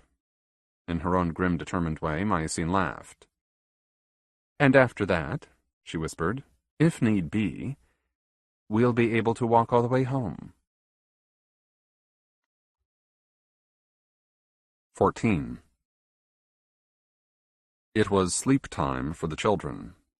Washin intended to visit the nursery, but as she approached, she heard the gentle murmurs of a voice, and she hesitated, then eased closer, an adult caution and her own curiosity making a game out of this routine chore. The community nursery was built from iron blocks and iron bricks, black umbra wood making the steeply pitched roof. Next to the cafeteria, this was the largest structure in the world, and easily the most durable. Washin leaned against the wall, an ear to one of the little shuttered windows, listening carefully, realizing that it was the oldest boy who was speaking, telling everyone a story. "We call them the Builders," he was explaining. "That's our name for them because they built the ship and everything within it." "The ship," whispered the other children, in one voice. "The ship is too large to measure," he assured them, "and it is nothing but beautiful. Yet when it was new, there was no one to share it with. There were only the Builders, and they were proud, and that's why they called out into the darkness, inviting others to come fill its vastness, to come see what they had done and sing about their lovely creation." Washin leaned against the wall, smelling the shutter's sweet wood. "Who came from the darkness?" asked that oldest boy. "The bleak," dozens of voices answered instantly. "Was there anyone else?" "No one." "Because the universe was so young," the boy explained. With utter confidence, he picked his own odd course through what the captains had taught him. "Everything was new, and there were only the bleak and the Builders." "The bleak," one little girl repeated with feeling. "They were a cruel, selfish species," the boy maintained, "but they always wore smiles and said careful words. They came and sang praises to our lovely ship. But what did they want, even from the earliest moment?" "To steal our ship," the others answered. "In the night, as the Builders slept unaware," he said with a practiced foreboding, "the bleak attacked, slaughtering most of them while they lay helpless in their beds." Every child whispered, "Slaughtered." Washin eased her way closer to the nursery door. Each child had his own little bed, positioned according to some personal logic. Some of the beds were close together, in 2s and 3s and 5s, while others preferred distance and a comparative solitude. Peering through the shuttered door, she found the storyteller. He was apart from the others, sitting up in his little bed, his face catching one of the bright slivers of light that managed to slip through the heavy ceiling. His name was Till. He looked very much like his mother, tall, with a tall, thin face. Then he moved his head slightly, and he resembled no one but himself. "Where did the surviving builders go?" he asked. "Here." "And from here, what did they do?" "They purified the ship." "They purified the ship," he repeated with emphasis. "Everything above us had to be killed. The builders had no choice whatsoever." There was a long reflective pause. "What happened to the builders?" he asked. "They were trapped here," said the others on cue. "And?" "They died here, one after another." "What died?" "Their flesh." "But is flesh all there is?" "No."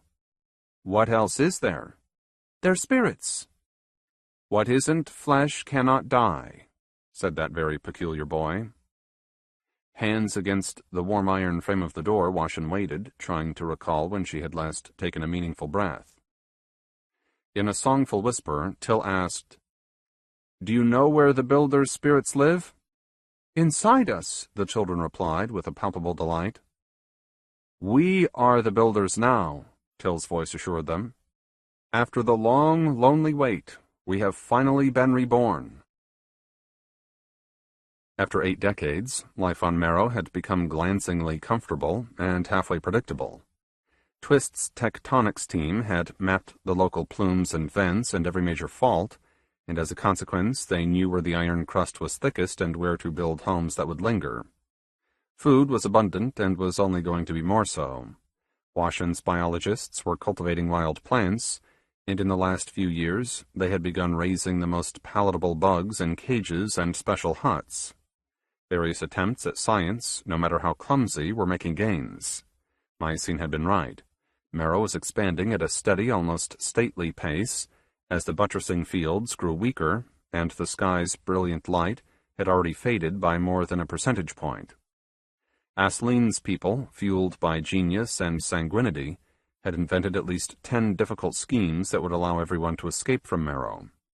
It would only require another 49 centuries, give or take. Children were inevitable and essential. They brought new hands and new possibilities, and they would replace the losses inflicted by this awful place. Then once they had their own children, a slow-motion demographic onslaught would have begun. Every female captain owed the world at least one healthy boy or girl. That was Myocene's pronouncement. But her words slammed up against modern physiologies. There wasn't one viable egg or a motile sperm inside any captain. In modern society, complex medicines and delicate autodocs were used to tease long-lived people into fertility. They had neither. That's why it took 20 years of determined research before Promise and Dream, working in their own laboratory, discovered that the black spit of a hammerwing, poisonous to most native life forms, could induce a temporary fecundity in human beings. There were dangers, however. A woman required very high, even toxic dosages, and the effects on a developing embryo were far from clear. Mycene volunteered to be first.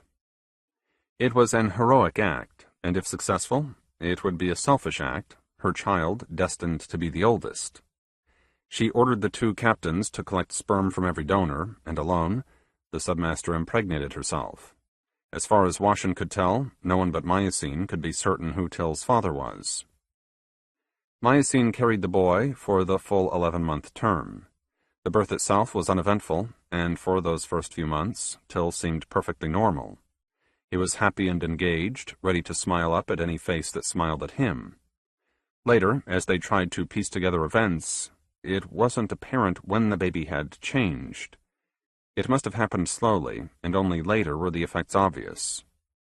Till was a happy, giggling boy riding gracefully on his mother's hard hip, and then it was a different day, and people began to notice that he was much more quiet, still riding that hip without complaint, but his gaze distant, and always, in some odd, undefinable fashion, distracted.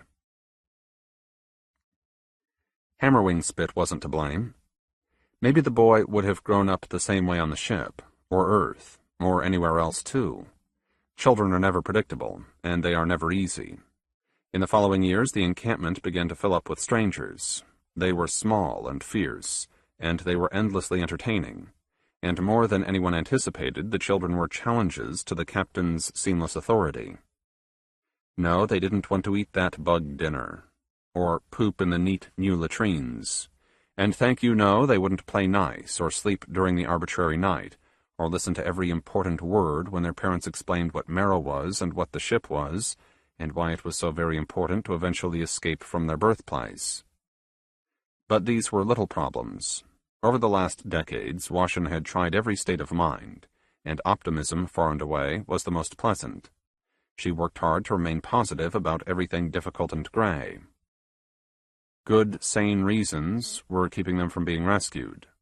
The most likely explanation was the simplest. The event was a regular phenomenon, and it had reached beyond Marrow, collapsing the access tunnel so completely that digging it out again was grueling, achingly slow work.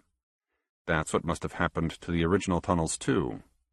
Earlier events had destroyed them, and the master could only act with caution, balancing the good of a few captains against the unknown dangers, the well-being of billions of innocent and trusting passengers taking easy precedence.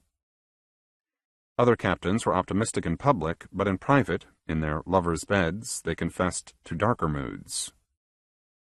"What if the master's written us off?" Jew posed the question, then immediately offered an even worse scenario. "Or maybe something happened to her," he grunted. "This was an utterly secret mission. If she died unexpectedly, and if the first chair submasters don't even know that we're down here." "Do you believe that?" asked Washin. Hugh shrugged his shoulders as if to say, "Sometimes?" Through the heavy walls and sealed shutters came the drumming of a hammerwing. Then silence. For a moment it felt as if Marrow were listening to them. Playing Jew's own game, Washin reminded him, "There's another possibility." "There's many. Which one?" "The event was bigger than we realize, and everyone else is dead." For a moment, Jew didn't react. It was the unmentionable taboo. Yet Washin kept pressing, reminding him, "Maybe we weren't the first ones to find this derelict ship. Others came before, but the builders had left behind some kind of booby trap, primed and ready." "Perhaps," he allowed. Then he sat up in bed, iron springs squeaking as his smooth, strong legs dropped over the edge, toes kissing the cold, dark floorboards. Again, softer this time, he said, "Perhaps.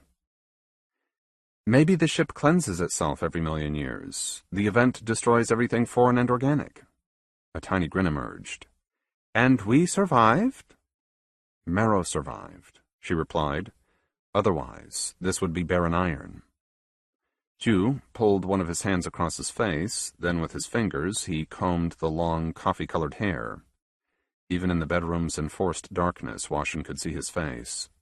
After so many years, she knew it better than she knew her own features, and in the vastness that was her remembered life, she couldn't think of any man to whom she had felt this close. "I'm just talking," she told him. "I don't believe what I'm saying." "I know." Placing a hand on his sweaty back, she realized that Jew was watching the crib. Their infant son, Locke, was hard asleep, blissfully unaware of their grim discussion. In another 3 years, he would live in the nursery. He would live with Till, she kept thinking. A month had passed since Washin had overheard that story about the builders and the bleak. But she hadn't told anyone, not even Jew. "There are more explanations than we have people," she admitted. Again he wiped the sweat from his face. Then she said, "Darling," with an important tone, "have you ever listened to the other children?" He glanced over his shoulder. "Why?" She explained in brief. Since they built this house, the same sliver of light had slipped its way through the shutters. Changing the tilt of his head, the light hit his gray eye and the high, strong cheek. "You know Till," was Jew's response. "You know how odd he can seem." "That's why I didn't mention it." "Have you heard him tell that story again?" "No," she admitted. But you've been eavesdropping, I'd guess. She said nothing. Her lover nodded wisely and came close to a smile. Then, with a little wink, he stood up, bare feet, carrying him to the crib. But Dew wasn't looking at their son. Instead, he was fingering the mobile hung over the crib on a thick, trustworthy cord. Painted pieces of wood bounced gently on nearly invisible wire, showing Locke all those wonders that he couldn't see for himself. The ship was in the center, largest by a long way, and surrounding it were tinier starships and several generic birds, as well as a phoenix that his mother had carved for her own reasons, then hung there without explanation. After a moment, Washin joined Dew at the crib. Locke was a quiet baby, patient, uncomplaining. From his parents he had acquired a stew of immortal genes and an easy strength, and from this world, his birthplace, came... Well, what about him was Marrow? Not for the first time, Washin wondered if it was wrong to allow children on a world barely understood. A world that could probably kill all of them, and kill them tonight if the urge struck it. "I wouldn't worry about Till," said Dew. "I don't," she promised, speaking more to herself than him. But the man still explained himself. "Children are imagination machines," he said. "You never know what they're going to think about anything." Washin was remembering the child, that part human, part Gaian creature that she raised for Pamir, and with a bittersweet grin she replied, "But that's the fun in having them. Or so I've always been told." The boy walked alone, crossing the public round with his eyes watching his own bare feet, watching them shuffle across the hot, sky-baked iron. "Hello, Till." He seemed incapable of surprise. Pausing, he lifted his gaze slowly, a smile waiting to shine at the captain. "Hello, Madam Washin. You're well, I trust?" Under the sky's blue glare, he was a polite, scrupulously ordinary 11-year-old boy. He had a thin face joined to a small, narrow body, and like most of his peers, he wore as little as the adults let him wear. Modern genetics were such a tangle. Washin had given up guessing who was his father. Sometimes she wondered if Myosine even knew. She obviously wanted to be his only parent, openly grooming him to stand beside her someday. Whenever Washin looked at the half-feral boy wearing nothing but a breechcloth, she felt a nagging resentment, petty as can be, and since it was directed at an 11-year-old, simply foolish. "I have a confession to make," she said, using her own smile. "A little while back, while you were in the nursery, I overheard you talking to the other children. You were telling them a very elaborate story." The eyes were wide and brown, with darts of black inside them, and they didn't so much as blink. "It was an interesting story," Washin conceded. Till looked like any boy who didn't know what to make of a bothersome adult. Sighing wearily, he shifted his weight from one brown foot to the other. Then he sighed again, the portrait of pure boredom. "How did you think up that story?" A shrug of the shoulders. "I know we like to talk about the ship, probably too much." Her explanation felt sensible and practical. Her biggest fear was that she would come across as patronizing. "Everyone likes to speculate about the ship's past and its builders and the rest of it. All our chatter has to be confusing, and since we are going to be rebuilding the bridge with your help, it does rather make you into a species of builder, doesn't it?" Till shrugged again, his eyes looking past her. On the far side of the round, in front of their machine shop, a team of sweating captains fired up their latest turbine, a primitive wonder built from rough steel and vague memories, plus considerable trial and error. Homebrewed alcohols combined with oxygen, creating a delicious roar. While it was working, the engine was powerful enough to do any job they could offer it, at least for today. But it was dirty and noisy, and it was inefficient, and the sound of it almost obscured the boy's strong voice. "I'm not speculating," he announced. "Not about anything." Washin said, "Excuse me?" as if she hadn't heard him. "I won't tell you that I'm making it up." The turbine sputtered, then fell silent. Washin nodded, smiling in a defeated way. Then she noticed an approaching figure. From the shop, wearing her old epaulets on a simple robe of hand-woven fabric, Mycene looked weary as always, and angry in 1,000 ways. "I don't make up anything," the boy protested. His mother asked, "What don't you do?" Till didn't say. For a moment, he and Washin exchanged looks as if making a pact. Then he turned to Mycene, complaining, "That machine? It sounds awful."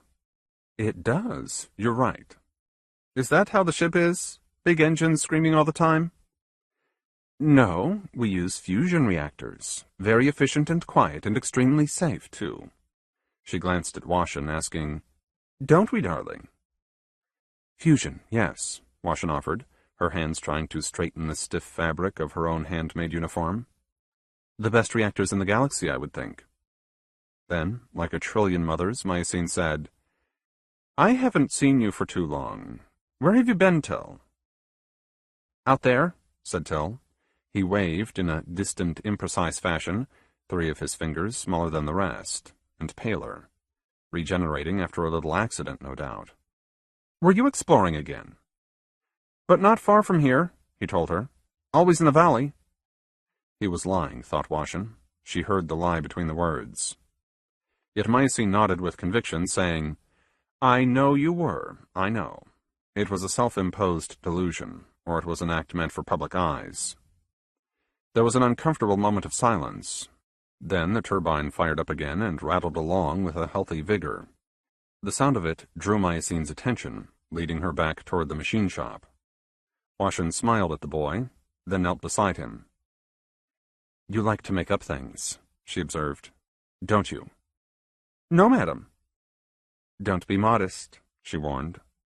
But Till shook his head stubbornly, staring down at his toes and the black iron. "Madam Washin," he said with a boy's fragile patience, "what is. It's the only thing that can never be made up." 15. Locke waited in the shadows, a grown man with a boy's guilty expression and the wide, restless eyes of someone expecting disaster to lash out from every direction. His first words were, "I shouldn't be doing this." But a moment later, responding to the anticipated response, he said, "I know, Mother, promises given are promises always." Washin hadn't made a sound. It was his father who offered second thoughts. "If this is going to create troubles," Jew muttered, "maybe we should slip back home again." "Maybe you should," their son allowed. Then he turned and abruptly walked off, never inviting them to follow, knowing they wouldn't be able to help themselves. Washin hurried up the path, feeling Jew in her footsteps. A young jungle of black umbra trees and elegant lambda bushes dissolved into a sudden landscape of bare iron. Black pillars and arches created an indiscriminate, infuriating maze. Every step was a challenge, an act of conscious grace. Razored edges sliced exposed flesh, crisscrossing fingers and calves with thin pink wounds. Bottomless crevices beckoned to passers-by, wind and dripping rainwater echoing out of the metal ground. Worst of all, Washin's body was accustomed to sleep at this hour. Fatigue slowed her senses and her common sense. When she saw Locke standing on a rusty lip of a cliff, waiting for them, she noticed nothing but his wide back and the long golden hair tied into an elaborate set of braids. She stared at the simple black shirt woven in the village loom, from mock cotton, the shirt that his mother had patched more than once and always badly. Until she stood beside him, Washin was oblivious to the deep valley spread out below them, long and rather narrow, its flat floor covered with a mature stand of black-as-night virtue trees. "Black as night," Washin whispered. Her son rose to the bait. Shaking his head, he said, "Mother, there's no such thing." As night, he meant. In his world, he meant. This was lucky ground. When the world's fiery guts began to pour out on all sides, this thick and durable slab of crust had fallen into the great fissure. The virtue jungle had burned, but it hadn't died. Its roots could be a century old or older, as old as the human tenure on Marrow, perhaps.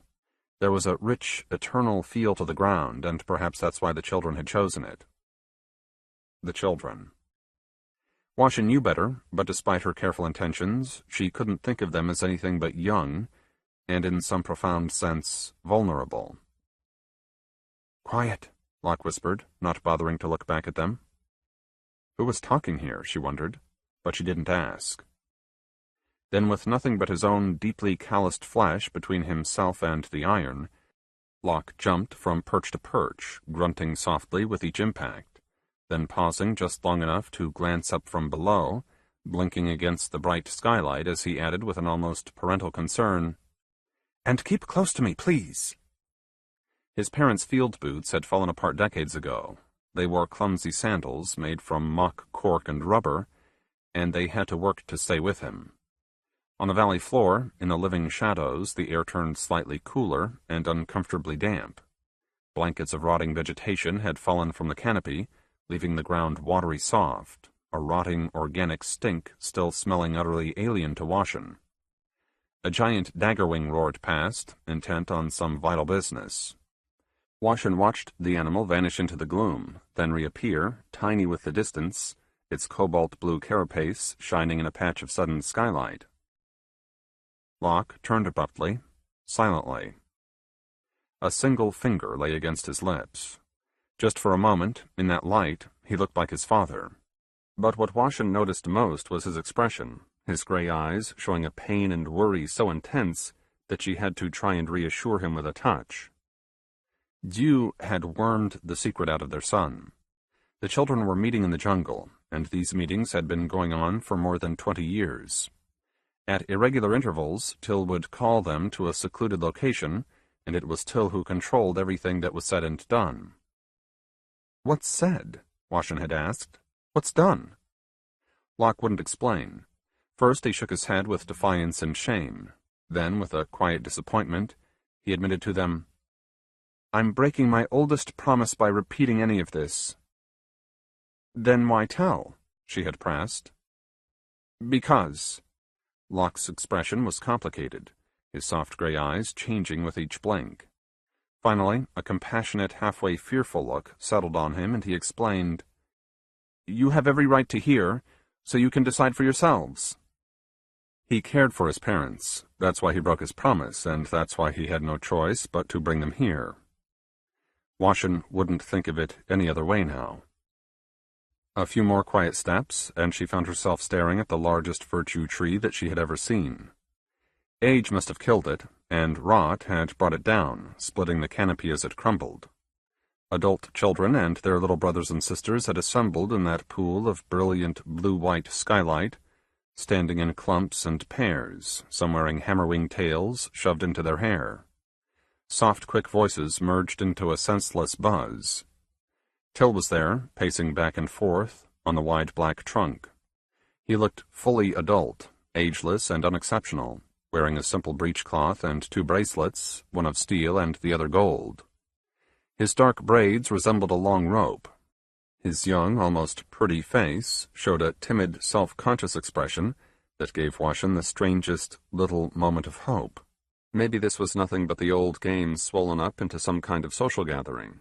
Till would perform for the children, telling his elaborate stories that no sensible mind could believe, but that everyone, in one fashion or another, would take pleasure from.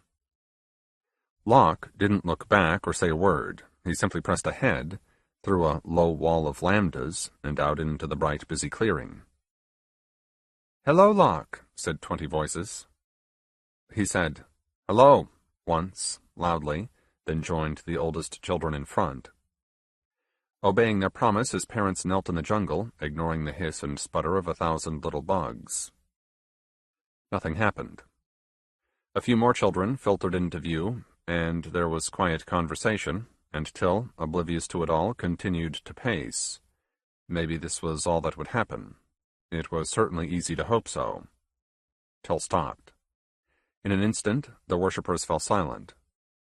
With a quiet voice, Till asked, "What do we want?" "What is best for the ship?" the children answered, each with his own quiet voice. Then together in one voice they said, "Always." "How long is always?" "Longer than we can count." "How far is always?" "To the endless ends." "Yet we live For a moment, they cried. If that long. The words were absurd and chilling. What should have sounded ludicrous to Washington wasn't, the prayer requiring a muscular credibility when hundreds were speaking in a smooth chorus, every syllable endowed with a practiced surety. What is best for the ship? Till repeated. But the words were a question. His narrow and very appealing face was filled with a curiosity, a genuine longing. Quietly he asked his audience, "Do you know the answer?" In a muddled shout, the children said, "No." "Do I know the answer?" Quietly, respectfully, they told him, "No." "True and true," their leader professed. "But when I'm awake, I am searching for what is best. Best for our great ship, and for always. And when I sleep, my dream self does the same." "And so do we," his followers chanted. Then Washington thought, no, it wasn't a chant. It was too disheveled and honest sounding, each one of them making the solemn vow to himself.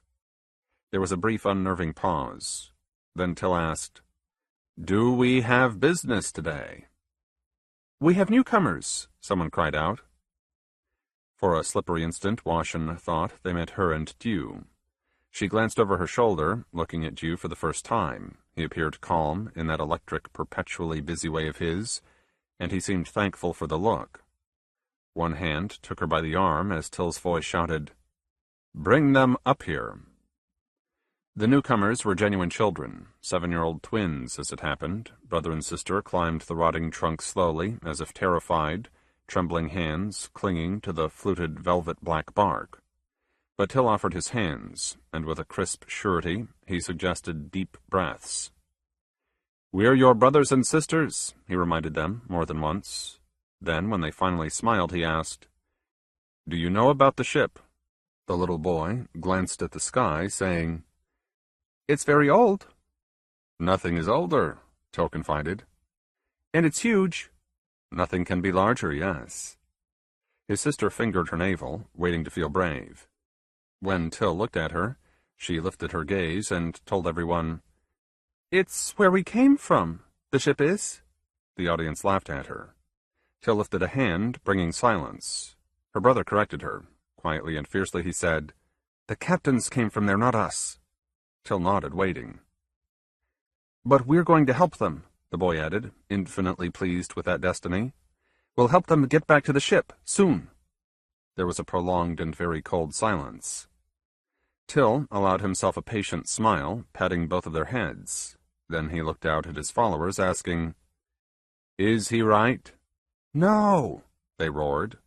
The siblings winced and tried to vanish. Till knelt between them, and with a steady, untroubled voice said, "The captains are just the captains, but you and I, and all of us here, we are built from the stuff of this world, from its flesh and water and air, and from the old souls of the builders, too." Washington hadn't heard that nonsense in a quarter of a century, and hearing it now, she couldn't decide whether to laugh or explode. "We are the builders reborn," Till assured everyone. Then he stood, and with his hands fondly draped over the children's slumping shoulders, he hinted at the true scope of this rebellion. "Whatever our purpose is, it is not to help the captains. That is the one truth about which I am certain." Staring off into the shadowy jungle, he exclaimed, "The captains only think they have a tight hold on the ship. But friends, if you will, think of all the wonders that can happen in a single day." Mycene refused to believe any of it. "First of all," she told Washington and herself, "I know my own son. What you've described is ridiculous, ludicrous, and frankly stupid. Second of all, according to your account, this rally involved more than half of our children." Dew interrupted. "Most of them are adults, with their own homes." Then he added, "Madam," and framed the word with quick nods. An angry silence descended. Then Washington admitted, "I checked. Several dozen children slipped out of the nurseries last night." "And I'm not claiming they didn't, and I'm very sure they slipped off somewhere. Then with a haughty expression, Mycene asked, "Will the two of you listen to me? Will you give me that much consideration, please?" "Of course, madam," said Dew. "I know what's possible. I know exactly how my child was raised, and I know his character, and unless you can offer me some credible motivation for this fable, this shit, then I think we'll just pretend that nothing has been said here." "What about my motivation?" asked Washin. "Why would I tell such a story?" With a chill delight, Mycene said, "Greed." "Toward who?" "Believe me, I understand." The sullen eyes narrowed, silver glints in their corners. "If Till is insane, your son stands to gain status among his peers at the very least, and eventually genuine power." Washin glanced at Dew. They hadn't mentioned Locke's role as informant, and they'd keep it secret as long as possible, for a tangle of reasons, most of them selfish. They were inside the submaster's one-room house. The place felt small and crowded, its nervous air nearly too hot to breathe. There was a shabbiness here, despite the fact that Mycene kept every surface as clean as possible.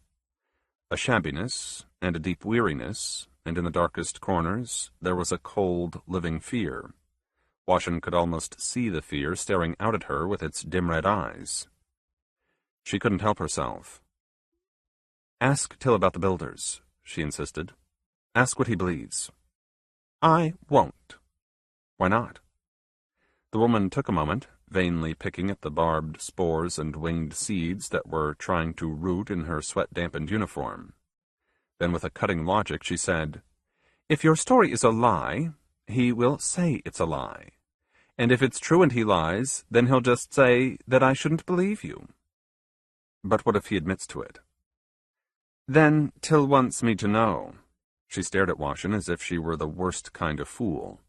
Her hands had stopped picking at the seeds, and her voice was angry and sturdy and perfectly cold.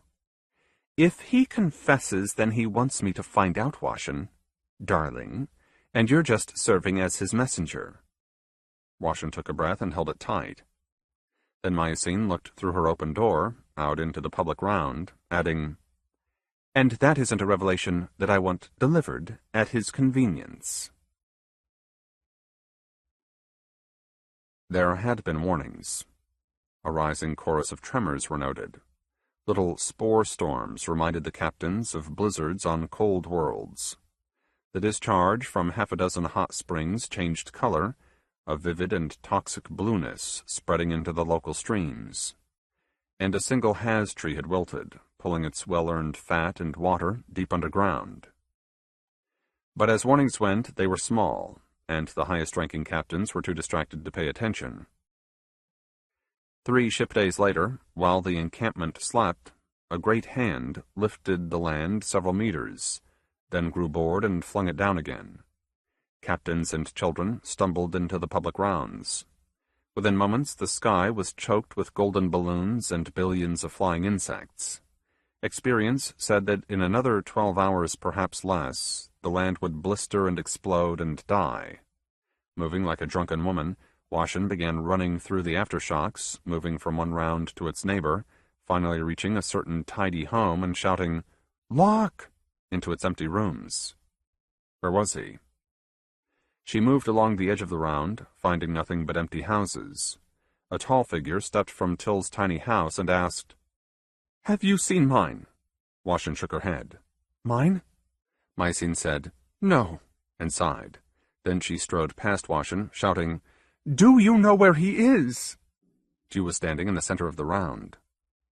"Help me," the submaster promised, "and you'll help your son too." With a nod and quick bow, Dew agreed. A dozen captains rushed off into the jungle.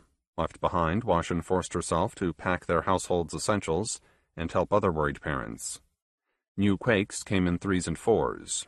Hours passed in a well-rehearsed chaos.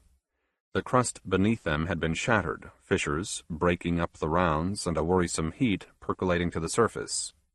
The gold balloons had vanished, replaced with clouds of iron dust and the fat, blackened stink of burning jungle. The captains and youngest children stood in the main round, waiting nervously. Sleds and balloon carts had been loaded, but the ranking submaster, giddy old Dane, wouldn't give the order to leave. "Another minute," he kept telling them.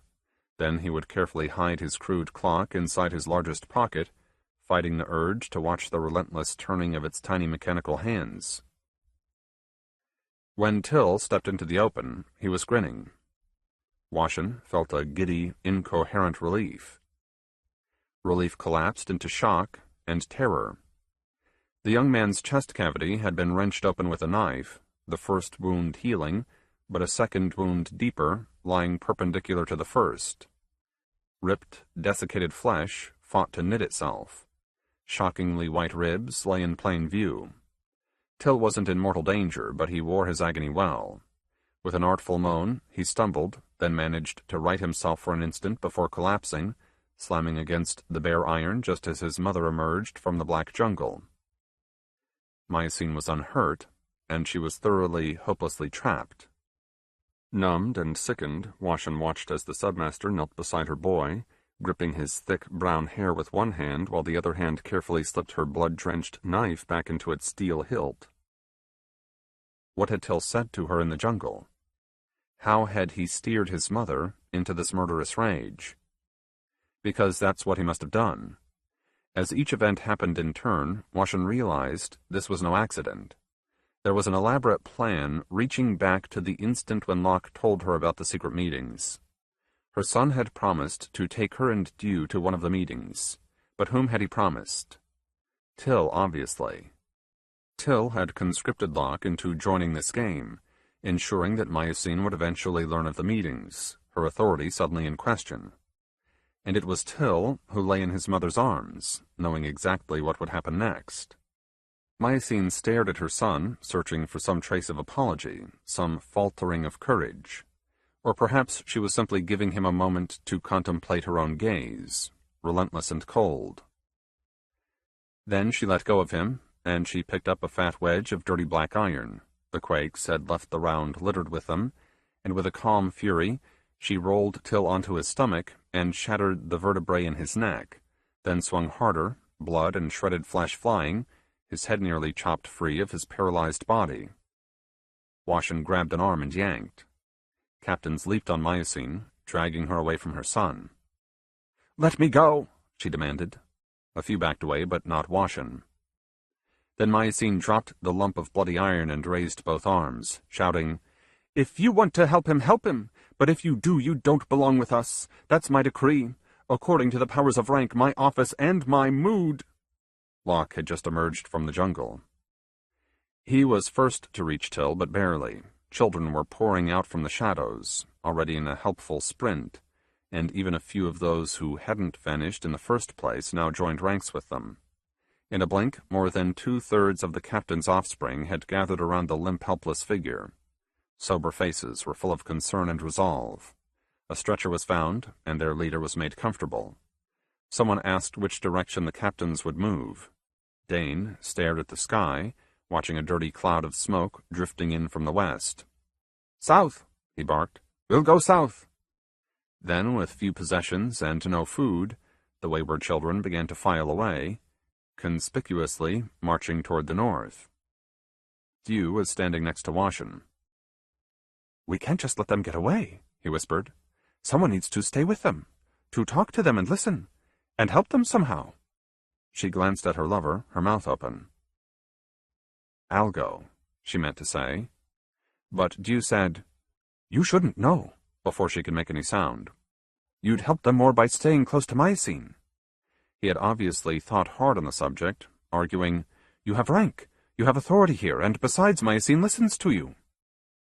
When it suited her, perhaps. "I'll keep whispering in your ear," Dew promised. "Somehow." Washington nodded, a stubborn piece of her reminding her that all this pain and rage would pass. In a few years or decades, or maybe in a quick century, she would begin to forget how awful this day had been. Dew kissed her, and they hugged. But Washington found herself looking over his shoulder. Locke was a familiar silhouette standing at the jungle's margins. At this distance, through the interlocking shadows, she couldn't tell if her son was facing her, or if she was looking at his back. Either way, she smiled and mouthed the words, "Be good." Then she took a deep breath and told Dew, Be careful. And she turned away, refusing to watch either man vanish into the gloom and the gathering smoke. Myosine stood alone, almost forgotten. While the captains and the loyal children hurried south together, making for the nearest safe ground, the submaster remained rooted in the center of the round, speaking with a thin, dry, weepy voice. "We're getting closer," she declared. "What do you mean?" Washin asked. "Closer," she said again. Then she looked up into the brilliant sky, arms lifting high and the hands reaching for nothing. With a gentle touch, Washin tried to coax her. "We have to hurry," she cautioned. "We should already be gone, madam." But Myosine picked herself up on her toes, reaching even higher, fingers straightening, eyes squinting, as she leaked a low, pained laugh. "But not close enough," she whimpered. "No, not quite. Not yet. Not yet." 16. One of the sweet problems about an exceedingly long life was what to do with your head. How do you manage, after many thousands of years, that chaotic mass of remembered facts and superfluous memories? Just among human animals, different cultures settled on a wide range of solutions. Some believed in carefully removing the redundant and the embarrassing, a medical procedure often dressed up in considerable ceremony. Others believed in sweeping purges, more radical in nature, embracing the notion that a good pruning can free any soul. And there were even a few harsh societies where the mind was damaged intentionally and profoundly, and when it would heal again, a subtly new person would be born. Captains believed in none of those solutions. What was best, for their careers and for the well-being of their passengers, was a skilled, consistent mind filled with minute details. Forget nothing was their impossible ideal. Ruling any ship required mastery over detail and circumstance, and nobody could predict when their trusted mind would have to yank some vital but obscure fact out of its recesses. The captain, if she was any sort of captain, accomplishing her job with the predictable competence that everyone rightly demanded of her. Myosine was forgetting how to be a captain. Not in a serious or unexpected way. Time and the intensity of her new life naturally shoved aside old memories. But after more than a century on Marrow, she could feel the erosions of small cherished talents, and she found herself worrying about her eventual return to duty, wondering if she could easily fill her old seat. Which captains last earned the Master's Award, and for what? Past the most recent 50 winners, she wasn't certain. What was that jellyfish species that lived in the cold ammonia water Alpha Sea? And that robotic species that lived in special furnaces, and that at room temperature would freeze rigid? And that software species, dubbed poltergeists for its juvenile sense of humor, where did it come from originally? Little details, but to millions of souls utterly vital. There was a human population in the smoke canyons, anti-technologists, who went by the name of what? And they were founded by whom? And how did they accept living entirely dependent upon the greatest machine ever built? 5 course adjustments should have been made in the last 100+ years, all previously scheduled, all minor.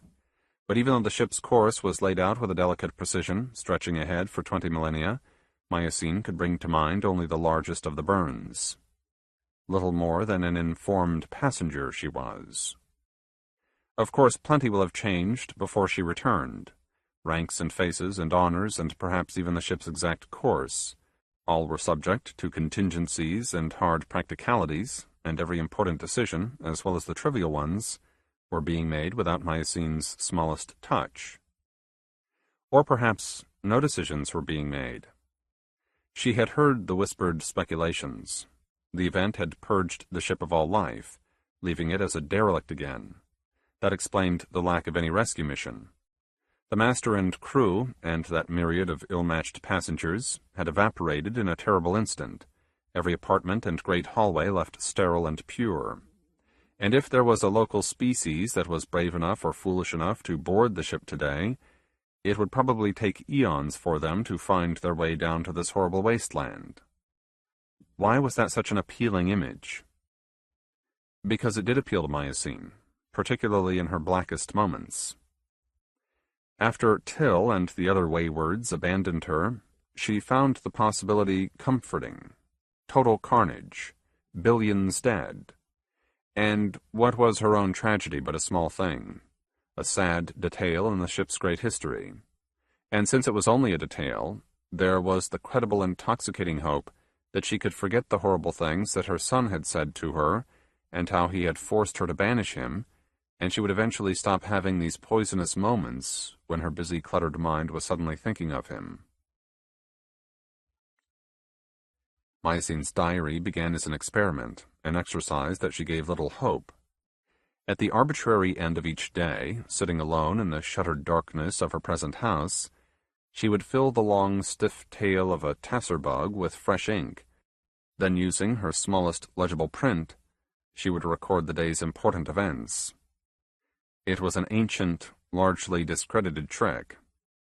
As a means of enhancing memory and recording history, the written word had been supplanted by digitals and memo chips. But like everything else in her immediate life, this technology had been resurrected, if only for this little while. "I hate this place." Those were her first words, and among her most honest. Then, to underscore her consuming hatred, she had listed the captains who were killed by Marrow, and the horrible causes of death, filling the rough bone-colored paper with livid details, then folding each sheet and slipping it inside an asbestos pouch that she would carry with her when this house and settlement were abandoned. The experiment gradually became a discipline. Discipline bled into a sense of duty, and after 10 years of fulfilling her duty without fail, Myosine realized that she truly enjoyed this writing business. She could tell the page whatever she wished, and the page never complained or showed doubt. Even the slow, meticulous chore of drawing each letter had a charm and a certain pleasure. Each evening she began with the day's births and deaths. The former outnumbered the latter by a fat margin. Many of her captains were having new children, and their oldest offspring, the rare ones who had proved loving and loyal, were throwing themselves into their own brave spawning. Marrow was a hard world, but productive, and its humans had become determined and prolific. Births outnumbered deaths by 20-fold, and the gap was only growing. It was the rare captain who didn't offer eggs or sperm to the effort. Of course, if there was a shortfall, Myosine would have commanded total compliance, even quotas, but that wasn't a necessary sacrifice, thankfully. And more to the point, that freedom allowed Myosine to be one of the captains who chose not to offer up another son or daughter to this demographic tidal wave. Once was ample. More than ample, frankly. Another captain, scarred by her experience, was Washin. At least, that was Myosine's assumption. Both had sons running with the waywards. Both knew the dangers inherent in giving birth to another soul. This was why humans so often embraced immortality, Myosine had decided. They wanted to keep responsibility for the future where it belonged, with finished souls who were proven and trustworthy. "That's not my excuse," Washin had replied, anger framed with a careful half-smile. Quietly, firmly, Myosine had repeated that inappropriate word. "Excuse," she said. "Excuse?" Then she shook her head and took a sip of scalding tea, asking, "What exactly do you mean by excuse?" It had been an unusual evening. Washin happened by, and on a whim, the submaster asked the woman to join her. Sitting on low stools outside Myosine's house, they watched the nearly naked children, full-grown and otherwise, moving about the public ground. A low canopy of fabric and interwoven sticks supplied shade. But there were holes and gashes left by gnawing insects, little places where the skylight fell through. That light had barely diminished in the last 180 years. It was still bright and fiercely hot, and on occasions useful. The submaster had set a parabolic steel bowl beneath one hole, focusing the raw energies on a battered, much-traveled teapot. The rainwater was coming to a fresh boil, and for her guest, Myosine used a rag, preparing a big mug of tea. Washin accepted the gift with a nod, remarking, "I already have a son." Myosine didn't say what she thought first, or what she thought next. Instead, she simply replied, "You do?" "Yes." If I find a good father, I'll have another one or two. Washington had difficulty picking lovers. Dew was a traitor. How else to describe him? But he was a useful traitor, finding ways to feed them information on the wayward's activities and whereabouts. Washington said, "Mass-producing offspring. I just don't believe that's best." Maisie nodded, telling her, "I agree." And I find myself, she hesitated, a smooth political sensibility causing her to shape her next words with care. "What?" the submaster prodded. "The morality of it, having children, and so many of them too." "What do you mean, darling?"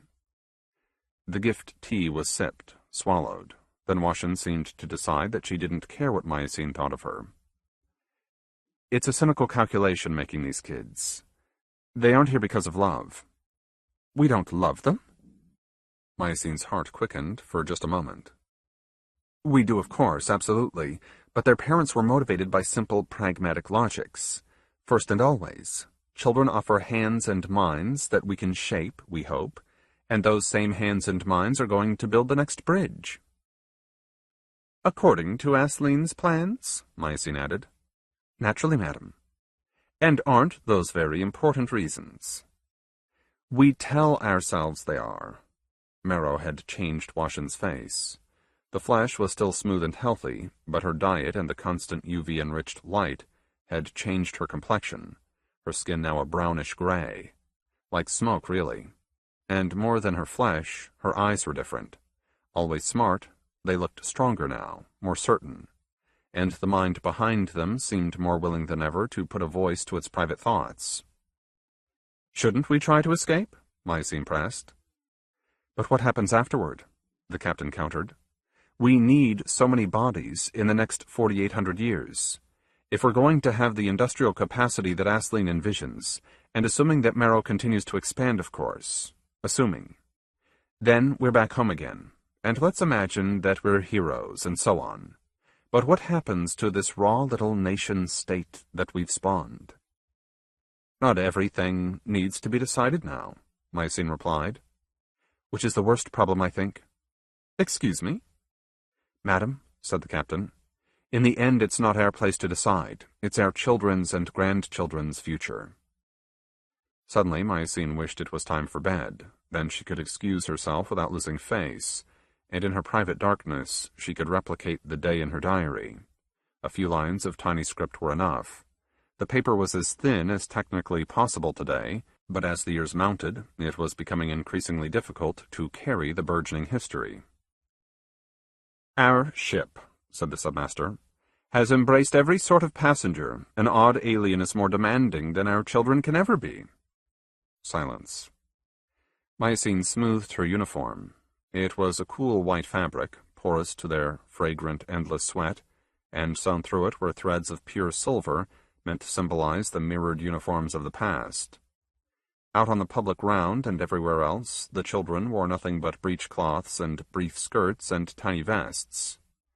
Myosine long ago accepted their near nudity, if only because it allowed the ancient captains, dressed in their noble garb, to stand apart.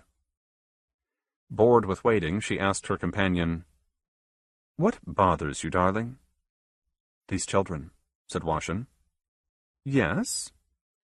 "As if they're the only ones." "You mean the waywards?" Myosine nodded and laughed, and she made a show of finishing her own tea. Then she told the first grade, "I just assumed they'd want to remain here where they're happiest, on Marrow, and we could lock them in here, nice and tight." A new category had eased its way into the submaster's scrupulously accurate tally of gains and losses. There were the born, of course, and the dead, and now in small but swelling numbers, there were the missing. It was presumed, with reason, that these new casualties were slinking away, taking nothing but the provisions and light tools suitable for a good march. If rumor and physical evidence could be believed, the nearest waywards were 1,000 kilometers past the horizon. It was a daunting journey to any reasonable soul, but Myosine could almost believe that children, the most susceptible to go missing, might convince themselves that here was a worthy challenge, an undertaking sure to answer some vague need, for a trivial absence in their very brief lives. She could even picture their reasons: boredom, curiosity, political ideas, sloppy or muscular. Or perhaps they didn't see advancement for themselves here, inside the loyalist camp. They were slow, lazy, or difficult people, and maybe the waywards would be less demanding. Unlikely, but that's what the missing must have told themselves. And off they marched, singly and in little groups, blissfully counting on youth and good fortune to bring them to their just rewards. Some died en route. Alone, in nameless and temporary valleys, they were swallowed by the flowing iron, or flash-baked in a burst of fiery gases. Miacene's first instinct had been to dispatch search parties, then punish the children for their treachery. But more charitable voices, including her own, cautioned against rough measures. Who mattered were those who remained behind, the willing and the genuinely far-sighted ones. Each night, placing her daily entry into its asbestos envelope, then into the asbestos trunk, Miacene rewarded herself with small congratulations. Another day accomplished, another centimeter closer to their ultimate goal. Then she would sit on her little bed, typically alone, and because she often forgot to eat during the arbitrary heat of the day, she would force down a slice of heavily spiced fat. She made herself feed a body that rarely felt hunger anymore, but that needed calories and rest, and at least she was able to give it the former. Then Miacene would lie in the imperfect night, typically on her back, and sometimes she would sleep and dream, and sometimes she just stared up into the contrived darkness, forcing herself to remain motionless for a full 3 hours, her mind working with a dreamy vagueness, planning the next day, and the next week, and the 5,000 years to come. The 500th was a ripe moment for grand gestures. A year-long observance of their lives on Marrow culminated in a week-long celebration, and the celebration peaked with a lavish parade around the Grand Round of Haz City. Half of the world's loyalists were in attendance. Painted bodies marched, friends and family locking arms, or they stood in the round's tent-shrouded center, or they watched the parade from one of the 50 wood and plastic buildings that rimmed the neat outside edge of the public area. 50,000 happy, well-fed souls were present, and each one of them looked up as Miacene stepped to the podium, glancing at the clock in one hand as the other hand lifted, a long thin finger dropping as a signal, her strong voice announcing, 500 years. Magnified and projected from cumbersome speakers, her voice seemed to boom across the city and the world. There was a great cheer, sloppy and full-throated and honest. 5 centuries, she repeated, her voice louder than the crowd's. Then Miacene asked the nation, "Where are we now?" A few jokes were muttered. "Where we always are," someone called out. A thin trickle of laughter diminished into a respectful, impatient silence. "We are climbing," the submaster declared. "Constantly, endlessly climbing. At this moment, we are being lifted skyward at the graceful, glorious rate of 1/4 of a meter to the year. We are building new machines and new citizens, and despite the hardships that the world throws at us daily, we are prospering.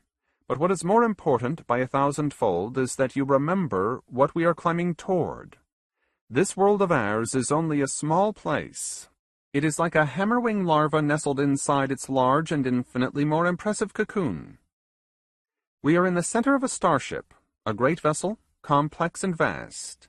This starship is racing through a universe that you have never seen, about which you know next to nothing.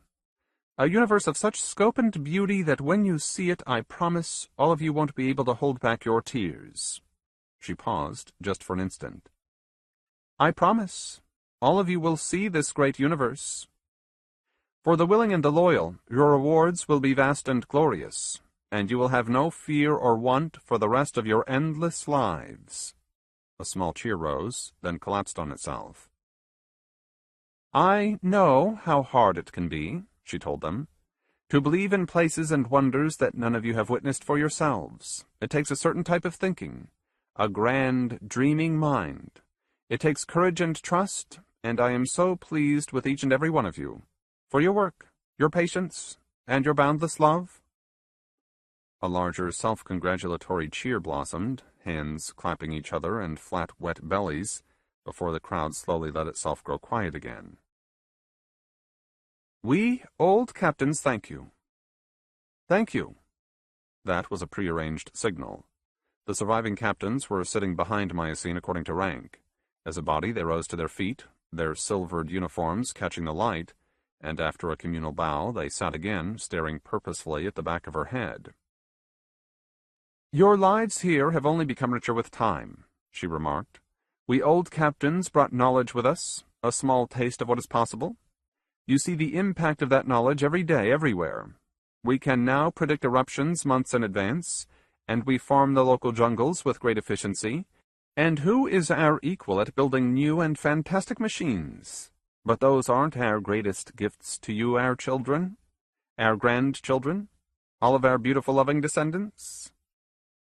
Our greatest gifts are charity and honor. Charity, she repeated, and honor. Myocene's voice ran off into the distance, bouncing off the high spines and returning again, softer now and kinder.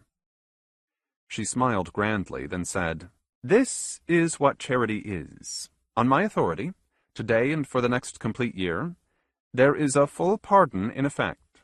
A full pardon intended for any person belonging to the wayward camps. We want to include you in our dream. Yes, the waywards. If you are listening to me now, come forward.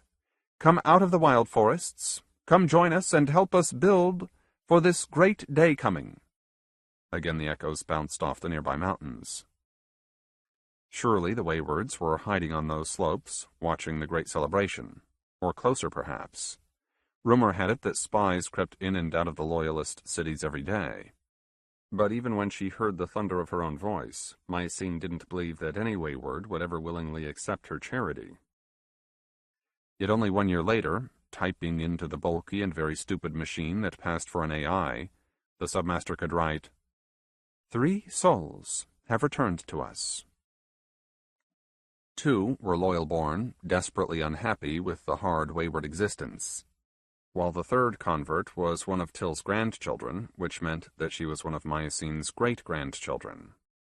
Of course the submaster had welcomed each of them, but she also made certain that the 3 newcomers were shadowed by special friends, and their conversations were recorded and transcribed, and nothing of technical merit, no matter how trivial, was put in easy reach. Every night, just before her sleepless sleep, Miocene typed into the machine's simple magnetic mind, I hate this world. But, she added with a grim satisfaction, I will have it by its heart, and I'll squeeze that heart until it can never beat again. 17. A decade later, the high spines were about to die. Seismic evidence showed an ocean of liquid metal rising beneath them, and the local virtue trees were equally convinced. A string of hard, sharp tremors caused a panic in the jungles and up on the raw black iron, and inside Haz City people were knocking their most cherished buildings off their foundations, preparing to carry them away, abandoning the region according to precise, exacting plans. What the grandchildren were doing was wrong. They knew it was foolish and dangerous, and they expected to pay a stiff penalty. Yet the promise of wildfires and utter devastation, more carnage than they had ever witnessed in their little lives, was too much temptation to resist. A dozen youngsters, the absolute best of friends, borrowed asbestos suits and boots and bright blue-painted titanium oxygen tanks, carrying those treasures to the foothills in a series of secret sleep-time marches. Then, as their home city was being wrestled to safer ground, they assembled near the main round, and in order to swear eternal secrecy for what they were about to do, each cut off one of his or her little toes, the 12 bloody pieces buried in a tiny unmarked grave. They weren't true grandchildren, not to the captains at least, but they were called grandchildren because that was the tradition. Girls and boys anywhere from 10th to 20th generation loyalists marched together toward the high spines, in a neat double row, and pushing through the first traces of smoke and caustic vapor, they told some of the traditional jokes about the ancient ones. "How many captains does it take to get off Marrow?" one boy asked. "None," his girlfriend chimed. "We do all the work for them." "How big is this ship we ride inside?" "It gets bigger every day," another girl offered. "At least in the captain's minds." Everyone had a good little laugh.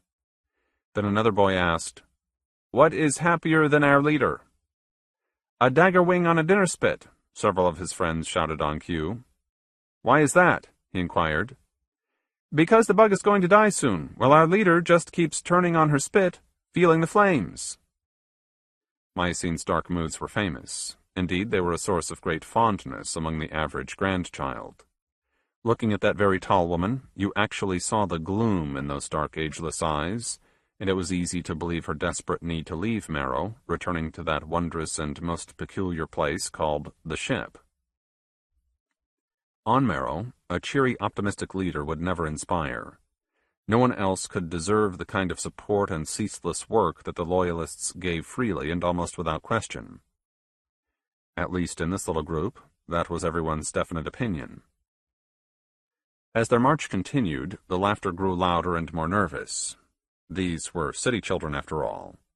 They knew the jungle well enough, but this district had been tectonically quiet for most of their lives. The snapping fires and swirling black ash were new to them. In secret, each girl and boy realized that they'd never imagined such a persistent, withering heat. Sometimes they'd burn a hand intentionally, taking what comfort they could from the quick healing of their wounds. Passing too near a little fumarole, half of them scorched the insides of their mouths and cooked their lungs, and coughing hard they had to huddle beneath a massive bebe tree, slashing its bark to let the cool sap seep out and soothe their aches. In secret, it occurred to each of them that they would die today, but none could find the simple courage to admit what they were thinking, and each heard herself or himself coaxing the others to hurry, squinting into the black clouds, lying when they claimed, "I can see the mountains," saying, "It isn't far now, I think." "I hope." Using a homing beacon, they found their fire suits and air tanks. Without that simple precaution, they would have stumbled past the cache, the landscape already transformed by the wildfires.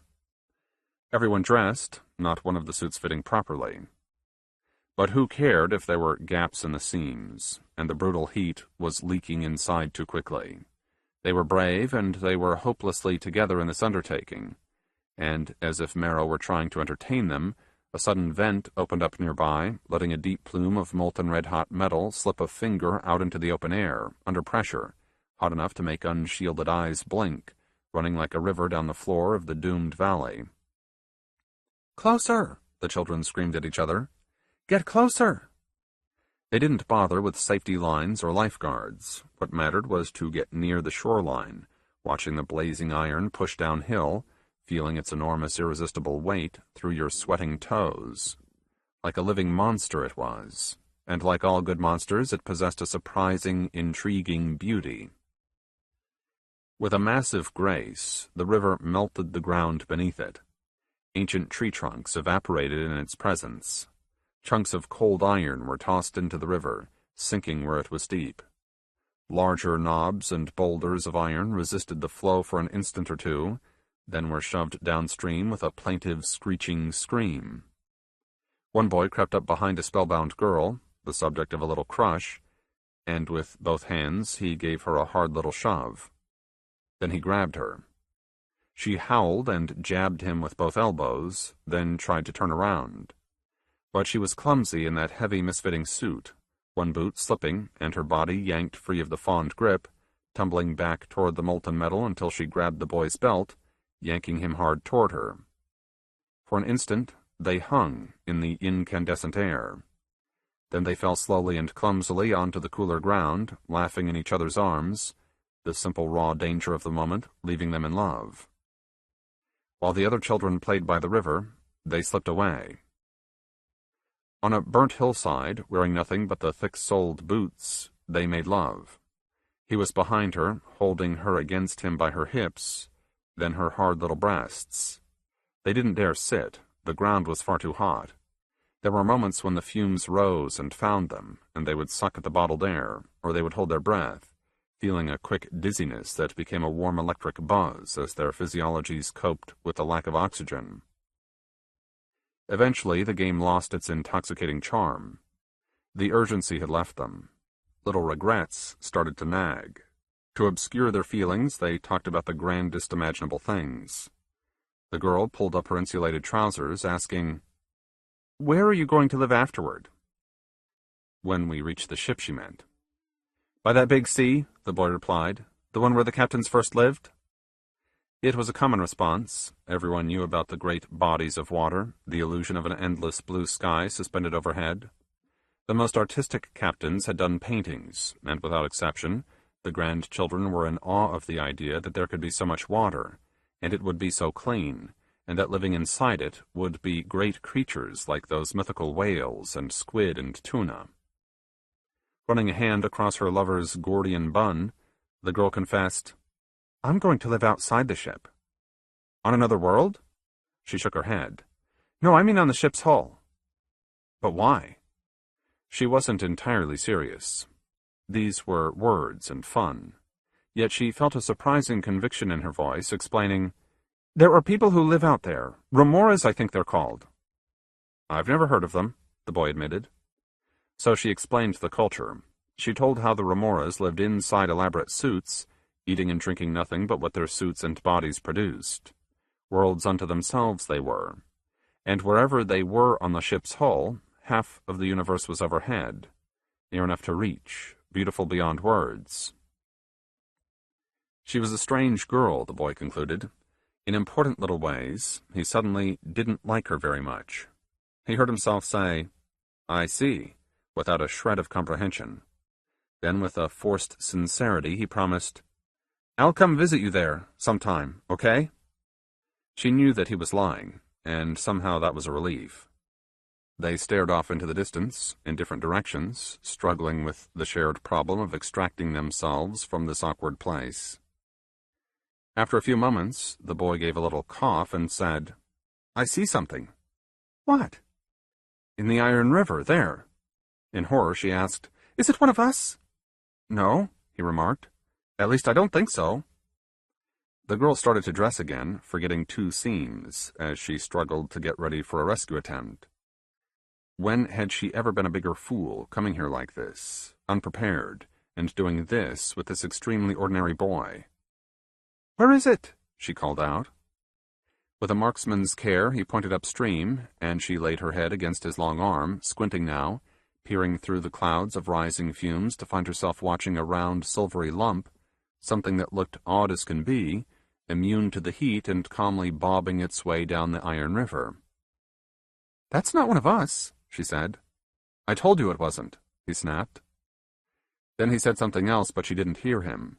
She had pushed her helmet over her head and scrambled out of their hiding place, and in her heavy, ill-fitting fire suit, she was racing down the hillside, shouting and waving, begging for anyone's attention. They had just enough time to unwrap a pair of new safety lines, making loops at the ends and running down to where the Iron River was narrowest, flinging the loops out at the strange silvery object. One line fell short, tangled in newborn slag, and melted. But the second line fell on the silvery surface, its loop tightening around some kind of thumb-like projection. 11 grandchildren grabbed the line and tugged, and screamed hard, in one voice, and tugged. The second line was melting in that open blast furnace, but the object was close to shore, its invisible belly rubbing against half-molten ground. 3 more expensive, nearly irreplaceable lines were destroyed before they could drag their prize out of the river, and if not for a favorable eddy and the river's cutting a new channel on its north, they wouldn't have retrieved the object at all. But they had it now, and that was something. The prize proved to be a little larger than a big person tucked into a tight ball, and it was stubbornly massive. Moving that much mass proved to be hard work, particularly while it was still radiating the iron's heat. But later, after several kilometers of practice and the crushing of 2 makeshift sleds, the grandchildren learned that simply rolling their prize was easiest.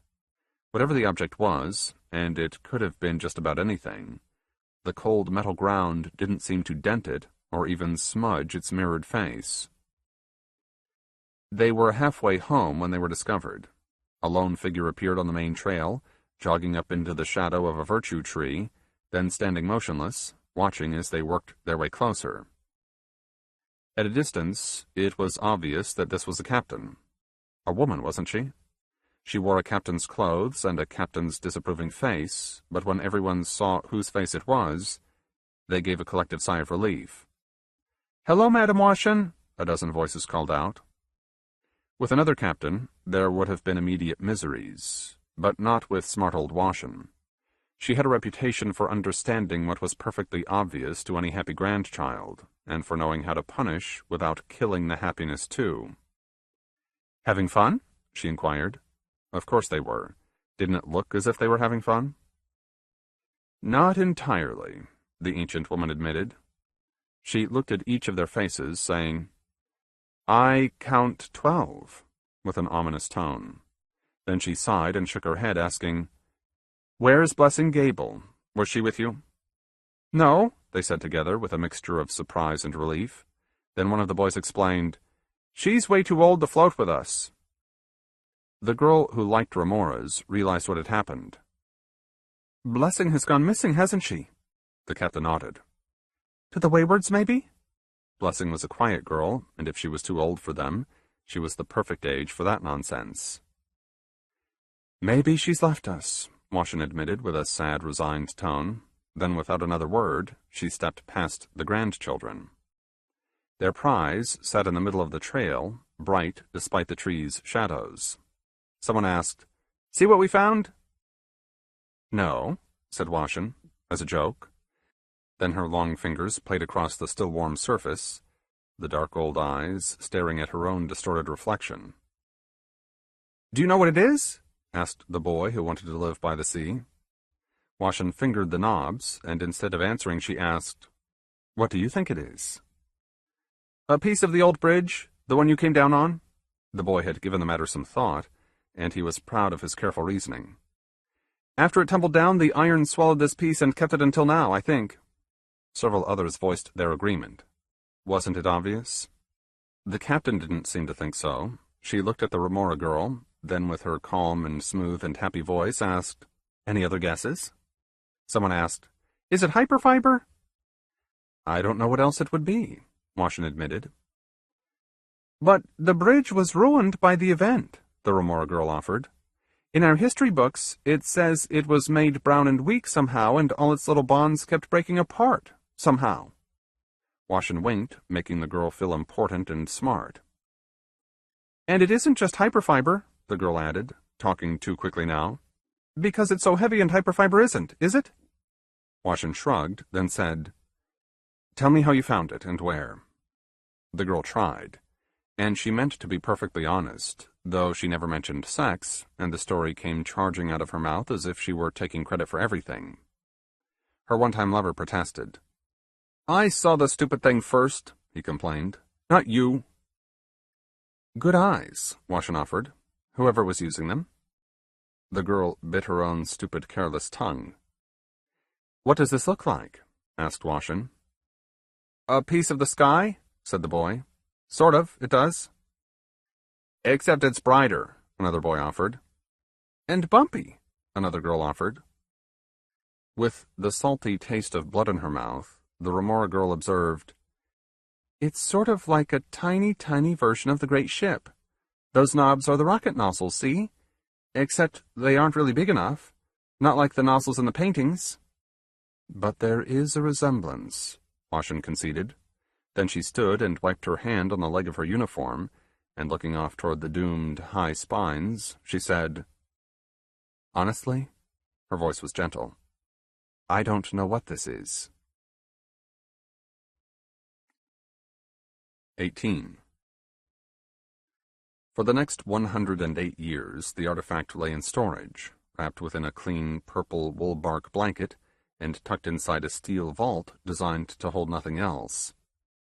Aisling and her engineers had been given the fun of divining its secrets. But at least one submaster had to be present whenever studies were undertaken, and if the artifact was to be moved, as it was during 2 eruption cycles, A submaster as well as a platoon of picked and utterly trustworthy guards accompanied the relic, weapons politely kept out of sight, but a palpable air of suspicion obvious to all. For many reasons, that century was dubbed the Flowering. There were finally enough grandchildren, mature and educated and inspired, that something resembling an industrialized nation was possible. A lacework of good smooth roads was built between the cities and largest villages, then rebuilt after each eruption. More important were the crude smear signal transmitters, hung high on mountain peaks and steel poles, that network allowing anyone to speak with anyone within a 1,000-kilometer zone. Clumsy carbide drills gnawed through the crust, reaching the molten iron, then simple as can be geothermal plants were erected, supplying what seemed to be a wealth of power to the labs and factories and increasingly luxurious homes. Life on Marrow remained a hard, crude business, but that wasn't what the captains said in public. In front of the grandchildren, they mustered up every imaginable praise for the new biogas toilets and the cultured, bug-based meats, and the frail fixed-wing aircraft that could, if blessed with good weather, crawl all up into the cold upper reaches of the atmosphere. They weren't trying to mislead so much as encourage. And really, they were the ones who needed most of the encouragement.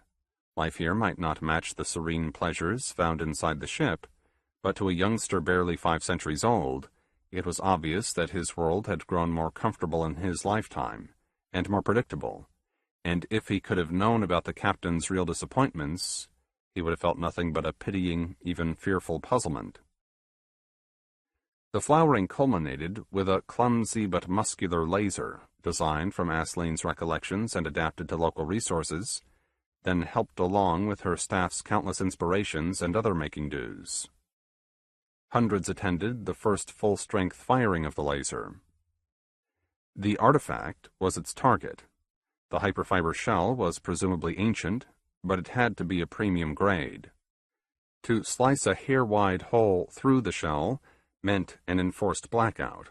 The power from some 50-odd geothermal plants fed directly into Aislinn's newest laboratory, into a long, cramped room built for this precise moment, a series of microsecond pulses delivered in what sounded like a monster's roar, lending drama to the moment, as well as jarring quite a few nerves. Myosine sat in the control room, hands tied together in a tense lump. "Stop!" she heard Aislinn bark, finally. The laser was put to bed. Then an optical cable was inserted into the fresh hole, and the engineer peered inside, saying nothing, forgetting about her audience until Myosine asked, "Is there anything?" "Vault," Aislinn reported. Did she want the artifact set back into its vault? But before anyone could ask, she added, "It looks a lot like a memory vault, not human-made, but not all that strange either." With an impatient nod, Myosine said, "What else?" "A standard bioceramic matrix with some kind of holoprojector, and a dense ballast at the center."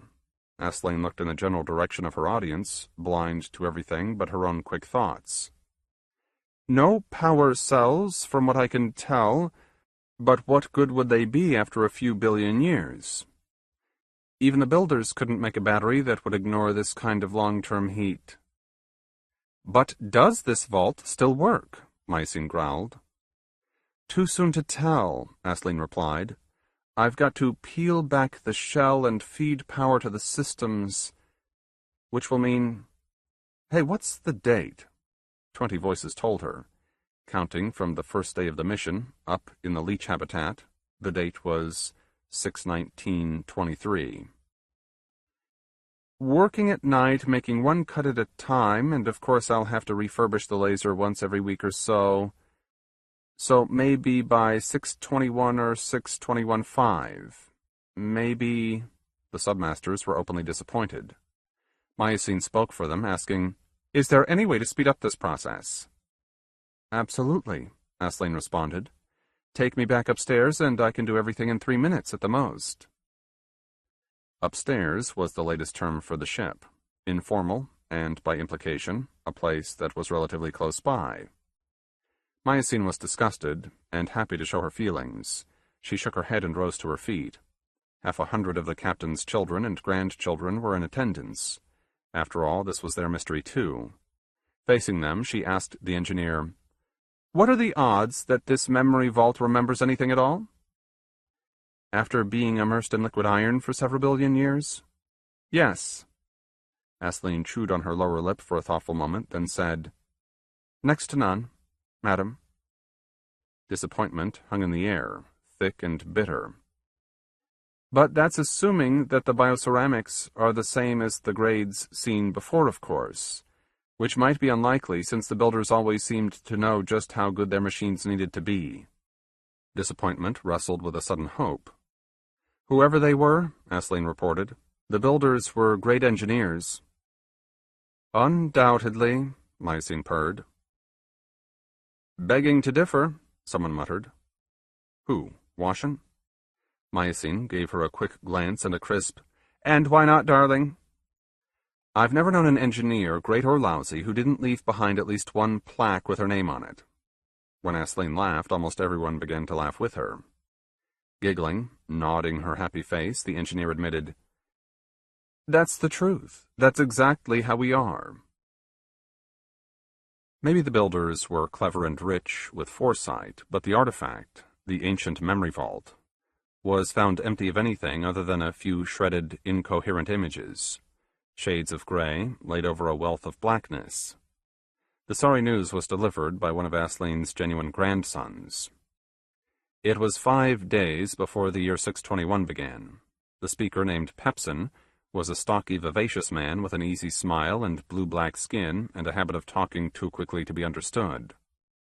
As evidence mounted that nothing of consequence waited in the vault, Pepsin had inherited the project from his famous grandmother, and like the good descendant of any good captain, he had taken this dead-end project and made it his own, carefully and thoroughly wringing from it everything that was important. A small group of disappointed captains and submasters were in attendance, no one else. Mycene herself sat in the back, reviewing administrative papers, barely noticing when that fast voice announced, "But information comes in many delicate flavors." What was that? Pepsin grinned and said, "The hyperfiber shell degraded over time, which gives us clues about its entombment." Washin was sitting in the front. She noticed that Mycene wasn't paying attention, which was why she took it upon herself to ask, "What do you mean?" "Madam," he replied, "I mean what I say." Sarcasm caused the submaster to lift her head. "But I didn't hear you," she growled, "and this time, darling, talk slowly and look only at me."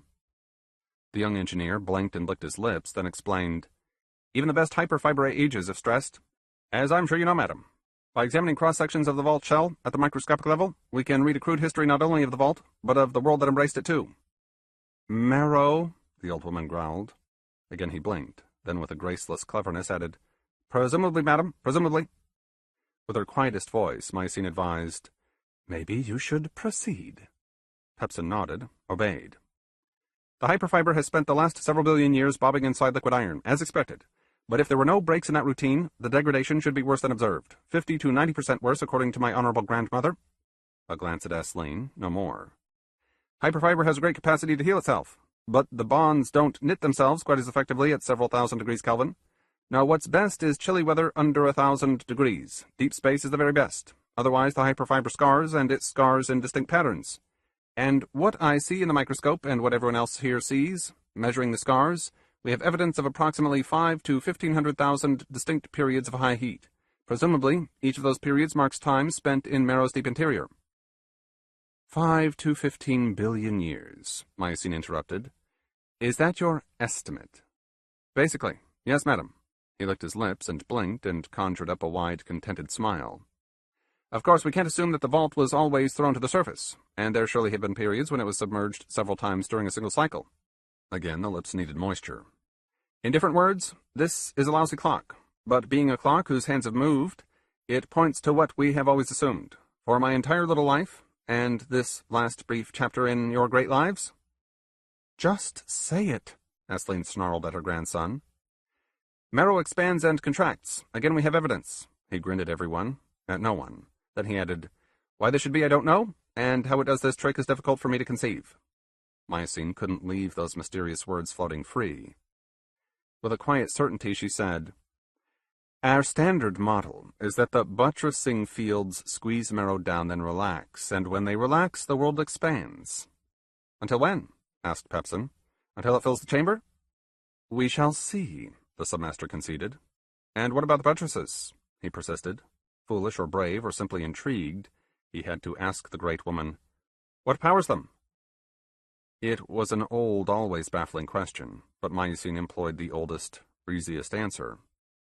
"Hidden reactors of some unknown type, in the chamber walls or beneath our feet, or perhaps in both places." "And why go through these elaborate cycles, madam? I mean, if I was the chief engineer, and I needed to keep Marrow firmly in place, I don't think I'd ever allow my fancy buttresses to fall halfway asleep, would you, madam? Would you let them fall part-way asleep every 10,000 years? "You don't understand the buttresses," Mycene replied. "You admitted it just a few breaths ago.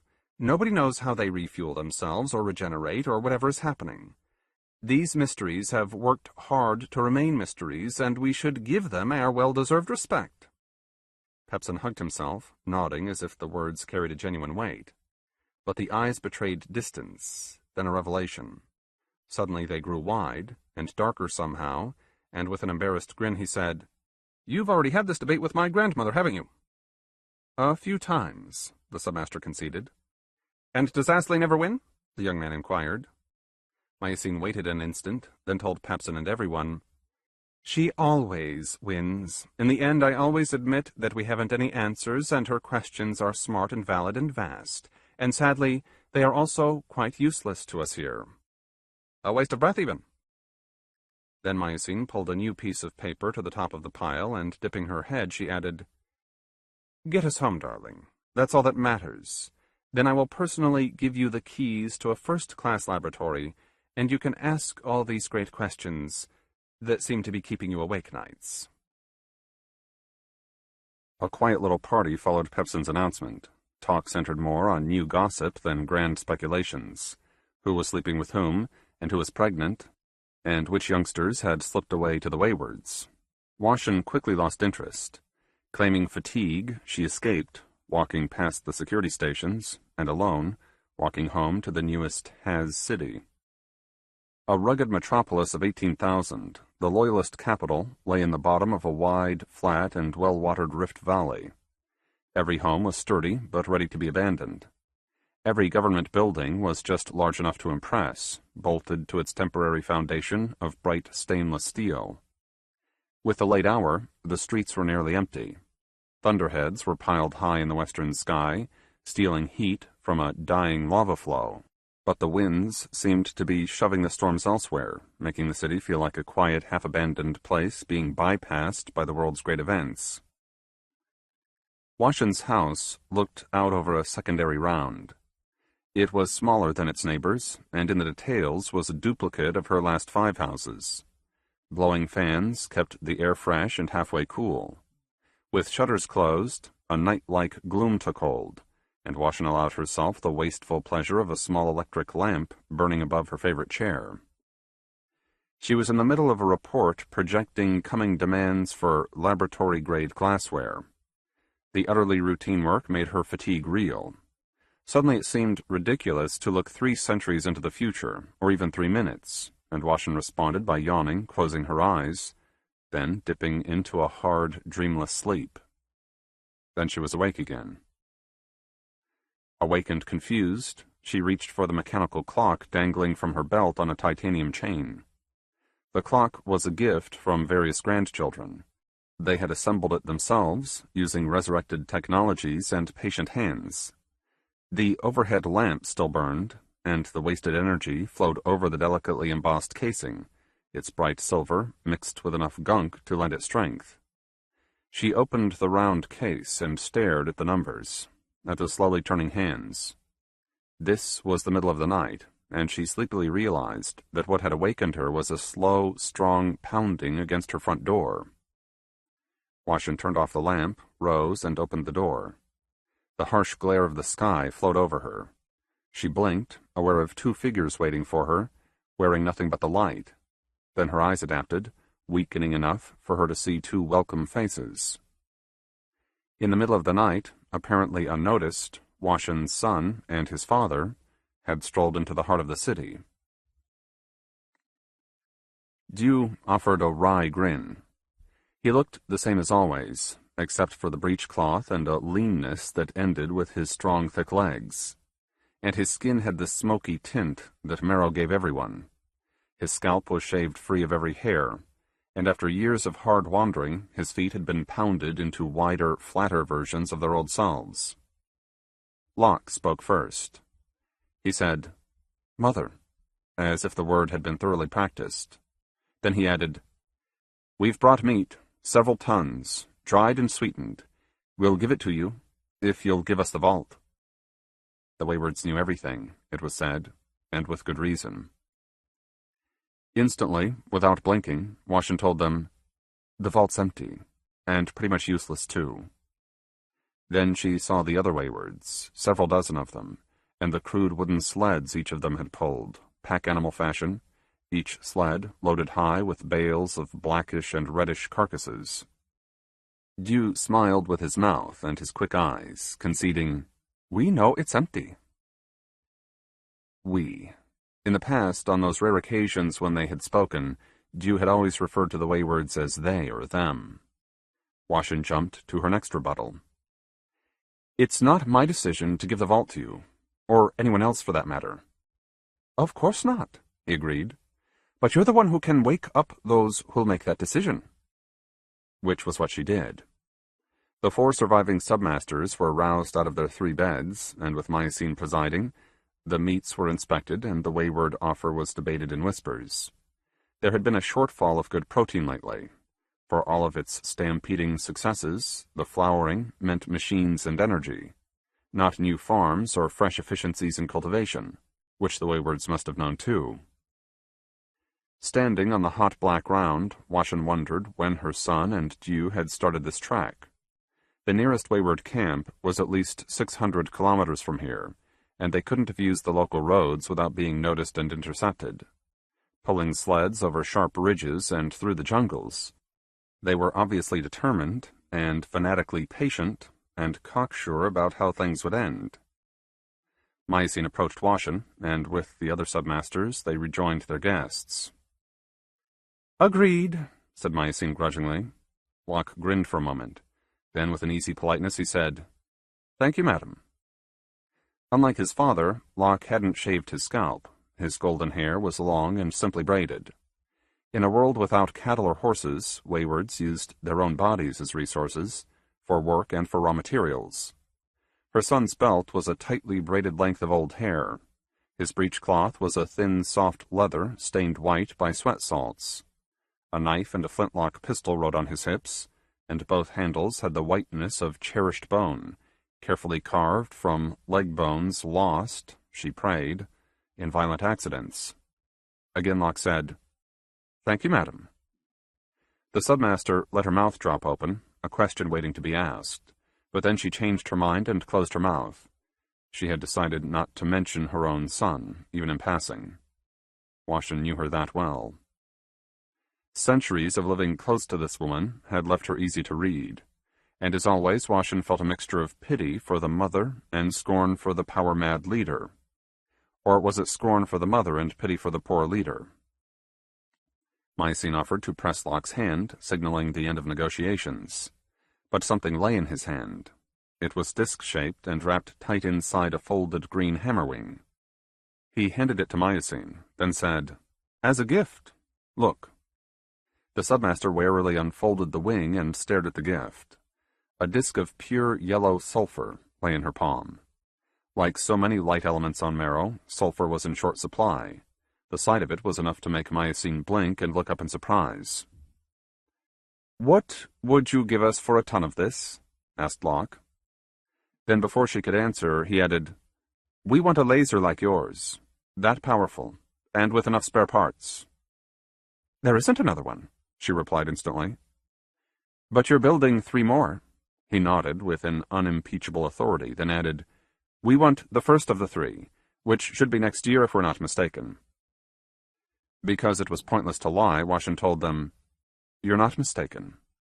Mycene just stared at the sulfur cake, probably counting the industries that would be begging for the smallest taste. Another submaster, nervous, worried Dane, had his face screwed up in disgust, asking their guests, "But what do you need that kind of laser for?" Dew laughed, a quick hand wiping the oily sweat from his scalp. Then he asked the obvious question. "If your little group sitting on this tiny patch of planet can find one vault by accident, how many more do you think we might be sitting on?" 19. The captains and their favorite children began searching for the vaults. Every local vent and fissure was watched, first by volunteers, then by automated cameras. Inside their territory, and sometimes beyond, picked teams would inspect stretches of cold iron with the latest generation of seismographs, sonic probes, and eventually neutron beams, each device making the crust a little more transparent, and knowable, and predictable. A mostly fruitless search for vaults, but yielding a fat wealth of information about ore deposits and quake predictions. Occasionally, one of those search teams was sent deep into the wayward lands. The volunteers were armed, but typically in secret ways. They usually stumbled across a village filled with adults and young children who spoke a broken dialect of the ship Terran, and who claimed to have never seen loyalists. The villages were Spartan, haphazard in their layout, but basically clean. Their inhabitants were fit and happy, and as a rule they acted utterly incurious about life in the burgeoning cities.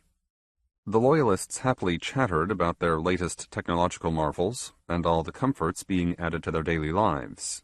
The waywards seemed to listen, but they rarely asked even simple questions or offered the smallest, most glancing praise. The evictions were inevitable, though they were usually polite. A local chief or president or priest, his exact station was nebulous, would shove aside a plate of half-eaten mite cake or a bowl of raw steelworms. Then he or she would rise with a certain majesty, reminding their guests, "You are very much our guests here." The loyalists would nod, push aside their harsh food, and wait. "Our guests here." The pattern was repeated again and again, sometimes with the same words. "Here," the chief would tell them, "means the center of the universe, which is Marrow. Our implies the discretion always given to rightful owners. Guests are always temporary, impermanent, and when the builders wish, we will have no choice but to exclude you from the center of the universe." The words were always delivered with a smile. Then, with an easy gravity, the chief would add, "When you sit with us, you make the builders unhappy. We can hear their anger. In our dreams and behind our eyes we hear it, and for your sake, we think that you should return to your guest quarters now." They were talking about the loyalist cities. If the guests refused to leave, there would be a string of petty thefts. Then expensive sensors and field generators would evaporate mysteriously, and if that didn't change their minds, then their munitions boxes would vanish from their hiding places, each one jammed full of the newest guns and grenades. Just once, Mycene ordered a team not to retreat. She called for volunteers, then asked, "What are the waywards capable of?"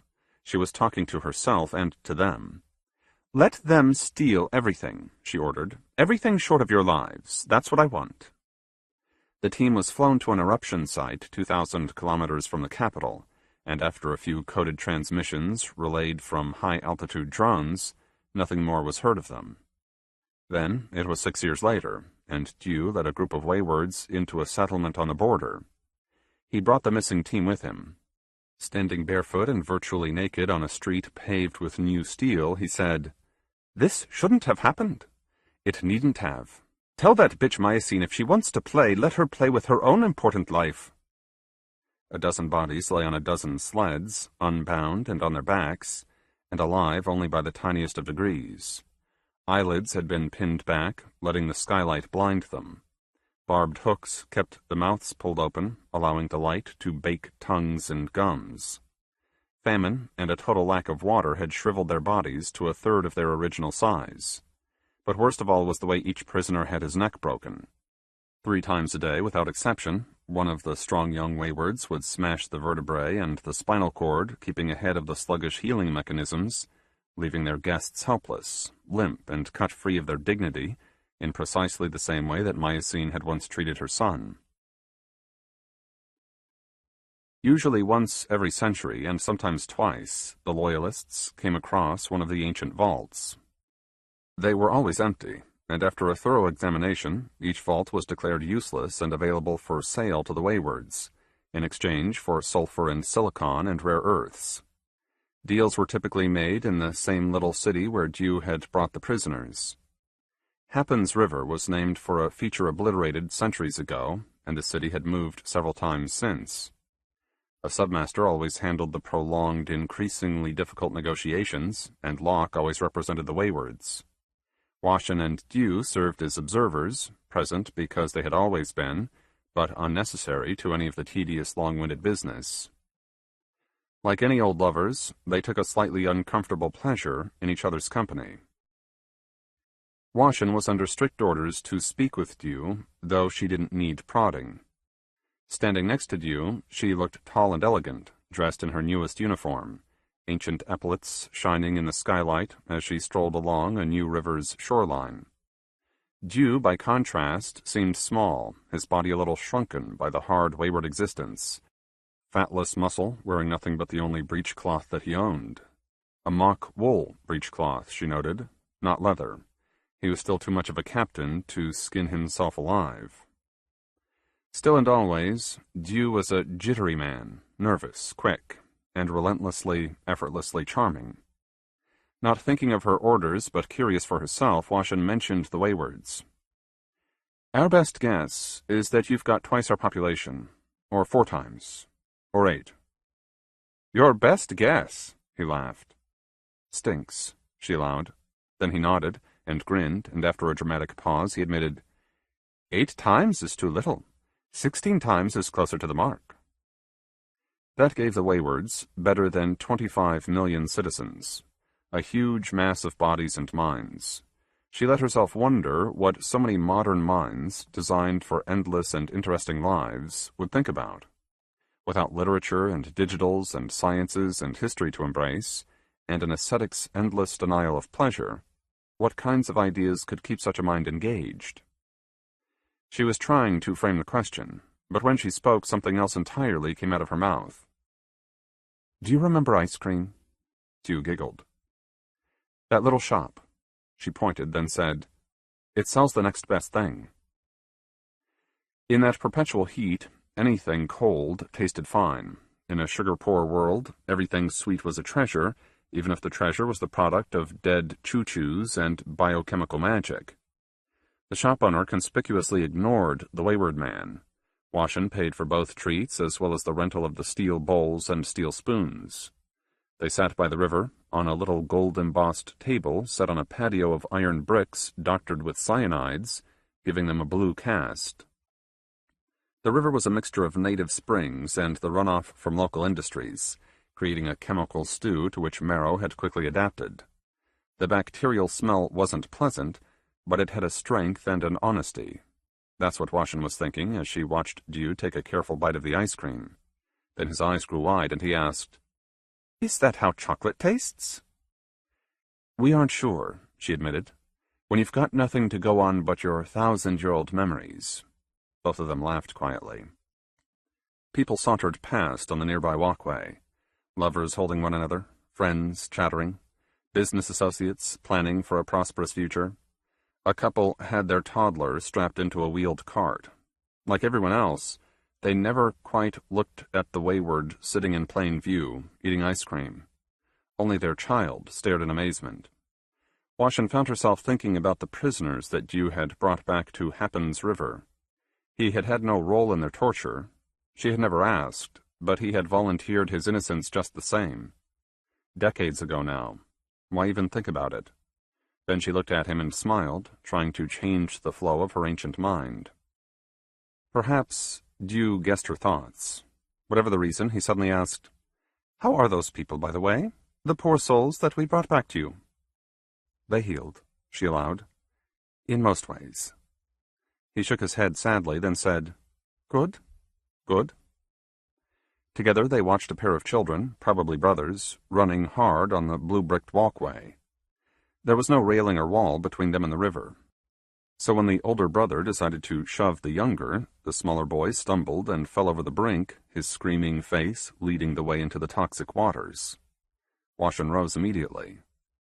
But then their parents appeared, and while the mother reprimanded, the father scrambled down the face of the steel retaining wall, balancing on rocks as he fished his battered son out of a rancid goo, both of them filthy and angry, the father handing him up to his brother's hands, then shouting, "Showers cost! Good water's never cheap!" Emotional equations suddenly changed. A potential disaster had turned petty. Washin made herself sit again, telling her companion, "I used to drown." "Did you?" "A few times," she allowed. "I was little. I had a pet whale. I would ride him across the Alpha Sea." "I remember the story, Washin." "Did I tell you?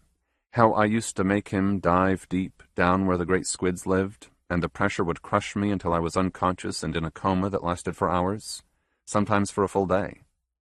He stared as if seeing a stranger, a worrisome, possibly insane stranger. "My parents were pissed, as you can imagine." She narrowed her eyes, wondering where to take this story. "My argument was that I couldn't die, really die, just from being underwater. But carelessness bred carelessness, they said. And what if I was swept off my whale, too? What if nobody found my body?" Something in those words made you laugh quietly, privately.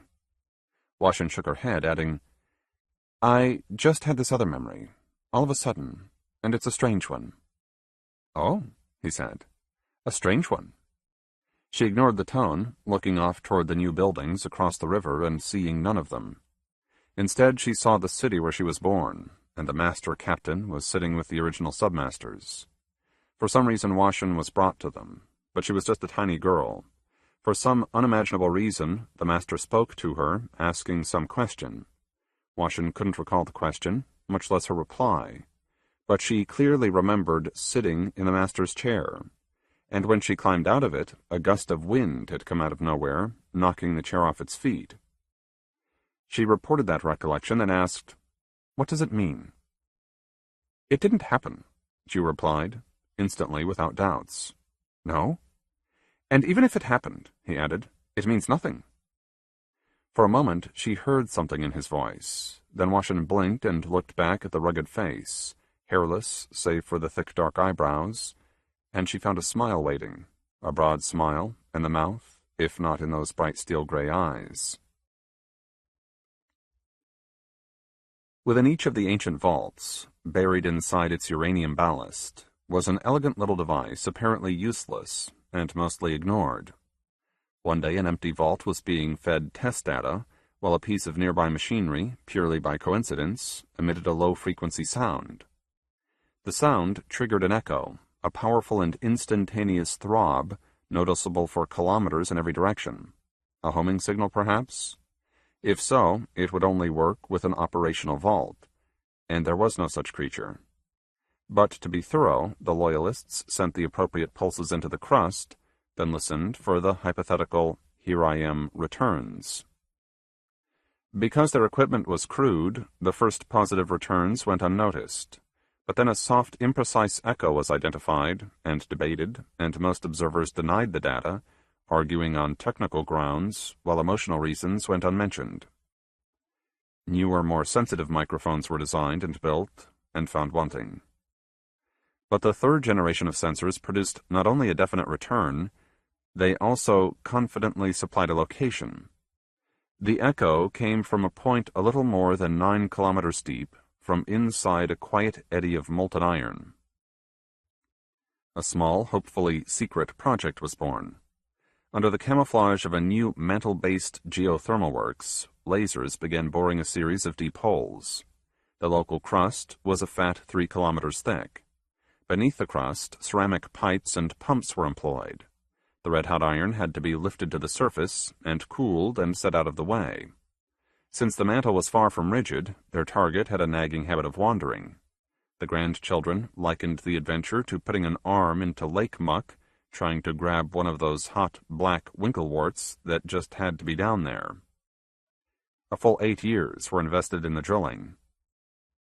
When success was imminent, a coded message was sent to Miocene, but before she arrived, something solid was ingested, and the pumps mindlessly pulled and pulled, bringing the vault to the surface.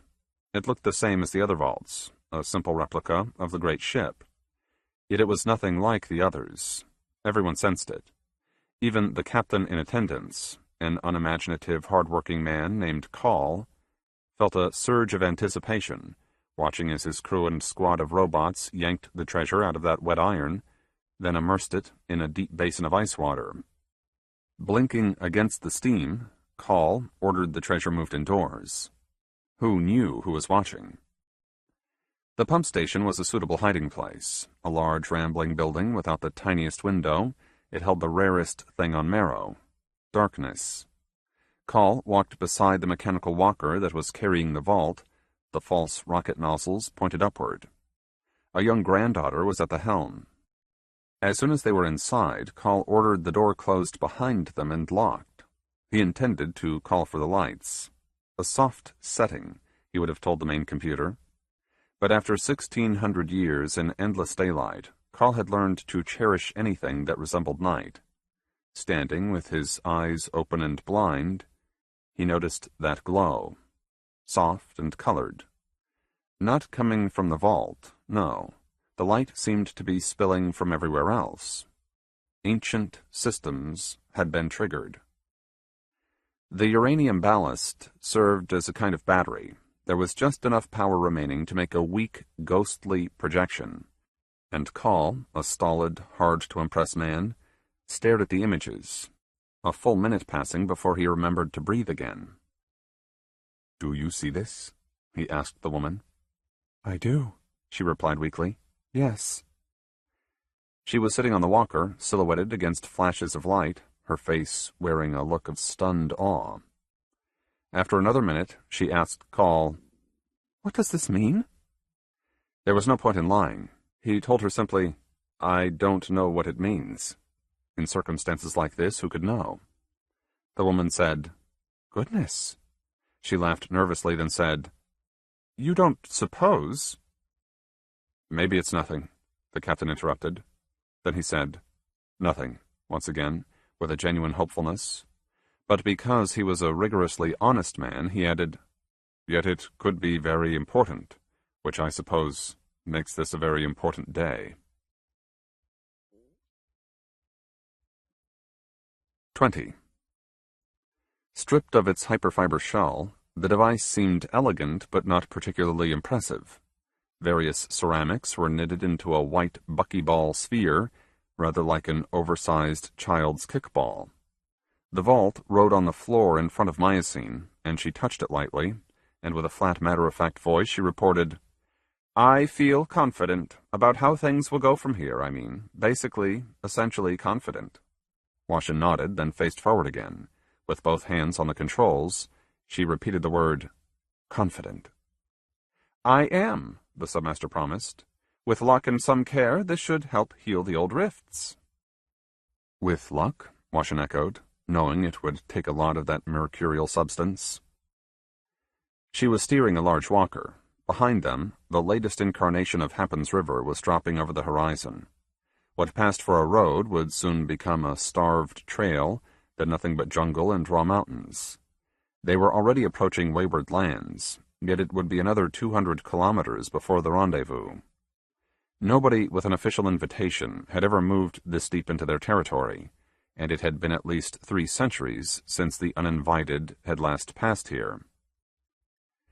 As the day progressed, Washington kept tabs on the walker's progress. The latest AI pilots still weren't particularly smart or adaptable, and it wouldn't impress anyone to have their machine, the culmination of 16 centuries of technical wizardry, trip over a piece of mountain, ending up on its back like a clumsy crap bug. The jungle path lifted up onto a wide, newborn plateau, then vanished. A hard, hot rain was falling on the open ground, collecting in little basins and pools where black algae grew in silky blankets. In another year, all of this would be a vigorous young jungle. But which species would dominate? 1,600 years of research gave Washington the expertise to admit that she didn't know how the succession would progress, not on this ground or any other. Chemical makeups varied from vent to vent, and even within a single flow. Rains were common, but no longer reliable. Little droughts and hard floods could change initial conditions. Plus, there was the pure creative randomness of the spores and seeds and eggs that would come here. A chance wind could bring a flotilla of gold balloons that might or might not lead to a lofty forest of pure virtue trees, or the fickle wind would steer the balloons somewhere else. To an established jungle and their deaths, most likely, where hungry mouths waited in abundance. At least 100 native species loved to chew on the gold foil, incorporating the metal into their own elaborate carapaces, showing the world and their prospective mates both a beauty and a gaudy strength. Initial conditions were critical. That was essential in jungle ecologies, and in human ecologies too. What if Miocene were a better parent, more patient and nurturing and just a little more forgiving? If she and Till had been closer, resolving their differences in private, civilized ways, the history of Marrow would certainly have been much quieter. And if she had been a worse mother, she would have murdered her son. Then, driven by the other captain's outrage, Miocene would have been ousted, another submaster named their leader. Dane, perhaps, or more likely Twist, which would have radically changed the evolution of their ad hoc civilization.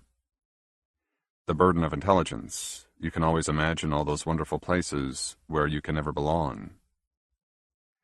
The young plateau gave way to a younger volcanic cone, now sleeping.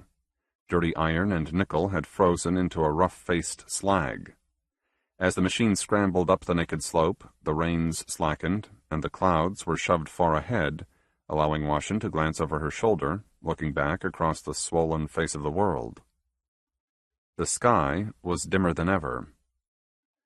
As the buttresses weakened, the ambient light fell away proportionally, still brilliant, but not the same cutting-to-the-bone brilliance.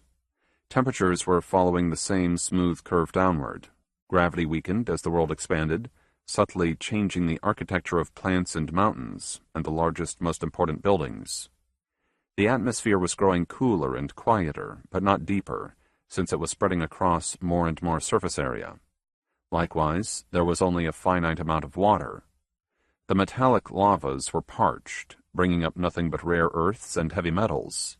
Less rain was falling, and rivers were smaller, and if these various trends continued apace, there was the promise of long, hard droughts. Near the horizon, far too small to be seen by the naked eye, was the sky's only flaw. The original base camp still clung to the silvery hyperfiber, its modern buildings and diamond walkways still empty and alone. And in another 34 centuries, the camp would remain just as empty, but it would gaze down on a radically different world. The buttress's light would have fallen away to nothing, revealing a lovely star-like sparkle marking cities and well-lighted lanes. That was the instant when a person could escape. And thinking that, Washington glanced at the vault again, feeling a cold, unnerving pain. "We don't know if it's true," she muttered to herself. Miocene glanced at her, nearly asking, "What did you say?" But the submaster thought better of it, placing both hands on that ball of smooth gray-white ceramics, the gesture protective, hands and her tilting body conveying a strange fondness for the terrible artifact. An unmapped river of iron meant a prolonged detour. They were an hour behind schedule when they arrived at the appointed clearing, 3 a.m, ship time, according to Washington's silver clock. The clearing began as a lava plain, but when its molten heart retreated underground, the flat countryside collapsed into a natural amphitheater. A great flat slab was the stage, and the black iron rose up on all sides, in oversized stair-steps. The shadowless play of the light and the angle of the slopes made everything appear closer than it was. As instructed, Washington parked in the middle of the stage, both captains climbing into plain view, and with 2 of its jointed limbs the walker carefully lowered the vault to the iron. Then the first waywards appeared, mere dots against the blackness. Even trotting at a respectable pace, it took them forever to work their way down the long slope. Besides breechcloths, each wore an ornamental mask made from soft leather stretched over a framework of carved bone. Leather made from their flesh, bone torn from their own enduring bodies. Every mask was painted with blood and with urine. Each showed the same wild, almost fluid face. Like electricity with eyes, but no mouth. A builder's face, Washin recalled. How they had arrived at that imagery she didn't know. Dew claimed that Till was preyed upon by visions. The Wayward's leader was convinced that the builders were visiting him, and in some ways, they were his only true friends. As the first Waywards approached, they slowed to a dignified walk and lifted their masks back up on top of their heads. Nearly 15 centuries had passed since Washin last saw Till, yet she knew him immediately. She knew him from the drawings and from a captain's crisp memories. But she also recognized his mother in his face and in his measured, imperious stride. He was a smaller, prettier version of Miocene. The rest of the party, the finest priests and diplomats and cabinet members, followed at a respectful distance. They were staring at the prize. Washin had plugged an umbilical into the vault, and the walker's generator was feeding it. A smooth, living hum came from within, infusing the air with a palpable hint of possibilities. Only Till wasn't staring at the prize. He watched Miocene. Wariness was mixed with other, less legible emotions. For an instant his mouth opened.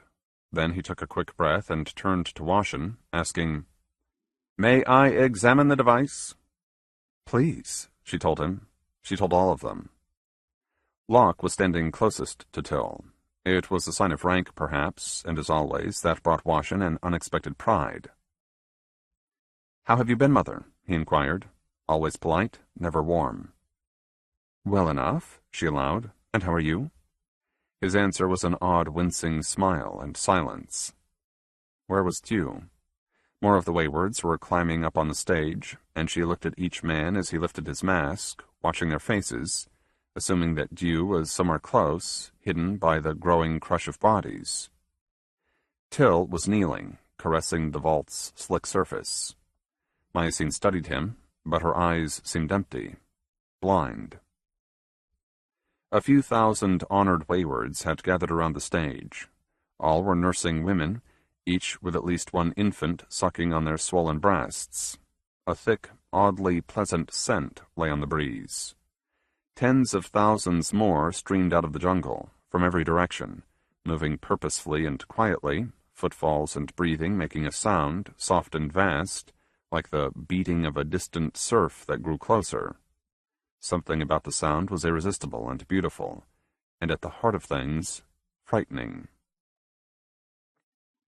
Among them were Locke's children and grandchildren. In principle, Washin could have 100,000 descendants among these people, which wasn't a small accomplishment for one old woman who could claim only one child of her own.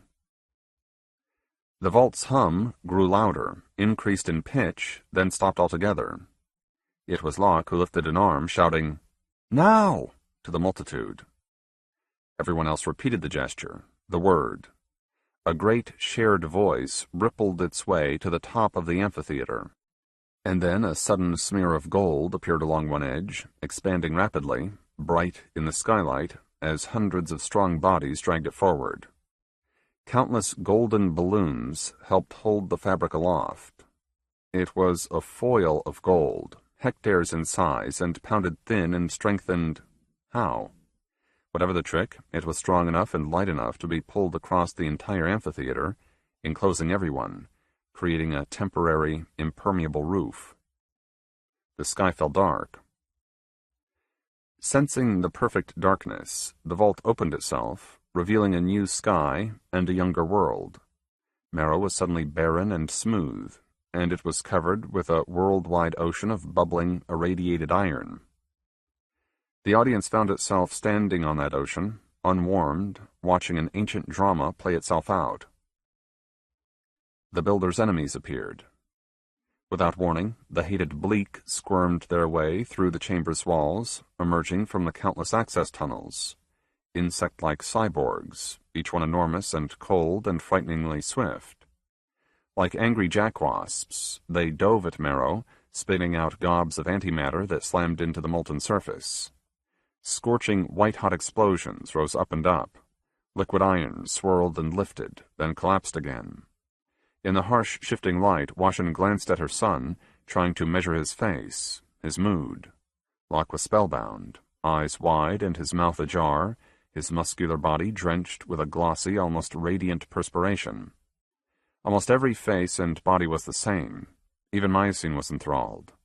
But she was staring at Till, not at the spectacle overhead, and if anything, her rapture was worse than the others, while her son, in stark contrast, seemed oddly unmoved by these glorious holy images. A hyper-fibered dome burst from the iron. Lasers fired, consuming a dozen of the bleak. Then the dome dove under the iron again, whale fashion. The bleak brought reinforcements, then struck again. Missiles carried antimatter deep into the iron, seeking targets. Marrow shook and twisted, then belched fire and searing plasmas. Maybe the bleak had won, killing the last of the builders. Maybe the great ship was theirs. But the builders' revenge was in place, was assured. The bleak's forces pressed on, filling the narrow sky with their furious shapes. Then the buttresses ignited, bringing their blue-white glare. Suddenly the monsters seemed tiny and frail. Before they could flee, the lightning storm, the event, swept across the sky, bright enough to make every eye blink, dissolving every wisp of matter into a plasma that hung overhead as a superheated mist that would persist for millions of years, cooling as Marrow contracted and enlarged again, the world beating like a great slow heart, cooling itself gradually, a temporary crust covering the blistering iron. 1 billion years passed in a moment. The bleak's own carbon and hydrogen and oxygen became Marrow's atmosphere and its rivers, and those same precious elements slowly gathered themselves into butterbugs and virtue trees, then became the wide-eyed children standing in the present, in that natural depression, weeping in the deep, perfect darkness. On a signal, the canopy was torn open, the gold foil splitting and falling in great long sheets that shimmered in the skylight. Washin opened her watch, measuring the minutes. Into that wide-eyed present, Mycene called out, "There is more, much more." Her voice was urgent, motherly. She stared only at Till, explaining, "Other recordings show how the ship was attacked, how the builders retreated into Marrow. This lump of iron, this is where they made their final stand. Whoever they were."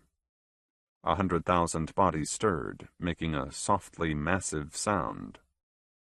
Till wasn't awestruck. If anything, he seemed merely pleased, grinning as if amused by this vindication of a vision that needed no vindication. For a slim moment, their eyes met. Then, obeying some unspoken pact, mother and son looked away again. Indifference in one face, in the other a wrenching pain. The pained face glared at the sky. "We never see the builders themselves," Mycene announced. "But this thing, this gift that Washin and I have brought to you, it's given us a better, fuller understanding of the species." Till contemplated the same sky, saying nothing. "Listen to me," Mycene cried out, unable to contain her frustrations. "Don't you understand? The event that trapped us here in this awful place, the event was an ancient weapon, an apocalyptic booby trap that we probably triggered ourselves by sending our teams across Marrow, and that might have, probably did, kill and consume everyone above us, leaving the ship empty, and us trapped here." Washin imagined 100 billion vacant apartments, and the long ghostly avenues and seas turned into a lifeless steam. Once again, the ship was a derelict, plying its way blindly among the stars. If true, it was a horrible tragedy. Yet Till's reaction was different, singular. "Who is trapped?" he called out, his voice carrying farther than his mother's, buoyed up with a smooth, unnerving calm. "I'm not trapped. No believer is. This is exactly where we belong." Mycene's eyes betrayed her anger. Till conspicuously ignored her, shouting to the audience, "We are here because the builders called to the captains. They lured the captains to this great place, then made them stay, giving them the honor to give birth to us." "That's insane," the submaster growled. Washin scanned the crowd, searching for Dew. Again and again, she would recognize his features in a wayward's face or eyes or his nervous energy, but not the man himself. And they needed Dew. An intermediary, with an intimate knowledge of both cultures. He could help everyone. And why hadn't you been invited to this meeting? A cold dread took Washin by the throat. "I know where you got this nonsense." Mycene said the words, then took a long step toward Till, empty hands lifting into the air. "It's obvious. You were a boy and you stumbled across a working vault, didn't you? The vault showed you the bleak, and you hammered together a ridiculous story. This crazy noise about the builders being reborn, and you conveniently at the center of everything." In a mocking, almost pitying fashion, Till grinned at his mother. Mycene raised her hands still higher, and she spun in a slow circle, a majestic rage, helping her scream, "Understand me! All of this is a lie!" Silence. Then Till shook his head, assuring everyone, "I didn't find any vault or artifact." He made his own turn, proclaiming, "I was alone in the jungle, alone, and a builder's spirit came to me. He told me about the ship and the bleak. He showed me everything that this vault contains and more. Then he made me a promise. When this long day ends, as it must, I will learn my destiny and your destinies as well." His voice trailed off into the enraptured silence. Locke unfastened the umbilical from the vault, and glancing at Washin, his flat, matter-of-fact voice told her, "We'll bring the usual payment to Happens River." Mycene roared. "What do you mean, the usual payment? But this is the best artifact yet." The Waywards gazed at her with a barely restrained contempt. "This one functions. It remembers." The submaster was stabbing at the air, reminding everyone. "The other vaults were just empty curiosities." Till said, "Exactly." Then, as if it were beneath their leader to explain the obvious, Locke stepped forward, telling them, "Vaults are usually crypts. They hold the builders' souls. And the ones you sold us were empty because their souls have found better places to reside." Till pulled his blood and piss mask back over his face again, hiding everything but his bright eyes. Every Wayward repeated the motion, a great rippling reaching to the top of the amphitheater. And Washin had to wonder if this elaborate meeting, with all of its pageantry and rich emotion, was intended not for 100,000 devoted souls, but for 2 old and very stubborn captains. With his face obscured, Locke approached his mother. A premonition made her mouth dry. "Where is he?" she inquired. Her son's eyes changed, softened, sweetened. "His soul is elsewhere now," he replied, as a Wayward should. Then he gestured at the hard iron ground. "Elsewhere?" 8 years ago. There was a sadness in his body and his voice.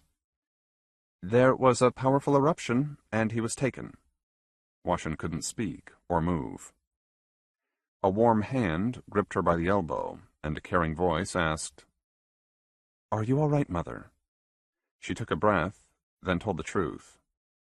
"No, I'm not all right. My son's a stranger, my lover's dead, and how should I damn well feel?" She pulled free of his hand, then turned away. Mycene, the cold, untouchable submaster, dropped to her knees on the hard iron, hands clasped before her weeping face. Their promising mission was ending with this, with Mycene pleading. She said, "Till," with genuine anguish, "I'm so very, very sorry, darling. I was wrong hitting you that way, and I wish you would try to forgive me, please." Her son nodded for a moment, saying nothing. Then as he turned, preparing to leave, Mycene used her final plea. "But I do love the ship," she told him, and everyone. "You were wrong then, and you're still wrong. I love and cherish the ship more than you ever could, and I'll always love it more than I love you, ungrateful little bastard. 21.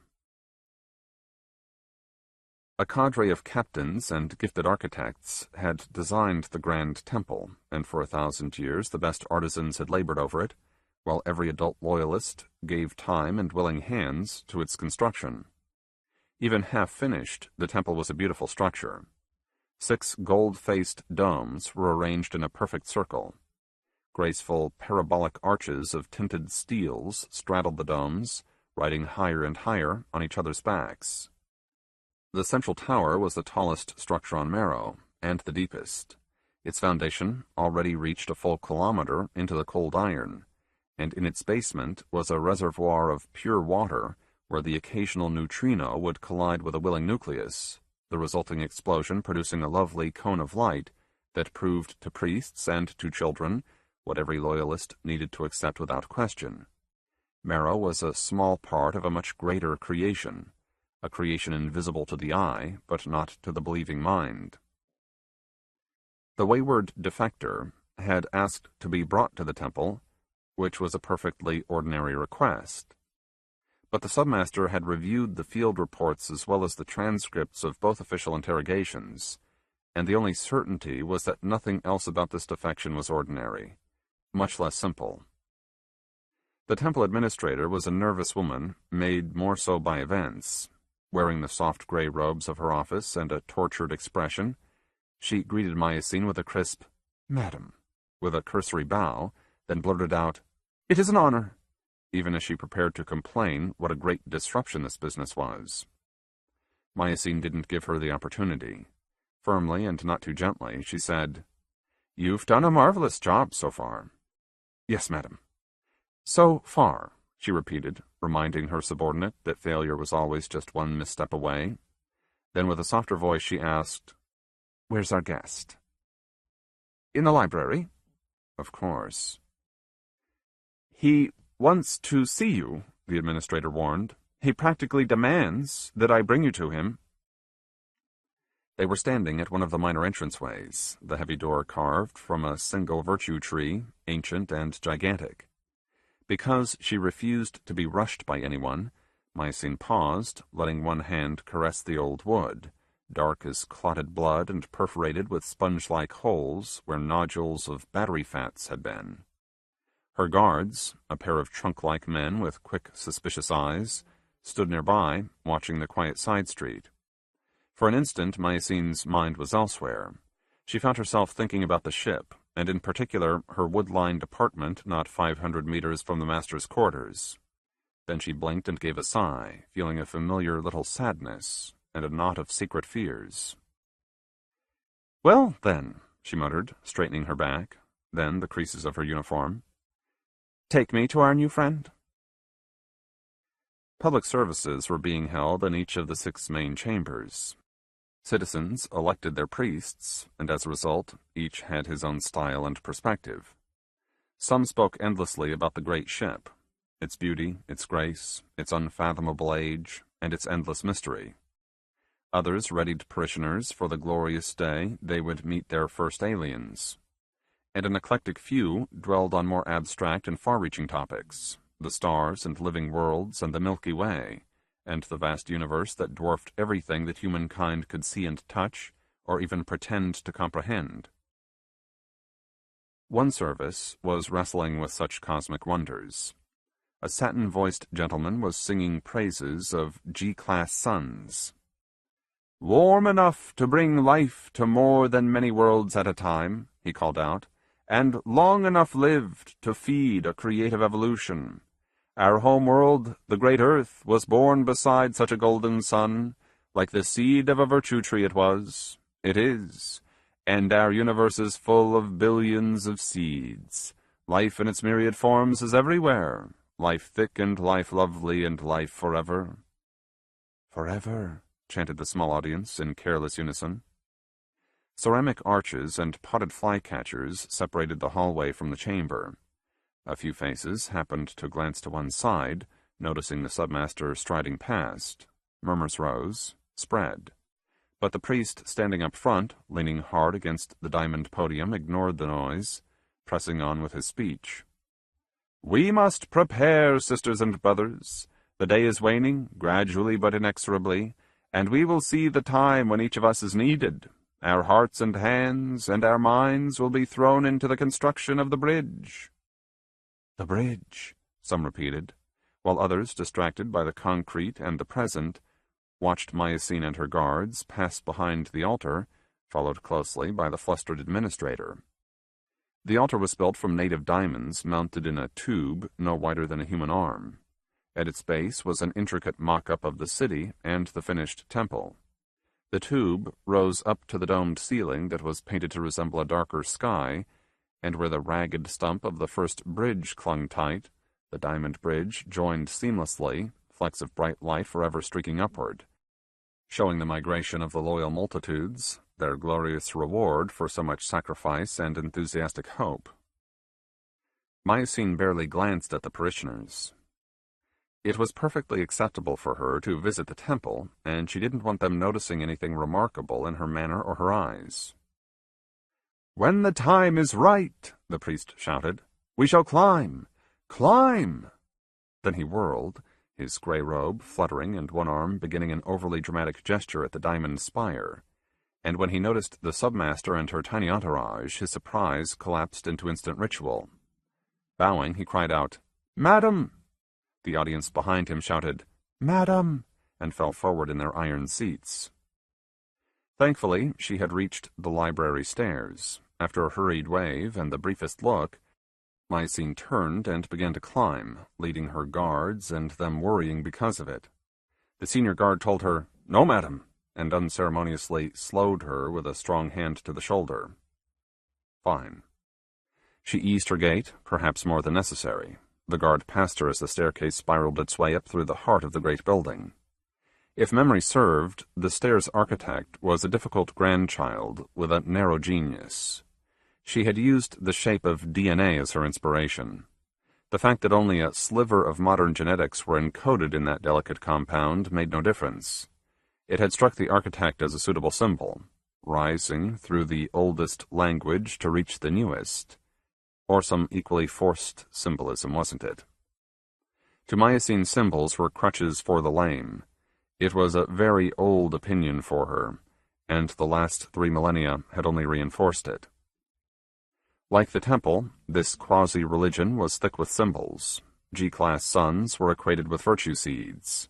What nonsense. There were only so many colors in the universe, at least to human eyes, and Mycene had seen many, many Sol-like suns. If she wished, she could warn the parishioners that under no circumstances would a sun and a seed be confused.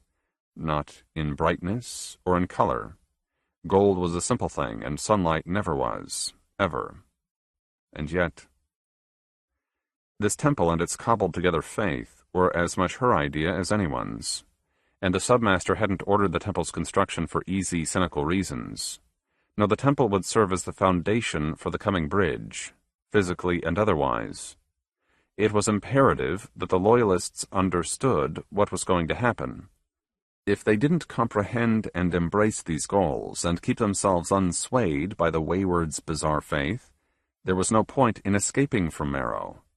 This temple, and dozens of smaller temples scattered across the land, were meant to be places of education and focus.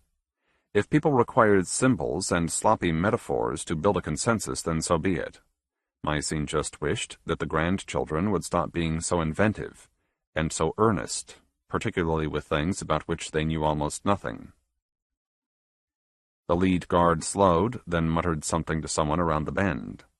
A full squad waited in the library, all armed with heavy-caliber weapons, all watching with a decidedly unscholarly interest, as a boyish man, dressed in common clothes and a Gordian wig, paged his way through a dense technical synopsis of the ship. According to his interrogators, he was named for the tree. He went by Virtue. Mycene said the name, just once and not loudly.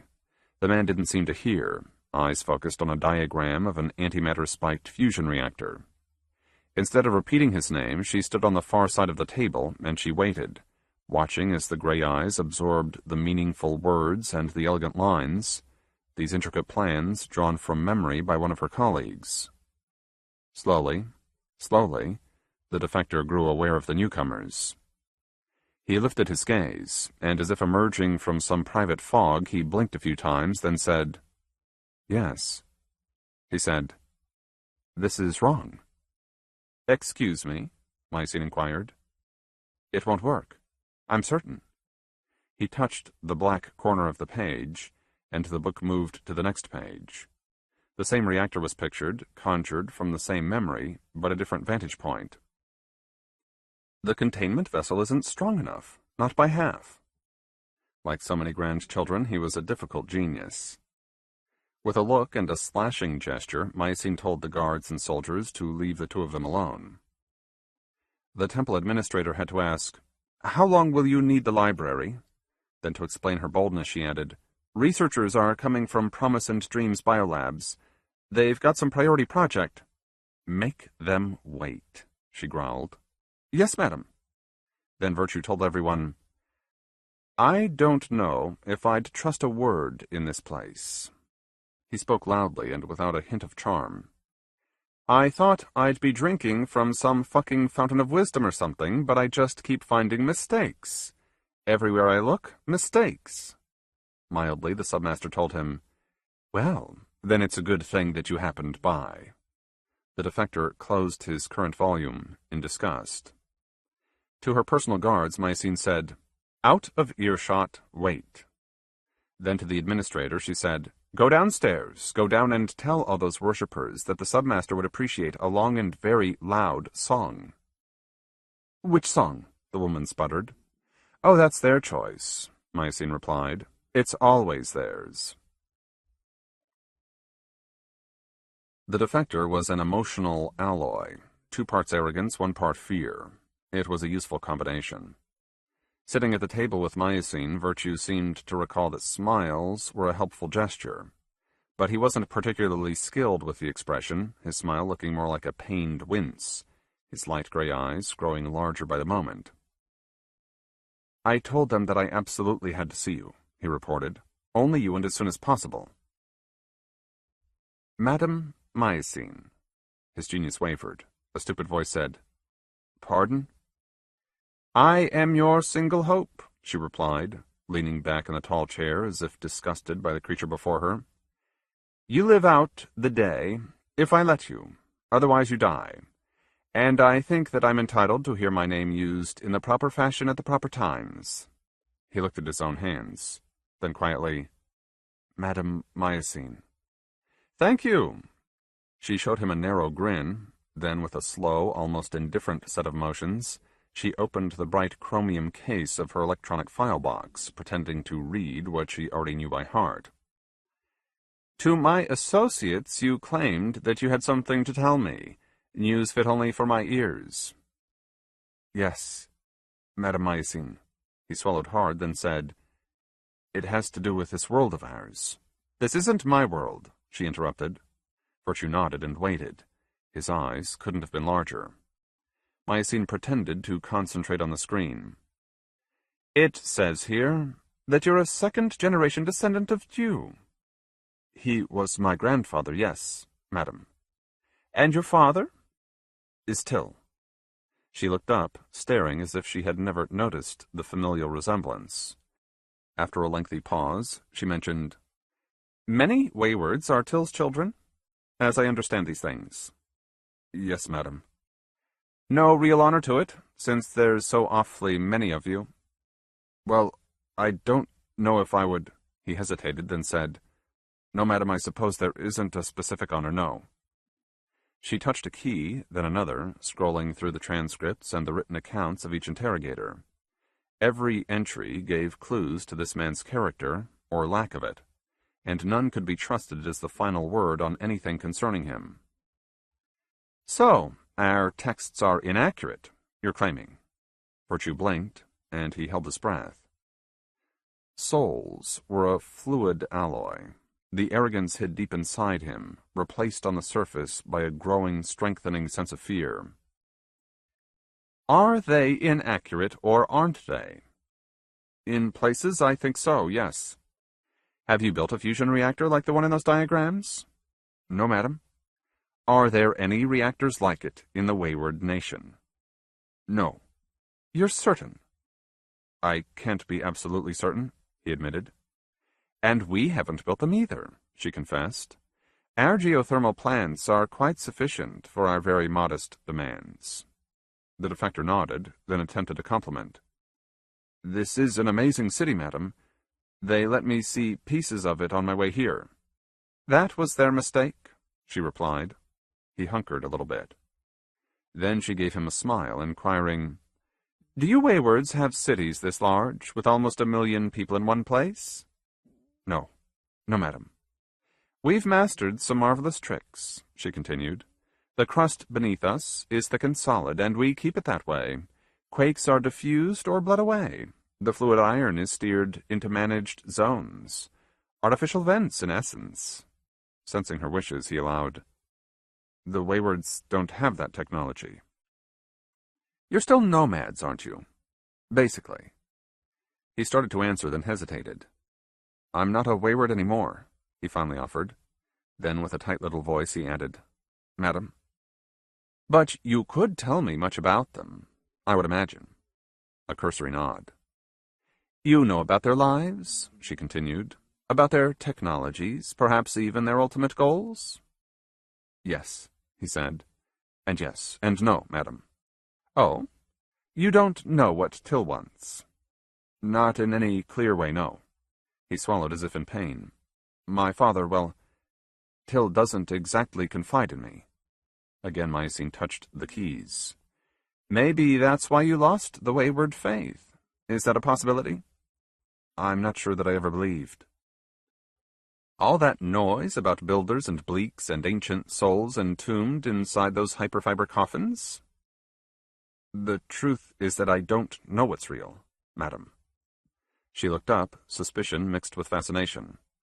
So you might believe, if circumstances were changed in some way, that is. The arrogance resurfaced. Quietly, angrily, he asked, Wouldn't you change your mind, if you suddenly realized that your mind was wrong, I mean? As I recall, you demanded to be brought here, to this temple specifically. I can only assume that you're eager to see the great ship for yourself, and to that noble end, you want to help our holy mission. No, madam. Mycene feigned surprise, then disgust. With her own quiet anger, she asked the defector, In what do you believe? Nothing. He sounded defiant, but like a child too full of himself, too impressed with the keen edge of his own exceptional mind. I don't know why Marrow is here, he complained, much less who built it, or why, and I'm absolutely convinced that no one else has answers for those questions either. The artifacts? There's another obvious explanation for them. But she didn't want to hear any groundless speculations. What was important here, what was vital and even urgent, was to ascertain the real talents of this taciturn young man. A contemptuous snarl preceded her firm declaration, We don't have use for wayward scientists. We've had a few of you defect once a century or so, and as a rule you're badly educated, unimaginative, and you trade on the names of your insane fathers. I am well educated, Virtue replied in a sudden fever, and I'm extremely imaginative, and I don't use your son's name to my advantage. She stared at him, the picture of skepticism. Don't you appreciate the risks that I've taken? For your sake and everyone's? He barked the words, then with a wince and grunt restrained himself. A nervous hand threw open the book, as if one of its intricate, flawed pages would lend support for his cause. Then with a soft, furious tone, Virtue explained, I was chief of delving at the main research facility at the Grand Caldera. In secret, I taught myself how to fly. Alone, I stole one of our fastest pterosaurs, and I flew to within 100 kilometers of the border. Inside a rainstorm, I jumped. I left the pterosaur to be shot down, and without armor or a parachute, I dropped through the canopy. When my shattered legs healed, I ran. I ran all the way to that shithole checkpoint of yours. That's how badly I wanted to be here, grandmother. Madam Mycene. Whatever the fuck you want to be called. It's a grand epic, Mycene offered. All that's missing is the motivation. Glowering silence. Chief of Delving, she repeated. What were you delving into at the Grand Caldera? Energy. Geothermal energy? Hardly. He glanced at his own hands, reporting, There has always been a problem, and both nations know it. There's too much energy running through this place. Energy to light the sky, and power enough to compress an entire world and hold it in one place. That's power beyond what fission can supply, or normal fusion. Even the great captains are at a loss to explain such a thing. Hidden matter-antimatter reactors, Mycene offered. Something's hidden, he agreed. One hand pulled a braid into his mouth, and he sucked on the wig's dark hair for a moment. Then he spat it out again, and he told the submaster, I was delving into the deepest regions. Of Marrow? A cursory nod. Looking for your hidden reactors, I suppose. Don't you know what you were hunting? She countered. His hot gray eyes lifted, glaring at his accuser. I know. You think I'm difficult, and you're not the first to think it, believe me. Mycene said nothing. But between us, who's more difficult? You've lived on Marrow for 30 centuries, ruling a tiny piece of what you claim is a tiny world. You claim that only you and the other captains understand the beauty and enormity of the great universe, while your son and the other waywards are idiots because they tell simple stories that halfway explain everything, making us into the reborn kings of the universe. We aren't kings, he proclaimed, and I don't believe that an arrogant old woman like you really understands the universe. Great and glorious and nearly boundless it is, and what tiny fraction of it have you seen in your own little life? Mycene watched the eyes, saying nothing. I was peering inside Marrow, the youngster reported. The waywards have a larger, more sensitive array of seismic ears than yours, since most of the world is theirs after all, and since they believe in living with quakes, not in diffusing them. I know about your seismic array, said Mycene. Using 3,000 years of data, I built a thorough, detailed picture of the interior. As he spoke, a rapture took hold of his gray eyes, his narrow face, then his small body.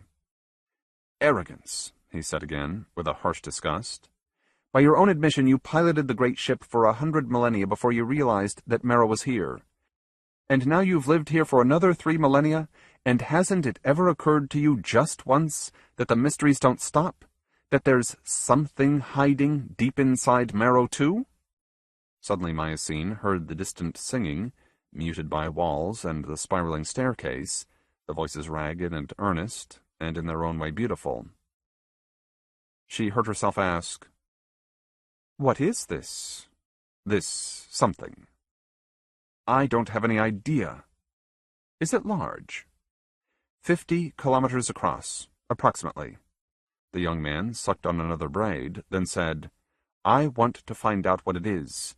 Give me the staff and the resources, and I'll determine if the buttresses are being fed from down there. The submaster took a breath, then another. Then she quietly, honestly told the defector, That can't be our priority.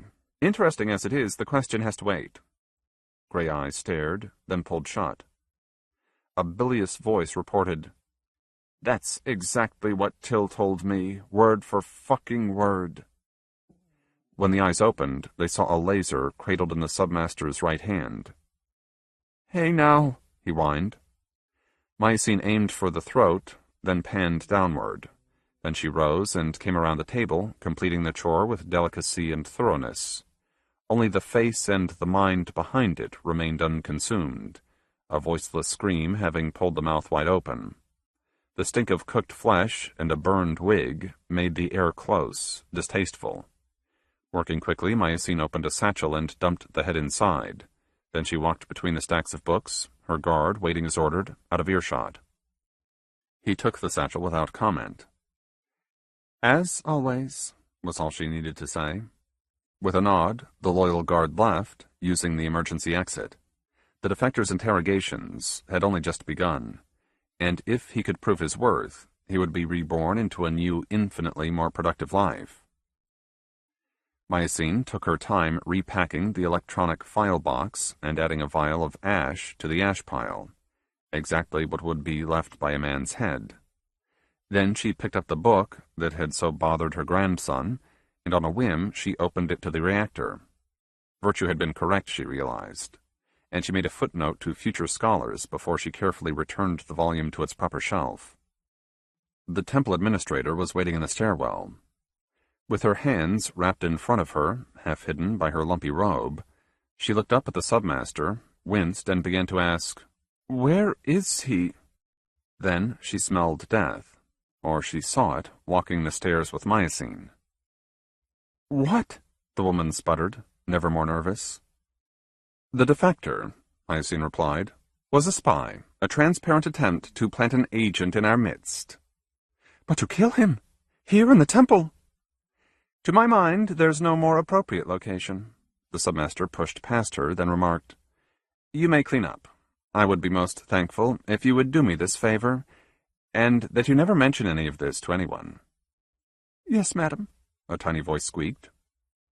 Then Myosine was in the open hallway again, the rattling, ill-disciplined voices singing about the bridge soon to be built, and the rewards to be won, and for no precise reason, it seemed important for her to step out into the expansive chamber, facing the ranks of devoted worshippers. It was chilling and enchanting to realize how easily, almost effortlessly, children embraced the words and dreams of another. Myosine looked at the startled, smiling faces, seeing nothing but the purest belief. Yet these people knew nothing about the worlds beyond their own. None had walked the ship's smallest hallway, much less witnessed the beauty and majesty of the Milky Way. They sang of this great quest to return to the world above, ready to make any sacrifice to move past their simple silver sky. A sky unblemished, save for that lone patch of darkness directly above. The base camp, still and always abandoned. Abandoned like the ship itself? Billions might have died, and Myosine didn't care. Perhaps she once hated the idea that her people, following her reasonable instructions, had triggered an elaborate, ancient booby trap, causing every organism above them to be murdered. But what had horrified once was now history, past and murky as only history can be, and how could Myosine accept any blame for what was surely unavoidable? The ship might be dead, but she most definitely was alive. To the pleasure of several thousand parishioners, this living embodiment of everything great about themselves joined in with their singing, Myosine's voice strong and relentless and untroubled by its melodic failures. How easily they believe, she thought with a fond contempt. Then as she sang about the sweet light of G-class stars, Myosine asked herself, in her most secret voice, "But what if it's the same for the great souls?" She wondered, "What do I believe too willingly and too well?" 22. The cold iron would occasionally shift on its own, giving no warning. The old faults never moved quickly or particularly far, and they rarely caused damage of consequence. The tremor abatement facilities absorbed the event's energies, and where feasible, what was harvested was piped into the main power grid. In that sense, quakes were a blessing. But the unscheduled events had a nagging habit of interrupting a certain captain's deepest sleep, causing her to awaken suddenly, her dreams swirling out of reach in those delicious few moments before she found herself lucid again. That morning's quake lingered. Awake in her bed, lying on her right side, Washin felt the shudder falling away slowly, turning into the quiet, steady, and purposeful drumming of her own heart.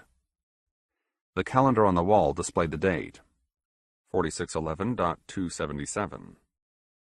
Sheer curtains, cut to resemble the unfolded wings of a luscious fly, let in the anemic skylight, illuminating the bedroom in which she had slept for the last 6 centuries.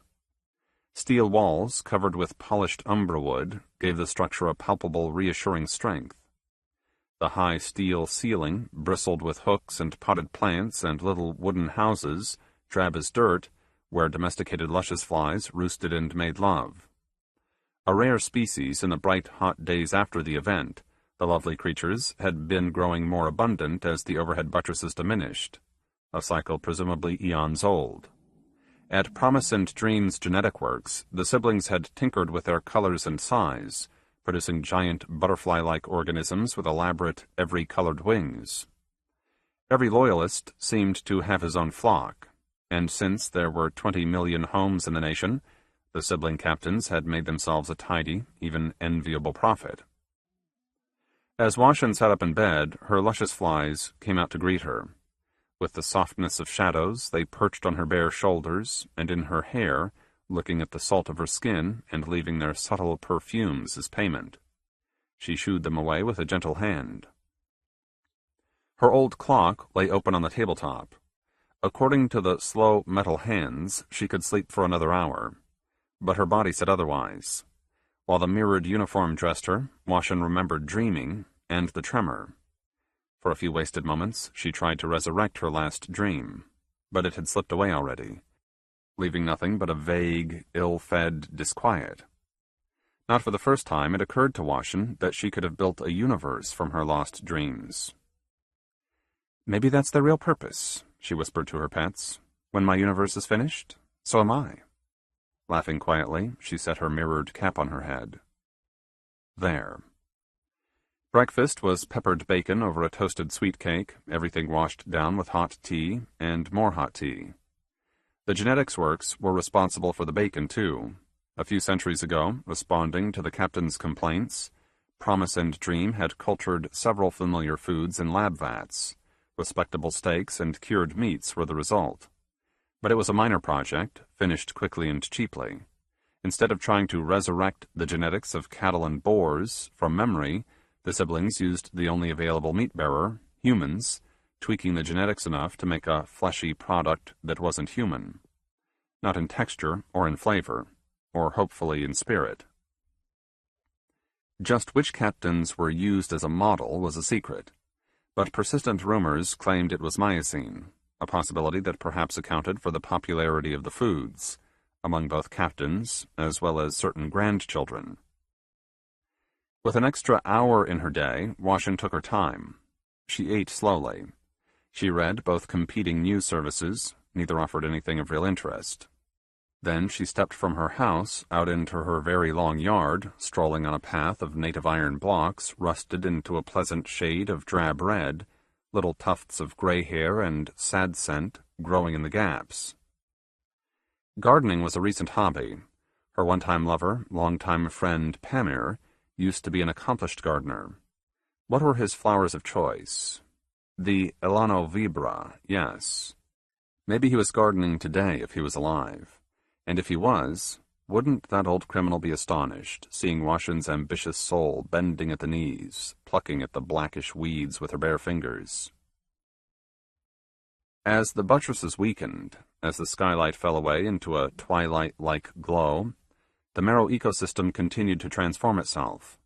Obscure species that lived only in caves and the deepest jungles weren't simply abundant, they were huge, like the elf hearts in the middle of her garden. A species that was mature when it was hip-high inside the deepest shade had transformed itself into stout trees with trunks nearly a meter thick and a richly scented purple-black foliage, giant leaves and flowers mixed into a single elaborate structure that was fertilized by the luscious flies, then curled into a black ball that matured into a fatty fruit, only a little toxic and with a lovely if somewhat strong taste. Washin kept the trees for their scent and her flies, and for their almost Terran limbs. She kept them because some decades ago a boyish lover had allowed himself to be taken in this orchard, and taken again. Past the orchard were wide iron steps leading down to Idle Lake. No body of water on the world was older. Born 1,500 years ago, this patch of crust could lay claim to being the most ancient slab of iron ever to exist on Marrow, a testament to the captain's ingenuity and persistence. Or was it their obsessive need for order? The old lake was still and stained red with rust and ruddy planktons. Above, stretching like some great steel ceiling, the chamber's wall looked near enough to touch. This was a pure illusion, of course. Marrow's atmosphere ended 50 kilometers short of the wall. The radiant buttresses still ruled above the swelling world. They remained dangerously strong, if considerably thinner. And for the next 300+ years, they would continue to thin, and Marrow would expand, and according to every forecast and every carefully plotted graph, the buttresses would reach their minimum when Marrow's atmosphere began to lick against the chamber wall. Finally, the captains would be able to climb to the base camp and the access tunnel, and if the tunnel hadn't crumbled, they could move up into the vastness of the ship itself, which was a derelict now probably, assuredly. Millennia of debate hadn't produced any other reasonable explanation for their long, perfect solitude, and 3 more centuries probably wouldn't change that grim assessment. Washin opened the silver lid of her old, much-cherished timepiece, deciding that in this great march of centuries, she still had a few moments to waste. Old, light-starved virtue trees had made the planks that were fixed to the stainless steel pontoons that held up Washin's dock. She strolled out to the end, listening to the pleasant sound of her dress boots striking wood. A tiny school of hammerwing larvae swam away, then turned and came back again, perhaps wanting handouts. Fins sloshed. Big, many-faceted eyes saw a human figure against the hyperfiber sky. Then Washin closed the lid of her little clock, and the sudden click caused the school to dive deep in a single smooth panic, only swirls of red water betraying their presence. Idle was an ancient lake, and by Marrow standards, it was impoverished, senile. An ecosystem built on frequent radical change didn't appreciate stability and 1,000 years of eutrophication. Washin slipped the clock and its titanium chain into a trusted pocket, and her dream suddenly came back to her. Without warning, she remembered being somewhere else. Somewhere high, wasn't it? Perhaps on top of the bridge, which was only reasonable. She worked here every day. Only somehow that possibility didn't feel right either. Someone else was in her dream. Whom, she couldn't say. But she had heard a voice, clear and strong, telling her with such sadness, "This is not the way it is supposed to be." "What's wrong?" she had asked. "Everything," the voice declared. "Everything." Then she looked down at Marrow. It seemed even larger than it was today, bright with fire and with molten, white-hot lakes of iron. Or was that iron? It occurred to Washin that the glow looked wrong, although she couldn't seem to piece together an answer from the sparse, ill-remembered clues. "What is everything?" she had asked the voice. "Don't you see?" the voice replied. "What should I see?" But no answer was offered, and Washin turned, trying to look at her companion. She turned and saw... what? Nothing came to mind, save for the odd and thrilling sensation of falling from a very great height. Her putter car needed surgery. Time and the hard steel roads had dismantled its suspension, and the simple turbine engine had developed an odd, nagging whine. But Washin hadn't gotten around to seeing it fixed. The vehicle still ran, and there was the salient fact that every machine shop in the capital had priorities. Personal transportation held a low priority. On Miocine's orders, every device that directly served the growing bridge held sway over personal concerns. And while Washin could have claimed privilege, wasn't she a vital part of this heroic effort? She felt uncomfortable demanding favors. For 600 years, with rare exceptions, she had driven this route into the metropolis. Her local road merged with a highway that took her straight through older, more densely settled neighborhoods. 50-story apartment buildings stood in the mandatory parks, the black foliage mixed with playground equipment and the scrambling, energetic bodies of screaming children. Single houses and row houses and houses perched on aging, enfeebled virtue trees testified to the wild diversity of people left to their own logic. No 2 structures were the same, including the tallest buildings, and no 2 neighborhood temples could be confused for one another, sharing nothing but the dome-hearted architecture and a certain comfortable majesty.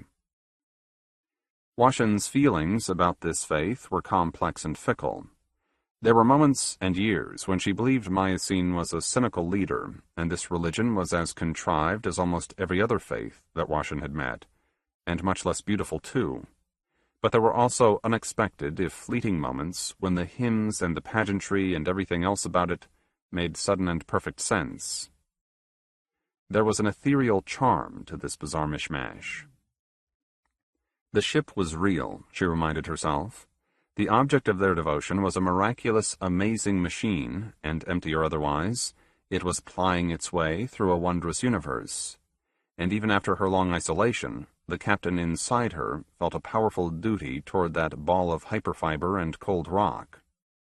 The putter car highway grew wide, then evaporated into the central district. 300-story skyscrapers rose from the trustworthy ground. Steel skeletons were cloaked in acrylic windows and set on frictionless, sway-resistant foundations. A different logic had created the administrative headquarters. Fashioned from titanium and tough ceramics, it resembled a giant puffball. No windows showing to the outside world, its base reinforced in 100 ways, walls armored and bristling with hidden weapons. The enemy was never mentioned, but it wasn't much of a secret. A wayward assault was Myocene's most paranoid fear, offered without the slightest evidence.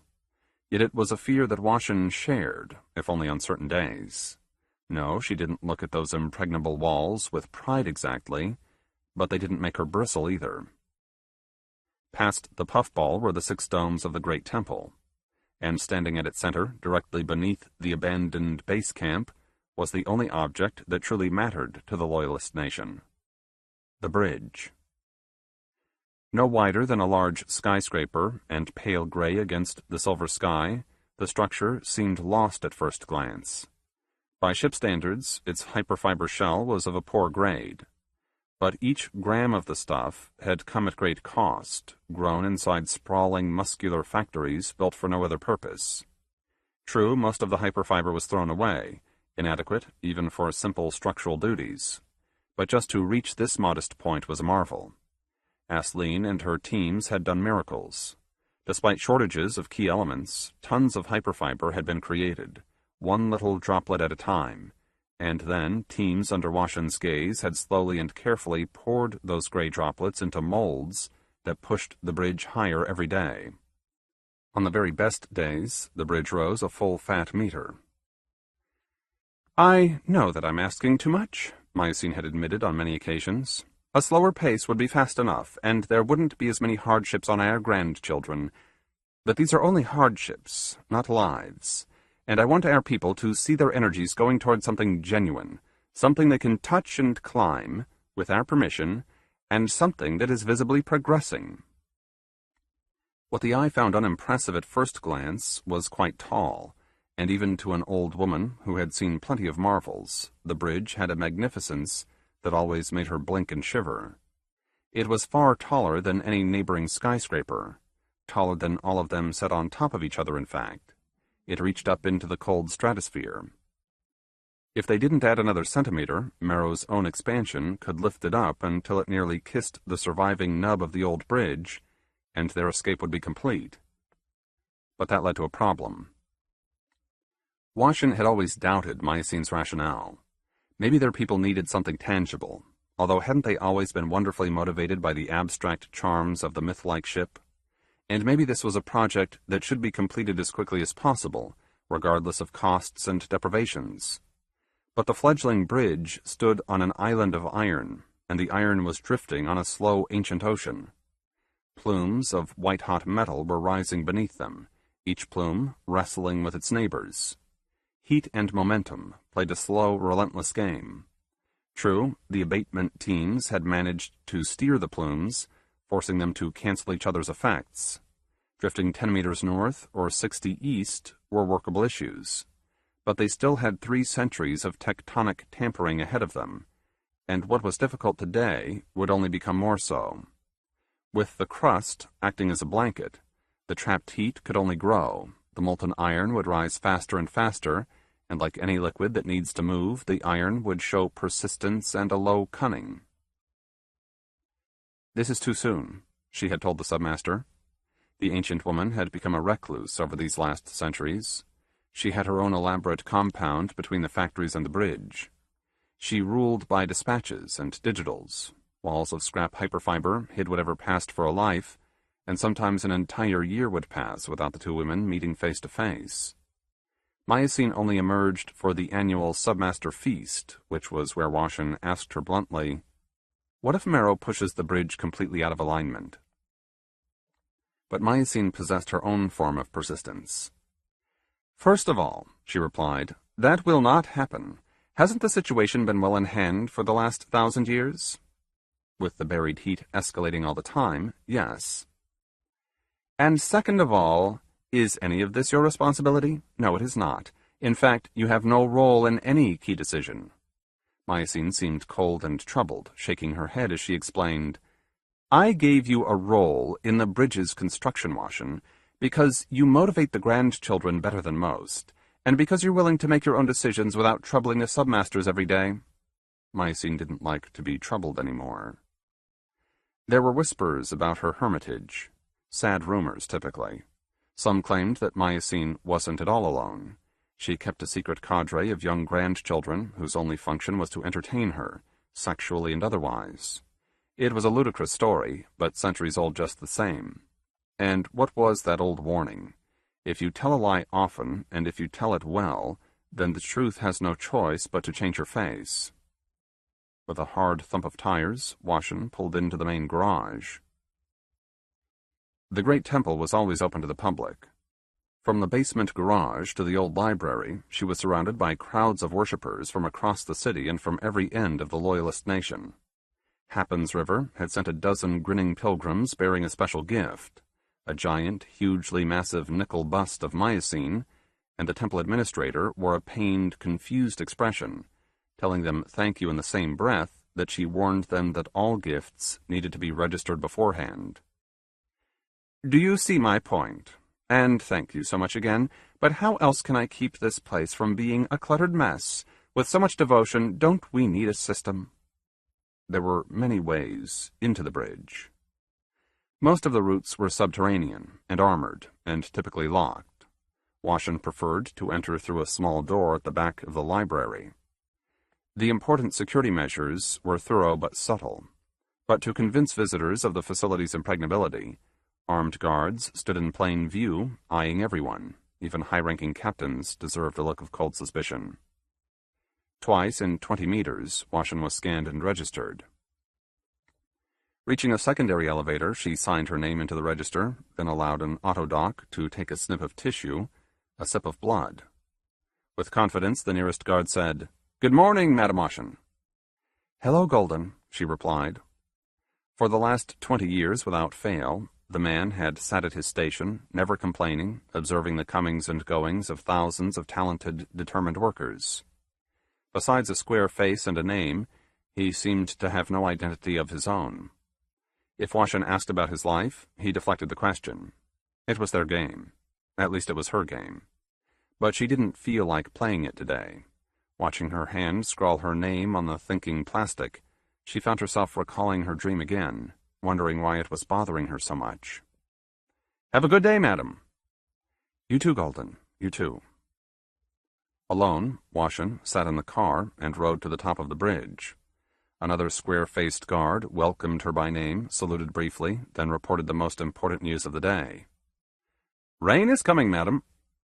"Good." The only windows on the bridge were here. A series of tall diamond panes looked out on the near vacuum of the stratosphere. The sky was hyperfiber, and a tired blue glow came from nowhere, from everywhere.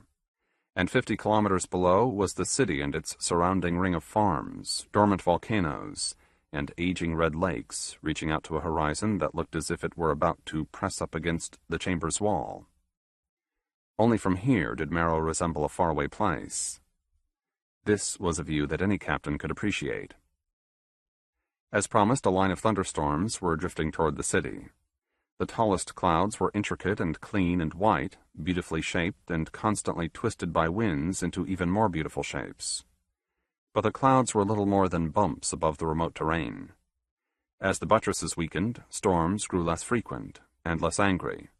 Without light and an abundance of water to feed them, they tended to fade and fall apart as swiftly as they formed. Another 3+ centuries, and Marrow would be immersed in darkness. And for how long? Maybe a ship day, or maybe 20 years. Either was a viable estimate, and nobody knew enough to feel certain.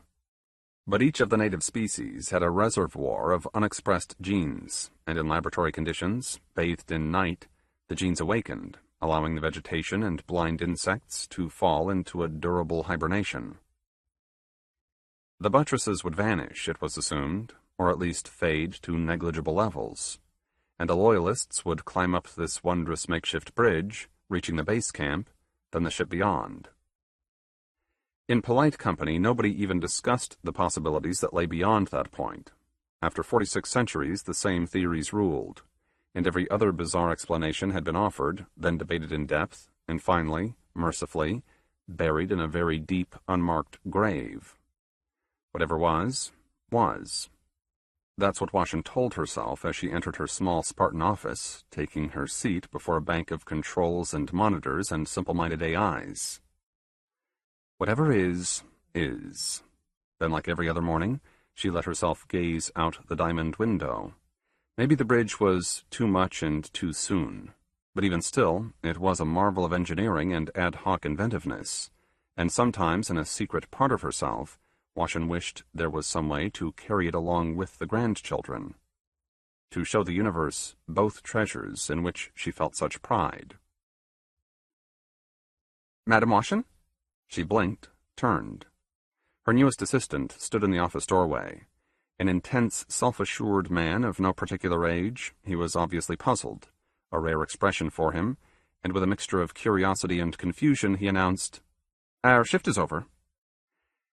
"In another 50 minutes, she replied, pushing aside her daily report.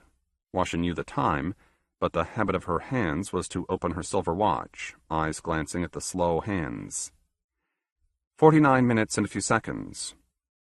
"No, madam." Nervous fingers tugged at the dangling Gordian braids, then attempted to smooth the crisp blue fabric of his uniform. "I was just told, madam. Everyone is to leave the bridge immediately, using every tube but the primary." Washington looked at her displays. "I don't see orders." "I know. Is this a drill?" Drills happened from time to time. If the crust beneath them subsided, they might have only moments to evacuate. "Because if it's an exercise, we need a better system than having you wandering about tapping people on their shoulders." "No, madam, it's not that." "Then what?" "Myosine," he blurted. "She contacted me personally on a secure line. Following her instructions, I've dismissed our construction crews and I've placed our robots into their sleep mode." Washington said nothing, thinking hard. With a barely restrained frustration, he added, "This is very mysterious, everyone agrees, but the submaster is fond of her secrets, so I'm assuming—" "Why didn't she talk to me?" asked Washington. The assistant gave a big lost shrug. "Is she coming here?" she asked. "Is she using the primary?" A quick nod. "Who's with her?" "I don't know if there's anyone else, madam." The primary tube was the largest. 50 captains could ascend inside one of its cars, never brushing elbows with each other. "I already looked," he confessed. "It's not a normal car." Washington found the rising car on her monitors, then tried to wake a platoon of cameras, but none of them would respond to her commands. "The submaster asked me to take the cameras offline, madam, but I happened to get a glimpse of the car first by accident," the assistant grimaced as he made his confession. "It's a massive object, judging by the energy demands, with an extra thick hull, I would surmise, and there are some embellishments that I can't quite decipher." "Embellishments?" He glanced at his own clock, pretending that he was anxious to leave, but he was also proud of his courage, smiling when he explained, "The car is dressed up inside pipe-like devices. They make it look like someone's ball of rope." "Rope?" With a dose of humility, he admitted, "I don't quite understand that apparatus." In plain words, "Please explain it to me, madam." But Washington explained nothing. Looking at her assistant, one of the most loyal of the captain's loyal offspring, a man who had proved himself on every occasion, she shrugged her shoulders, took a secret breath, then lied. She said, "I don't understand it either." Then, as an afterthought, she inquired, "Was my name mentioned by any chance, while you and Myosine were chatting, I mean?" Yes, madam. She wanted me to tell you to stay here and wait. Washington took a little breath, saying nothing. I'm supposed to leave you here, he whined. Well then, do what Herr Submaster wants, was Washington's advice. Leave right now. If she finds you here, I guarantee she'll throw you down the shaft herself. 23. For centuries, Virtue had proved himself with his genius and his passion for the work. On all occasions, contrived or genuine, he had acted with as much loyalty as anyone born into the Loyalist nation. Yet even now, particularly now, Myosine couldn't make herself completely trust the little man. It might not work, he warned her again. She said, It will, and looked past him, watching the sealed and simple mechanical door, imagining it opening and her stepping that much closer to the end. Another barrier crossed, if only a small one. Then she reminded Virtue, In your simulations, success is a 90% event, and we both appreciate how difficult you make your simulations. The wayward scalp had grown hair. A Gordian bun and implanted gemstones made him look like any loyalist, while the busy gray eyes had acquired a fondness for the submaster, deeply felt and surprising to both of them. Quietly, angrily, Virtue told her, This is too soon. She said nothing. Another 2 years and I can improve the odds. 1 or 2%, she quoted. Then, staring at the fond eyes, Myosine wondered why she didn't trust him. Was she that suspicious, or that gifted? Either way, she would feel better if she could find a fair reason to send him home again. Myosine? He said her name tenderly, hopefully. Fondness dissolved into a stew of deeper emotions, and where the voice stopped, a small, tidy hand reached up, grabbing hold of her right breast. After so long, a wayward gesture. She said, No, to him or to herself. Again he said, Myosine. The submaster removed his hand with one of hers, bending back 2 of his fingers until his face filled with a pained surprise. That little quake helped the alignment, she reminded him. By nearly half a meter, you said. But the next quake or 2 could steal our advantage. I said it, he agreed. I remember. Besides, she whispered, if we wait, we'll likely lose the gift of surprise. But we've kept our work secret for this long. When determined, Virtue could look like his father, like Till. The narrow face was full of emotions, and you were never sure which emotion would bubble out next. What would it injure? Give me another full day, and I'll recheck every system and recalibrate the guidance system, plus both backups. But, Myosine interrupted, this is the day. This is. He had no choice but to sigh and shake his empty hands and surrender, and just like that he suddenly looked nothing at all like Till. Don't you believe in destinies? She asked. You're a wayward after all. Not now, he grumbled, hurt by the insult. If I ever was. Destinies, she repeated. I woke this morning knowing that this was the morning. I understood that fully, and I have no idea why. She felt herself smiling, looking through him as she explained, I'm not superstitious. You know that much about my character. And that's why I know that this is the right, perfect moment. Intuition is instructing me. Every day that I make ready is another opportunity to be found out, and why would I want that? My loyalists, your waywards. Let's allow both our peoples as much ignorance as they can possibly cherish. Isn't that what we agreed? Virtue nodded helplessly. As a lover, he reached for the comforting curve of her breast, and Myosine intercepted the hand, lowering it and holding tight to the fingers, gazing into the warm and caring steel-gray eyes. From the charred remains of his mind, she had resurrected him, never letting him forget on whose charity his existence was perched. But even with that intimacy, and after living for centuries in her private compound, surrounded by luxuries and every research toy that Marrow could provide, not to mention her own compliant body, the little man insisted on surprising her. That's why she could only trust him to a point. She didn't know him perfectly, and now at this point, she never would. Tenderly, he said, Darling. He confessed, I don't want to lose you, darling. Quietly and fiercely, Myosine promised, If you don't do this one thing for me, you'll most assuredly lose me. I won't see you to shit on you. And you know I mean it. He shrank. He started to say, darling, once again. But the car was deaccelerating, and the massive door was preparing to unseal itself. To her lover and to herself, Myosine said, This is the moment. At long last. As ordered, Washin was waiting. As the door opened outward, the first grade peered into the tiny cabin, eyes the color of band iron, staring at the stranger, at Virtue, even as her steady, mocking voice asked, Madam, are you insane? Do you really think this can work?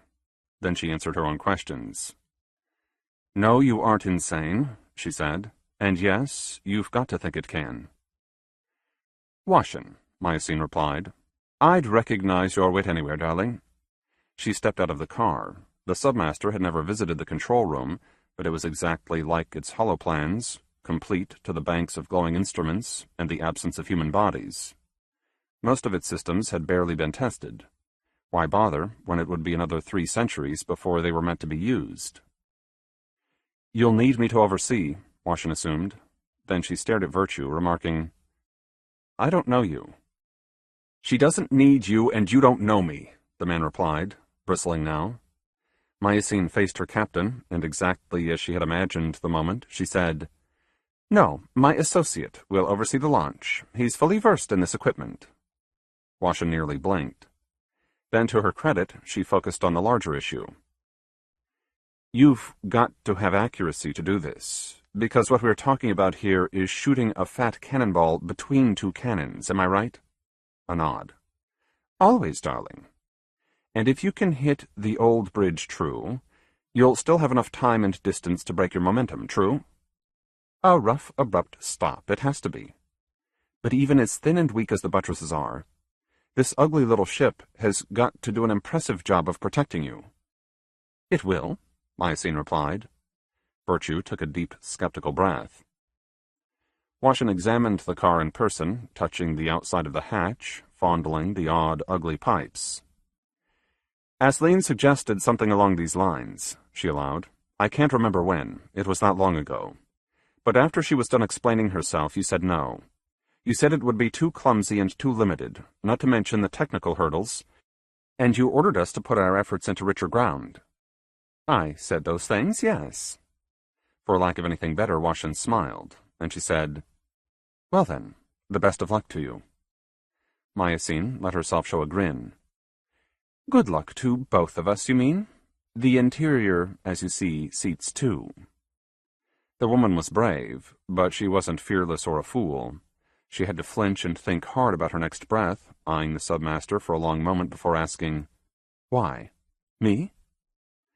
Because I respect you, Myosine replied, honestly and without qualms. The dark eyes grew larger. And because if I order you to accompany me, you will, now. Washin took a careful breath, and another. Then she admitted, I suppose all of that's true. And truthfully, I need you. That declaration seemed to embarrass everyone. To kill the silence, Myosine turned to Virtue, telling him, Start the procedures. She paused. Then quietly she added, As soon as we're on board. The man looked ready to cry. She didn't leave him the opportunity. With a crisp wave and a defiant stride, Myosine re-entered the car. Not for the first time, she thought how it resembled the great ship, a thick body with a hidden hollow sphere at its center. To Washin, she said, Now, darling. The first grade was obviously considering her next step, and everything else too. Long, strong hands wiped themselves dry against her uniform, and with a mixture of stiffness and grace, she bent over and climbed through the hatchway, then examined the twin seats, padded and set on greased titanium rails. The seats would always keep their backs to the accelerations. As if to appreciate the technology, she touched the simple control panel, then the inner wall. The hand pulled away abruptly, and she said, Cold, with a quiet little voice. Crude, chilly superconductors, Myosine admitted. Then the submaster touched the panel, and as the hatch pulled itself shut, she said, Virtue. She looked out at him and said, I trust you. The man was crying. Nothing but. The hatch closed and sealed itself, and as the two women sat together back to back, Washin said, You trust him and you respect me, too. She was securing her protective straps and laughing. Trust and respect, from you on the same day. Mycene refused to look over her shoulder. She busied herself making last-instant checks, saying to the controls, You're more gifted than I am when it comes to other people. You can speak to the grandchildren and the other captains, and that's a sweet skill that could prove an enormous advantage. Washin had to ask, Why is that an advantage? I could explore the ship alone, Mycene allowed. But if the worst has happened, if everything above us is dead and empty, then you, I think, Washin, you are the better person to bring home that terrible news. 24. Here was the culmination of more than 4,000 years of single-minded labor. Two captains ready to throw themselves off Marrow. Washin found herself strapped into the primitive crash chair, part of her demanding some task, some worthwhile duty, even when she knew full well that there was nothing to do now but sit and wait and wish for the best. With a crisp, dry voice, Mycene worked her way down a precise checklist. Her mysterious companion might resemble Till or Dew, but his voice was far too slow and uncertain to belong to either man. He spoke across an intercom, alternating good and yes and nominal, with little pained silences. The captains sat back to back, unable to see the submaster's face. Washin found herself thinking about little else. It was the same cold, confident face that it had always been, and it wasn't. Washin always marveled at how Marrow had changed that rigid woman. A metamorphosis showed in the wasted, haunted eyes, in the taut corners of the pained mouth, and when she spoke, as she did now, even a simple word felt infinitely sad and a little profound. Initiate, the sad voice commanded. There was a pause. Then the little man said softly with resignation, Yes, madam. They were falling, accelerating down a dark, airless shaft. This wasn't a bridge, and it was never supposed to be. It was a vast piece of munitions, and everything depended on its accuracy. Descending to the starting point, to the electromagnetic breach, Mycene whispered technical details. Terminal velocity, exposure to the buttresses, the transit time. 18.3 seconds, which was nearly as long as they spent inside the buttresses on their way down, but without the same levels of protection, or backup systems, or even a single field test beyond the laboratory. The ugly cannonball stopped abruptly, then its thick walls began to hum, to crackle and sputter, and seemingly ripple, as the protective fields were woven tightly around them. Again Mycene said, Initiate! There was no response this time. Would the man obey? But as she thought those words, Washin was slammed back into her seat, bone pressed against dense padding, G-forces mounting, tearing flesh and bursting blood vessels. Then came the sensation of drifting. A pleasant, teasing peace. After leaving the shaft, there was perhaps a half-second of streaking up through the last breaths of the atmosphere, a cluster of little rockets firing on the hull, correcting for the very thin winds. In her mind's eye, Washin saw everything. Marrow's storm clouds and cities and tired volcanoes falling behind, while the slick silver of the chamber wall descended on them. Then they struck the buttresses, and her eyes filled with random colors and senseless shapes, while 1,000 incoherent, terrified voices screamed inside her dying mind. Madness. 18.3 seconds of nothing else. Time dragged. That's what she promised herself when she managed to concentrate, carving a sensible thought out of that screaming chaos. It was a symptom of the buttresses, this compression of the seconds, because if more than 18 seconds had passed, they had simply missed their target, falling short, and now they were tumbling in a close, fatal orbit around Marrow. No, we can't be, Washin whimpered. The frightened voices lent her their fear, and a ragged, wild panic took her by the throat, by the colon. Nausea came in one savage thrust.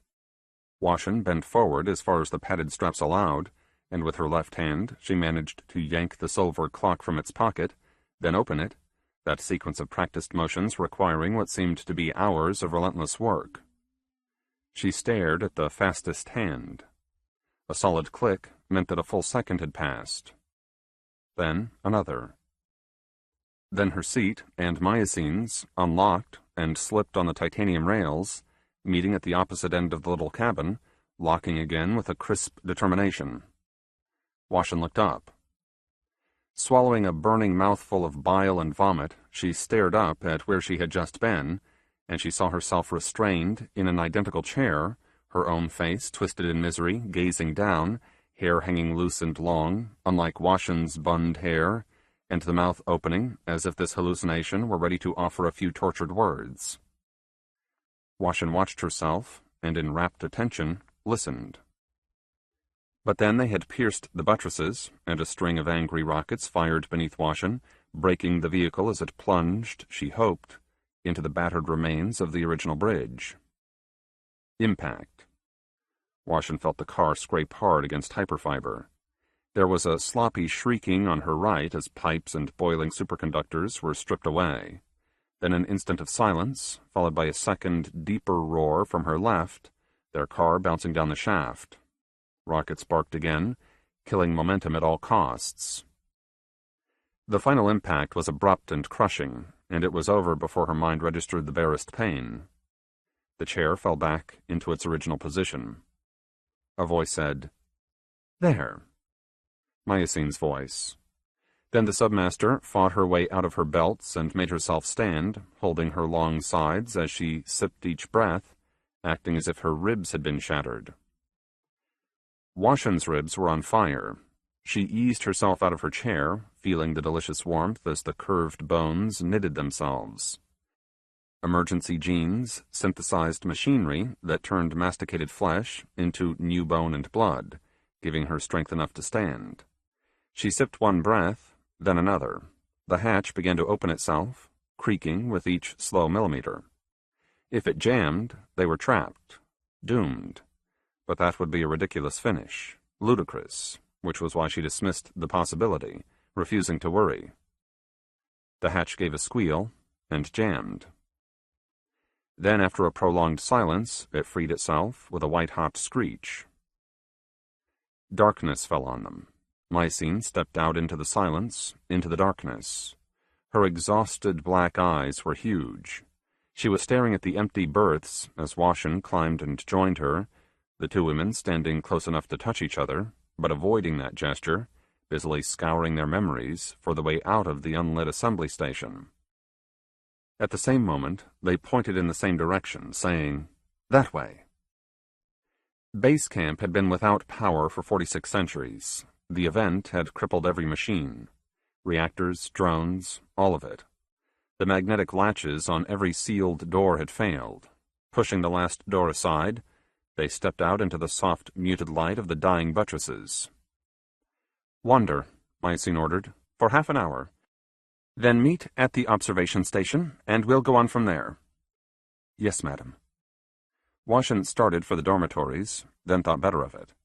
Instead, she crept into the biolabs, opening curtains for light and dislodging dust that fell softly over dust. Every system was ruined. Cages with tough mechanical locks remained sealed, an ancient precaution, and inside each cage lay mounds of colorless dust. Washin found keys left hanging above a captain's empty desk. Eventually, she found the key that would fit and turn, and quietly she crept into one of the cages, stepping over a child's doll, then kneeling to reach into the largest dust pile. Without food or water, the abandoned lab animals had dropped into comas, and as their immortal flesh lost energy and moisture, they had quietly and thoroughly mummified themselves. Washin picked up one of the mandrill baboons, an enormous male weighing little more than a breath, and she held it against her own body, looking into the desiccated eyes, feeling its leathery heartbeat, just once, just to say, "I waited for you." She set him down carefully and left. Mycene was standing on the viewing platform, impatient and concerned, gazing expectantly at the horizon. Even at this altitude, they could only see the captain's realm. The nearest waywards were hundreds of kilometers removed from them, which might as well have been hundreds of light years, as much as the cultures interacted anymore. "What are you looking for?" Washin asked.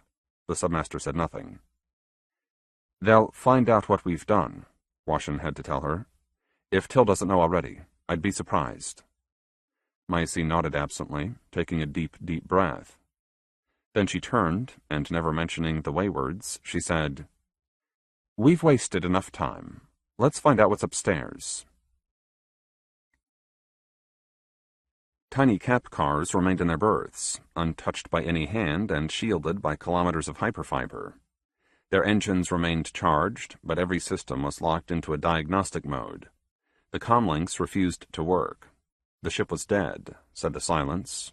But then Washin remembered that the comlink was singular and tightly guarded, and after a century's wait, the security systems would have ripped out the only tongue as a reasonable precaution. Mycene offered a code that brought one car to life. Occasionally, Washin would glance at the submaster, measuring the woman's stern profile and her silence, wondering which of them was more terrified. The long access tunnel led straight upward, not a trace of damage or disruptions showing anywhere along the narrow shaft. Then the tunnel ended with a slab of hyperfiber. Touch codes caused the slab to detach and fall inward, revealing an abandoned fuel line, a vertical shaft better than 5 kilometers across. Against that vastness, the doorway closed again, vanishing. The car skimmed along the surface of the fuel line, always climbing, gradually turning onto its back as they slipped closer to the vast fuel tank. If the great ship's engines were firing, not so much as a shiver reached them. But those engines rarely ignited, Washin reminded herself. The stillness meant nothing. Nothing. Between the women, a pact had formed. Neither mentioned where they were going. After such an enormous wait, neither dared make the tiniest speculation. Possibilities had been exhausted. What was, was. Each said it with her eyes, her silence. It was implicit in the way their long hands lay in their laps, peacefully wrestling with one another. The vast tunnel passed sleeping pumps, larger than some moons. Quietly, Washin asked, "Where?" The submaster opened her mouth, then hesitated. Finally, strangely, she asked, "What do you think is best?" "The leech habitat," Washin allowed. "Maybe someone lives there now. And if not, we could still borrow its comm lines." "Do that," Mycene replied. They entered through the fuel tank, flying high above the dark hydrogen sea. The leech habitat was exactly as Washin remembered it, empty, clean, forgotten. A scan showed nothing alive and warm. She slipped into its docking berth, then they climbed into the gray hub. With a breath and a slack, numbed expression, Mycene touched the alien's only comm panel, and nothing happened.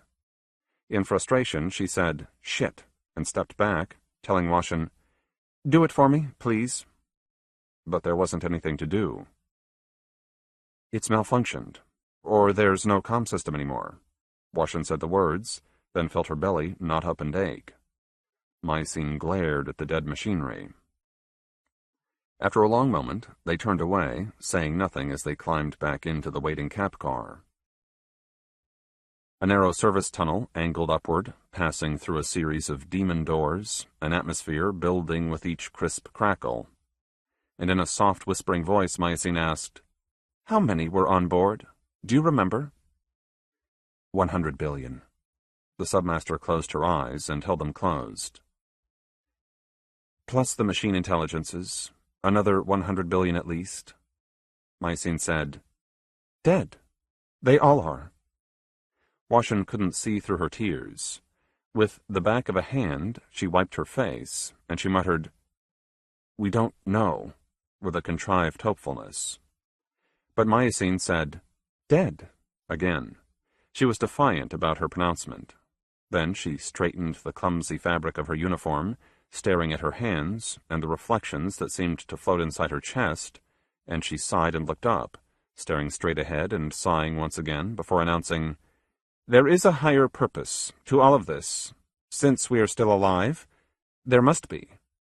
Washin didn't respond.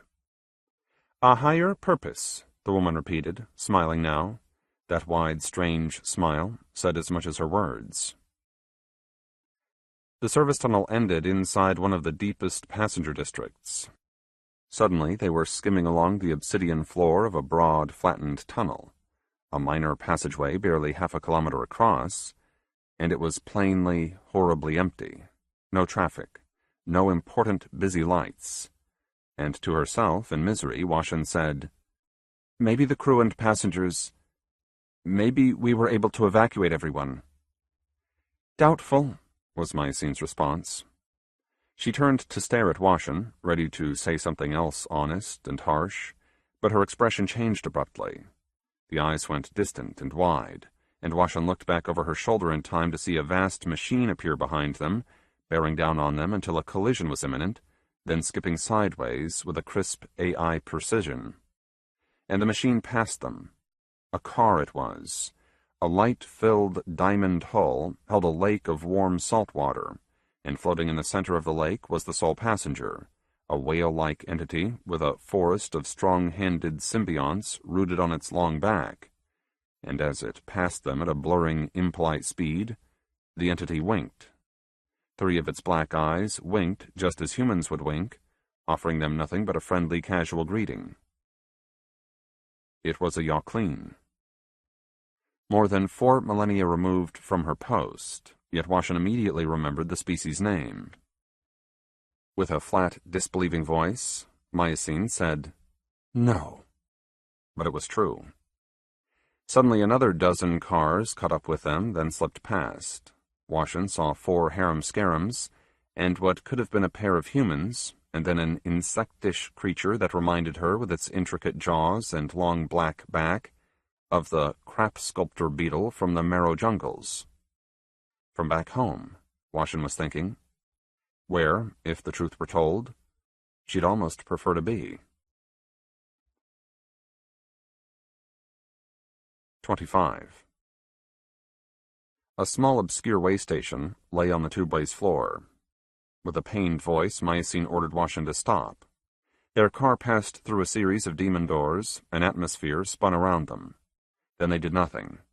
The submaster sat erect, hands trembling and her face iron taut, and her mouth opened just enough to pull in a series of quick, deep breaths, that private little wind whistling across her angry lips, a wild fury spreading from her eyes into her face, her body, then filling the car until Washin couldn't help but feel her own heart hammering against her new ribs. Finally, with a soft, choked voice, Myocene said, "Go into the station." Washin climbed from the car. "Do it," Myocene commanded. She was shouting at herself, staring at her folded legs and her trembling hands, then at the single hand that Washin offered, along with a quiet voice that reminded her, "Whatever is, madam." The submaster sighed and stood without accepting help. The station's lounge was small and tidy, flexible furnishings meant for almost any traveler, its floor and arching walls decorated with beds of false limestones, buttery yellow and white and gray, each bed impregnated with a different stew of artificial fossils that looked Terran at first glance.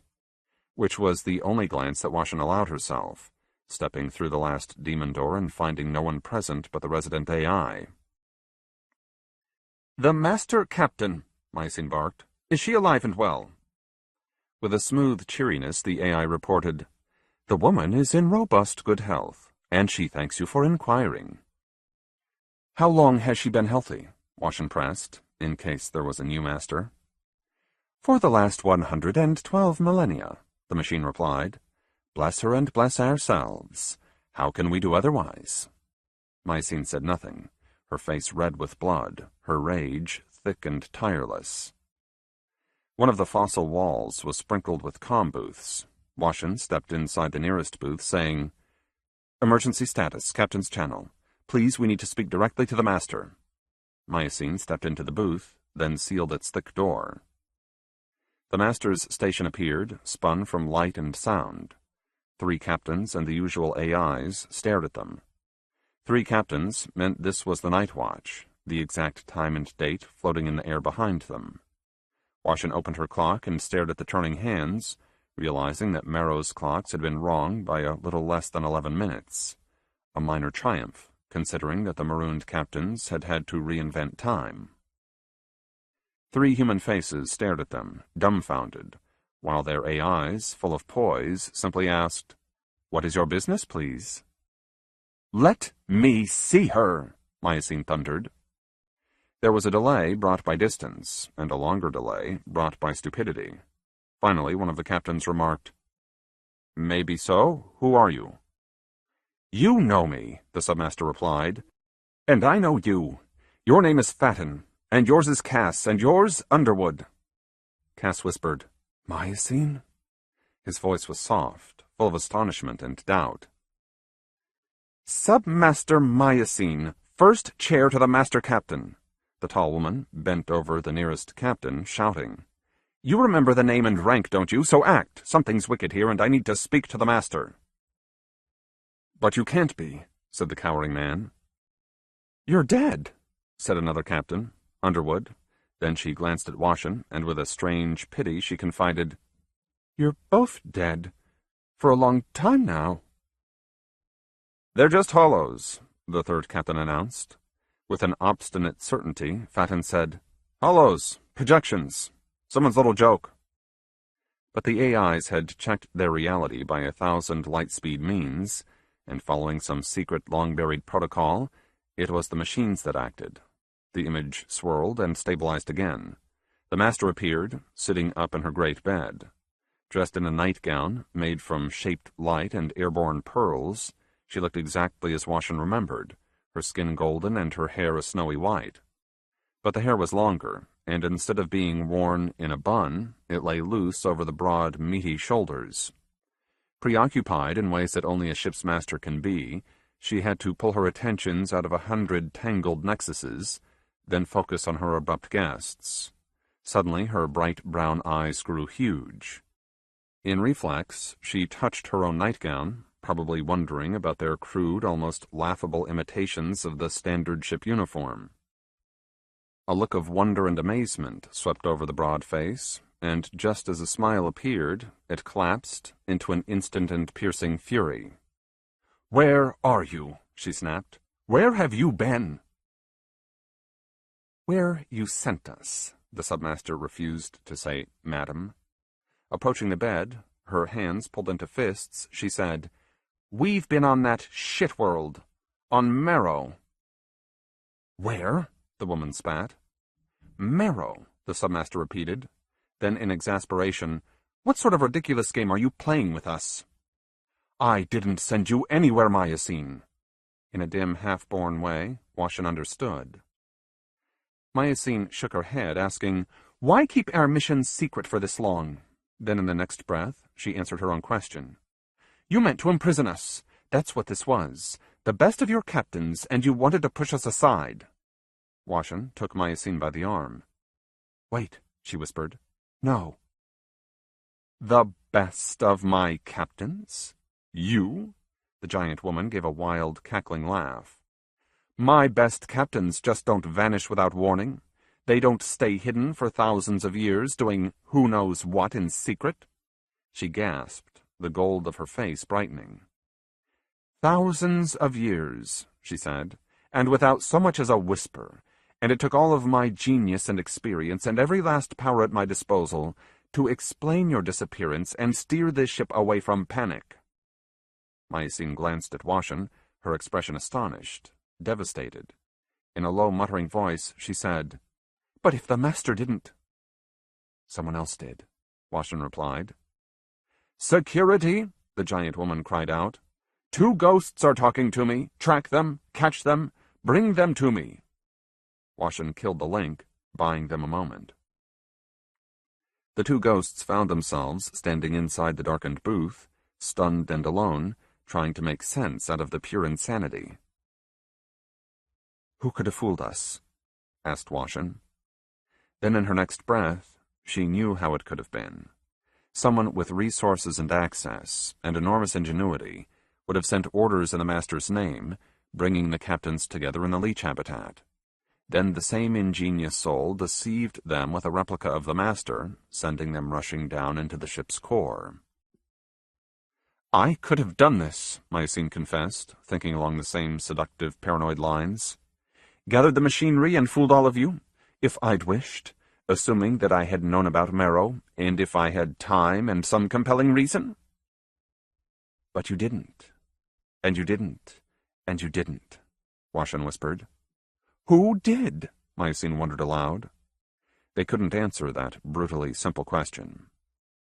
Washin asked the booth for the roster of submasters and high-ranking captains. She was hunting for suspects, and maybe for a friendly name on which she could place her frail trust. In a bitter, low voice, Mycene said, "My seat has been filled." But the name that leaped out at Washin, what made her legs weak and breath quicken, was the captain occupying her former office. Pamir. "Who?" Mycene rumbled. But in the next instant she remembered the name, the crime, and with a weak exasperation the submaster said, "This just isn't our ship. It can't be." Washin ordered the booth to contact Pamir. On an audio-only line, she warned who was calling. There was a pause, just long enough for Mycene to say, "Try another." But then Pamir's original face emerged from the darkness. Strong and homely, the face smiled with a wild amazement. The reborn captain was standing inside his old quarters, surrounded by a meadow of singing Yano Vibra plants. "Quiet," he told his plants. Washin and Mycene were standing in the same meadow. The man facing them was bare-chested, tall and powerful through the shoulders, and he was breathing like a sprinter, gasping when he spoke. "You're dead," he managed. "A tragic mishap, they say." "What about you?" Washin had to ask. Pamir shrugged his shoulders as if embarrassed, then said, "What with the shortfall of talent, there was a general pardon." "I don't want your story," Mycene interrupted. "Listen, we have to explain. We need to tell you what happened." But the meadow suddenly turned quiet, and the vegetation grew thin and pale, and Washin could see her own feet through the fading Yano Vibra, Pamir's fine face vanishing along with the rest of the scene. Mycene asked, "What's happening, booth?" Again the booth was dark. It had nothing to say. Washin eyed the submaster, feeling a chill in her hard, hungry belly. The booth's door was sealed and dead, but the mechanical safeties operated, and with their shoulders they managed to shove the door open. Then together, in a shared motion, they stepped out into the waystation's lounge. A familiar figure stood in plain view, calmly and efficiently melting the resident AI with a soldier's laser. It was a machine, Washin realized.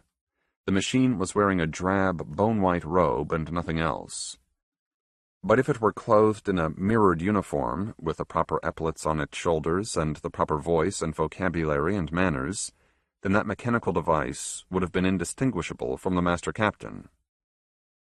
The AI's mind lay in a puddle on the floor, boiling and dead, while an acrid steam rose up and made Washin cough. Mycene coughed.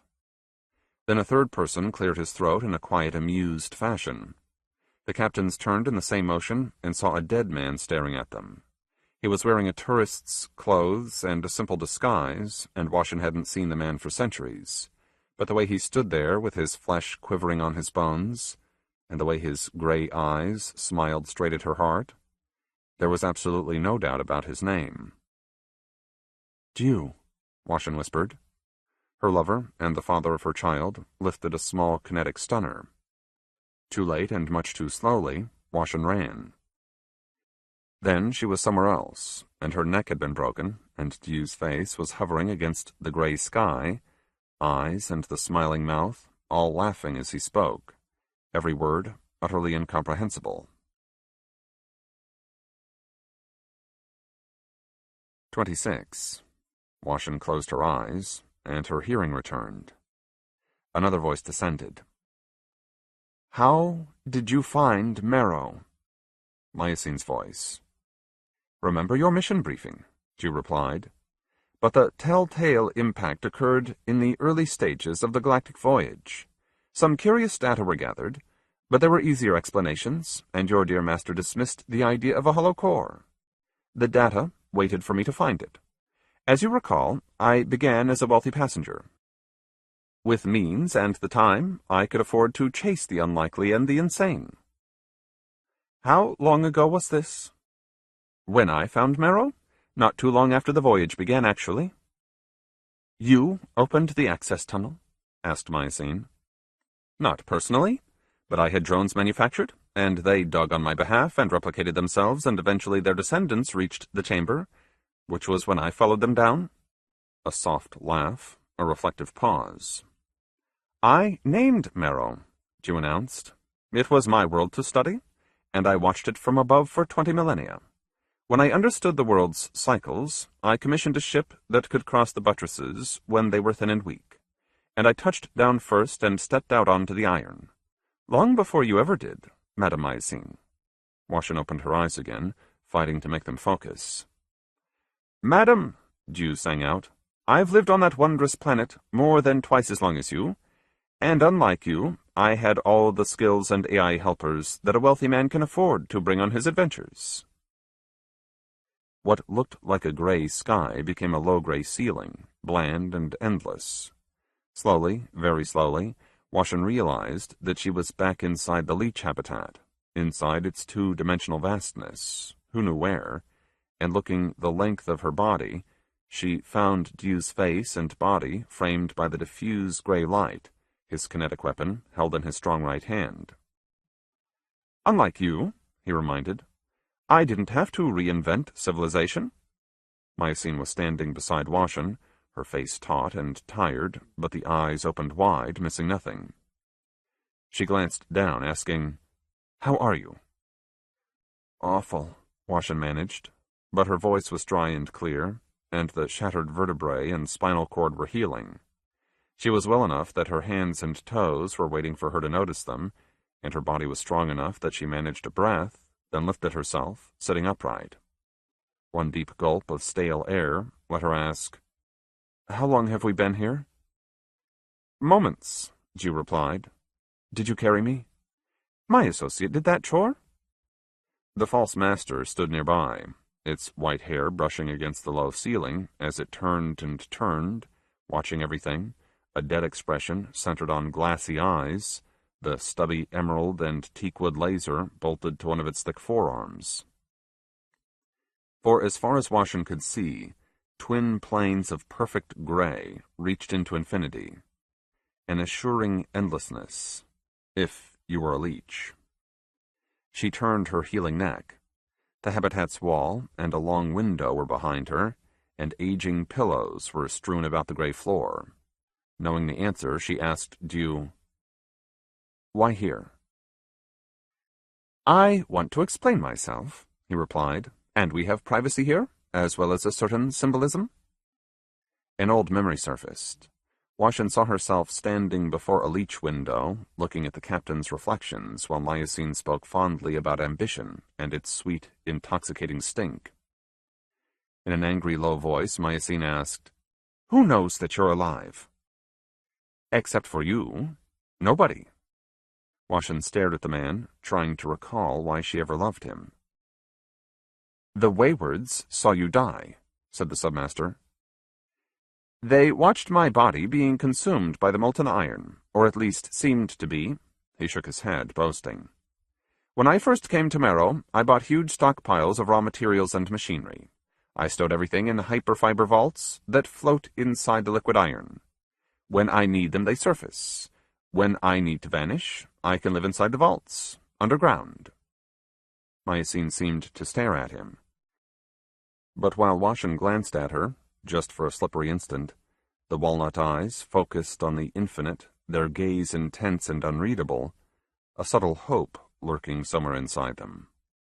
Washin said, Ambition. Pardon? Asked Ju. That's what all of this is about, she offered. Am I right? He regarded them with an easy contempt. Then he shook his head, remarking, Captains don't understand ambition. I mean real ambition. Rank and tiny honors are nothing compared to what is possible. What is possible? Mycene barked. The ship, said Washin, quietly, with certainty. You said nothing. On clumsy legs, Washin tried to stand, pausing with her knees still bent and breathing with deep gasps. Then Mycene offered her hand, yanking her upright, and the two women embraced like clumsy dancers fighting to keep their balance. Dew wants the ship, Washin muttered. He gathered up the most talented captains, then made certain that we were trapped on Marrow when the event came. He knew we would be marooned. He guessed that we'd have to build a civilization in order to escape, and everything since has been orchestrated by him. The Waywards, Mycene barked. Did you create them, Dew? Naturally, he replied with a wide, smug grin. A nation of fanatics being readied for a holy war. Washin looked at the submaster, adding, with your son as their nominal leader. Mycene stiffened, releasing her grip on Washin's arm. You fed him those ridiculous visions, she remarked, eyes peering at the infinite. It's always been you, hasn't it? But really, the grinning man replied, if you honestly think about it, aren't you mostly to blame for driving him away? A cold, suffocating silence descended. Washin found the strength to take a step, and with both hands she massaged the new bone and flesh inside her neck. Mycene said nothing. The builders, said Washin. Dew winked and asked, what about them? Were they real? And did they fight the bleak? Dew drank in the suspense, smiling at both of them before admitting, how the fuck should I know? The artifacts, Mycene began. 6,000 years old, Dew boasted, designed and constructed by one of our alien passengers, a creative soul who believed that he was making a puzzle intended for the ship's entertainment industry. Everything's a lie, said Washin. Dew glanced over his shoulder at the false master. Then he looked back at them, his smile darkening as he explained, that elaborate hollow you saw? With the bleak fighting the builders. It began as a dream. I was the only person on Marrow, and I saw the battle in my sleep. There's always the chance that it was a genuine vision, although honestly, it felt like nothing but a good vivid dream. Evil pitted against good. Why not, I thought. A simple faith could be intoxicating for the children to come. But why pretend to die? Washin asked. Death offers freedom. A boy was lurking behind the smile. Being a disembodied soul, I see more. Being deceased, I can disguise myself and walk wherever I want, and sleep where I wish, and I can make babies with 1,000 women, including quite a few in the loyalist camp. Silence. Then a slight whisper, as if a breath of wind were coming. Mycene took a half step, then admitted, We spoke to the master. She knows everything, Washin added. We told her. Nothing, Dew snapped. That's exactly what you told her, I know. You're certain? Washin asked. Absolutely.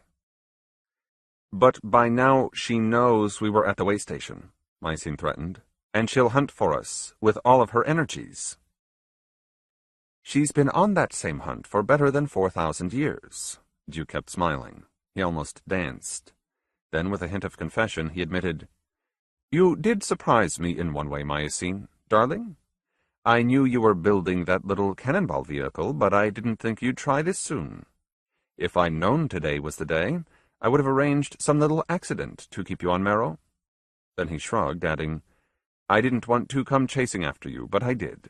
And in a much superior version of your cannonball, I should add. Silence. Then Washin admitted, The master hasn't found us, not yet. But this time she has a starting point. Someone will eventually come here, and who knows what they'll find. A salient, obvious point, thank you. He passed his weapon from hand to hand, explaining, Because of you, I will close the access tunnel from below, and keep it closed forever perhaps. A series of antimatter charges will obliterate every trace of its existence. And even if the master guesses right, which is doubtful, it would take centuries to dig to Marrow again. With you trapped down there, Washin offered. Dew shrugged again. How does that old story play? It's better to rule in one realm than serve in another? There was an abrupt, soft squeal. The false master had stopped moving, eyes staring back toward the center of the habitat, something seen, and the machine repeating the squeal again. Louder this time, and more focused. If there was an echo, Washin couldn't hear it. Irritated, Dew asked, What is it? Then he turned and stepped toward the robot, asking, Is something wrong? With the master's voice it said, Motion. From the entranceway? Along that line, yes. What about now? Nothing. Watch, was Dew's advice. Then he faced his prisoners, and with an odd little smile focused on Myosine.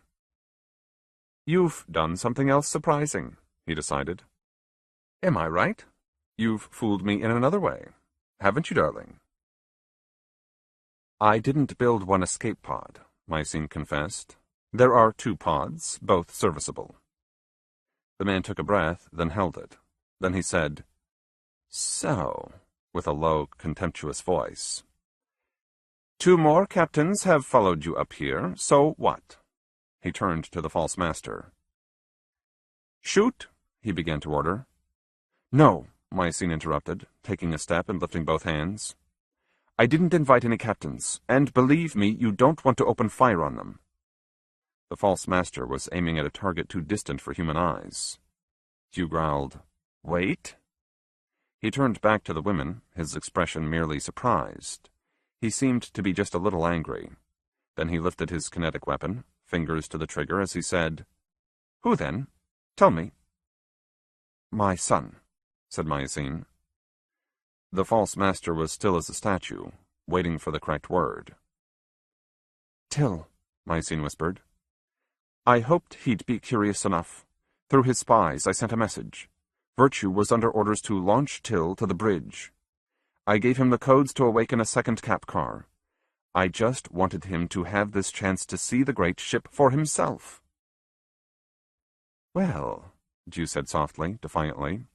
Then he looked off into the distance, contemplating that narrow infinity, and after a few moments of hard thought, he told his machine, Kill them. I don't care who they are, kill them. The laser gave a sharp, sudden crack.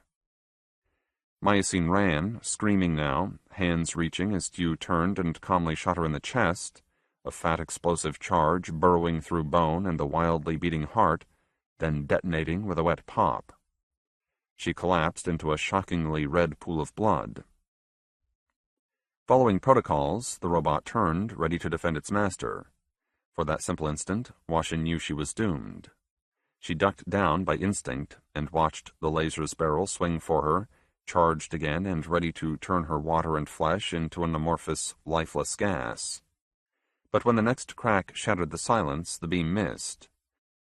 She felt the heat pass overhead and watched in amazement as the false master panned up and up, aiming at nothing, the golden face turning bright as it absorbed blistering, unrelenting energies. Quietly, with an eerie grace, the face collapsed into a molten goo. The barrel of the laser dropped and pulled sideways, then fired again, punching a hole in the wall behind Washin, holding steady until that vast body and its weapon turned to a thick liquid, the robes burning, as a Marrow-like pond melted its way into the gray floor. Dew was screaming and backing up as he fired twice. Washin tackled him from behind. They wrestled, and she threw a forearm into his exposed throat, and for a delicious moment she thought she could win. But her body wasn't perfectly healed. 1,000 weaknesses found her, and Dew bent her back, hard, then gave her a smooth, strong shove, and when she stumbled, he aimed his weapon at her heaving chest. Till heard you, she sputtered. With these leech acoustics. So, he replied. She said, He knows everything. Dew hit her with one explosive round, pushing her back against the window. What's changed? Nothing's changed, he roared. Then he shot again, and again. As if from a great distance, Washin heard him shout, I have 1,000,000 sons! And the next round punched through one of the gaping holes in her body, heading deep into the insulated window before detonating with a dull, almost inaudible thud.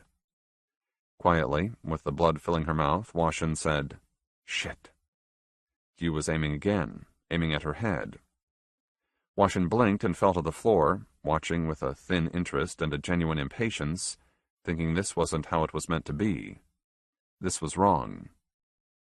Behind Yu, a running figure appeared. Legs and arms and a familiar welcome face came sprinting out of the grayness, a laser drill clasped in one hand. He wasn't whom she expected. Instead of Till, she saw her son. Locke called out, "Father!" Startled, Yu turned to face him. And Locke shot him with the drill, emptying its energies into that jittery body, that old metaphor of the flesh ready to boil coming true. In a moment, Yu evaporated. Vanished. Then Locke stepped toward Washin, his face torn with compassion and a wild fear. He dropped the drill and blurted, "Mother!" But she couldn't hear his voice. Something louder and nearer interrupted him. Then came the sensation of motion, sudden and irresistible, and Washin felt herself being sucked through a small hole, her ravaged body spinning and freezing, and falling, the blackness everywhere, and a tiny voice inside her whispering, "Not like this. Not now. No." 27. There was a screaming wind, and the harsher, nearer wailing of a lone man. Mycene pried open her eyes and found herself miraculously sitting upright, her chest ripped open, and her uniform splattered with dying blood and bone, and the shredded and blackened muscle of her dead heart. Yu and the false master had vanished, but the newcomer was running straight for her, sprinting with the roaring wind. A wayward man, half-naked and barefoot, shorn of his hair and every dignity, his miserable voice screaming, "Mother, no!" Was this her child? Mycene couldn't place his face, but just the same she tried to grab him, aiming for one of his legs and losing her balance as a consequence, dropping to her side, and the man leaping over her helpless body, again screaming, "No!" with a voice as pitiful and lost as she was feeling now.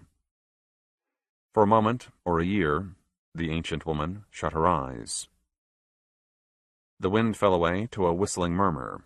The leech habitat was repairing its damage, and she realized that her miserable carcass was trapped here. The screaming man was near the wall, sobbing now, slobbering. "I should have done it faster, fired at him sooner," he was complaining to someone. Then with a massive disgust, he confessed, "But he's my father and my hand froze." "But Locke," a second voice remarked, "don't you realize? He was probably my father too." Mycene recognized that voice. Plainly stunned, Locke asked, "Was he? How do you know?" The submaster inhaled, and again she forced her eyes to open. Her son was kneeling before her, eyes focused on her eyes, that charming, pretty face breaking into a knowing smile. "Am I right, Mother? Was Yu my father?" One of her most cherished secrets. All those vials of semen, and she selected a donor with gifts but minimal status. A father who wouldn't be in any position to contest her role as the child's sole parent. Mycene nodded. The whistling had stopped now. With blood on her tongue, she softly asked, "How long have you known?" Till laughed for a moment. Then he said, "Always." Locke stumbled into view, at least as shocked as Mycene. "We're brothers, and you always knew it," he muttered, wrestling with the possibilities. Then he quietly and fearfully asked, "What else did you know?" Mycene spat out the blood and said, "It was always Yu, always." Her son had deep, cold eyes. Locke stepped nearer, whispering, "But you knew that too." He was staring at Till, saying, "I saw you. While Yu was confessing, I saw it in your face. You already knew all about his deceptions." Till winked fondly at his mother. Then he looked at his half-brother, and with a smooth, untroubled voice, said, "Our father was an agent, a means, a great tool of the builders, But Yu's work was finished, and you did exactly what was necessary, and nothing has changed. Do you hear me, Locke? You had to kill that man, or he would have murdered someone in whom the builders have all their great glorious hopes. Locke glanced at a new gray wall, his face slick with tears. Till looked down and said, "Mother," with a firm, low voice. "I've been wrong," said the shattered woman. "Wrong and stupid." "You have been," he allowed. "I'm sorry," she said. "You don't know how sorry." Till said nothing. Then she whimpered, "Forgive me. Can you please?" His expression gave his answer. He smiled warmly, if only for an instant. Then he stood and remarked to Locke, "We need to hide our presence. As best as we can, then better. Then we'll use Yu's fancy machine to return to Marrow, and we'll shut the tunnel as our father planned." Carefully, Locke asked, "What about my mother?" Till sighed and said, "Let her sleep. For now that's all we can do." Locke wiped at his tears, but he moved like a man who knew his duty, who understood what was expected of him. Waywards could make wonderful followers, thought Myosine. Then she coughed, and with a stronger voice, she suggested, "You could go above, and look at the ship for yourself, just once." Till regarded her with pity and with amusement. "What did you find up there, Mother?" Myosine's old anger fused with a new rage. Emotion helped her sit up again, her trembling hand grasping a piece of dead heart muscle, crushing it as she said, "The master's an idiot, unfit for her office. Obviously. Obviously." Till nodded knowingly. "For my forgiveness," he asked, "what are you willing to give?" "Anything," Myosine muttered. "Tell me what you want." But her son merely shook his head, and with a sad, sturdy voice, he said to Locke, "Your laser." Then, with the weapon in both hands, he said to his mother, "You're wrong. Don't you see? I have never wanted you to follow me." "No?" she squeaked. "That's not my destiny," he promised, "or yours." Then she understood, suddenly, perfectly, and her eyes grew wide. Till aimed the laser at her broken body, and with a flash of blue-white light, he destroyed everything but her tough old mind, plus enough skull and unburned hair to serve as a trustworthy handle.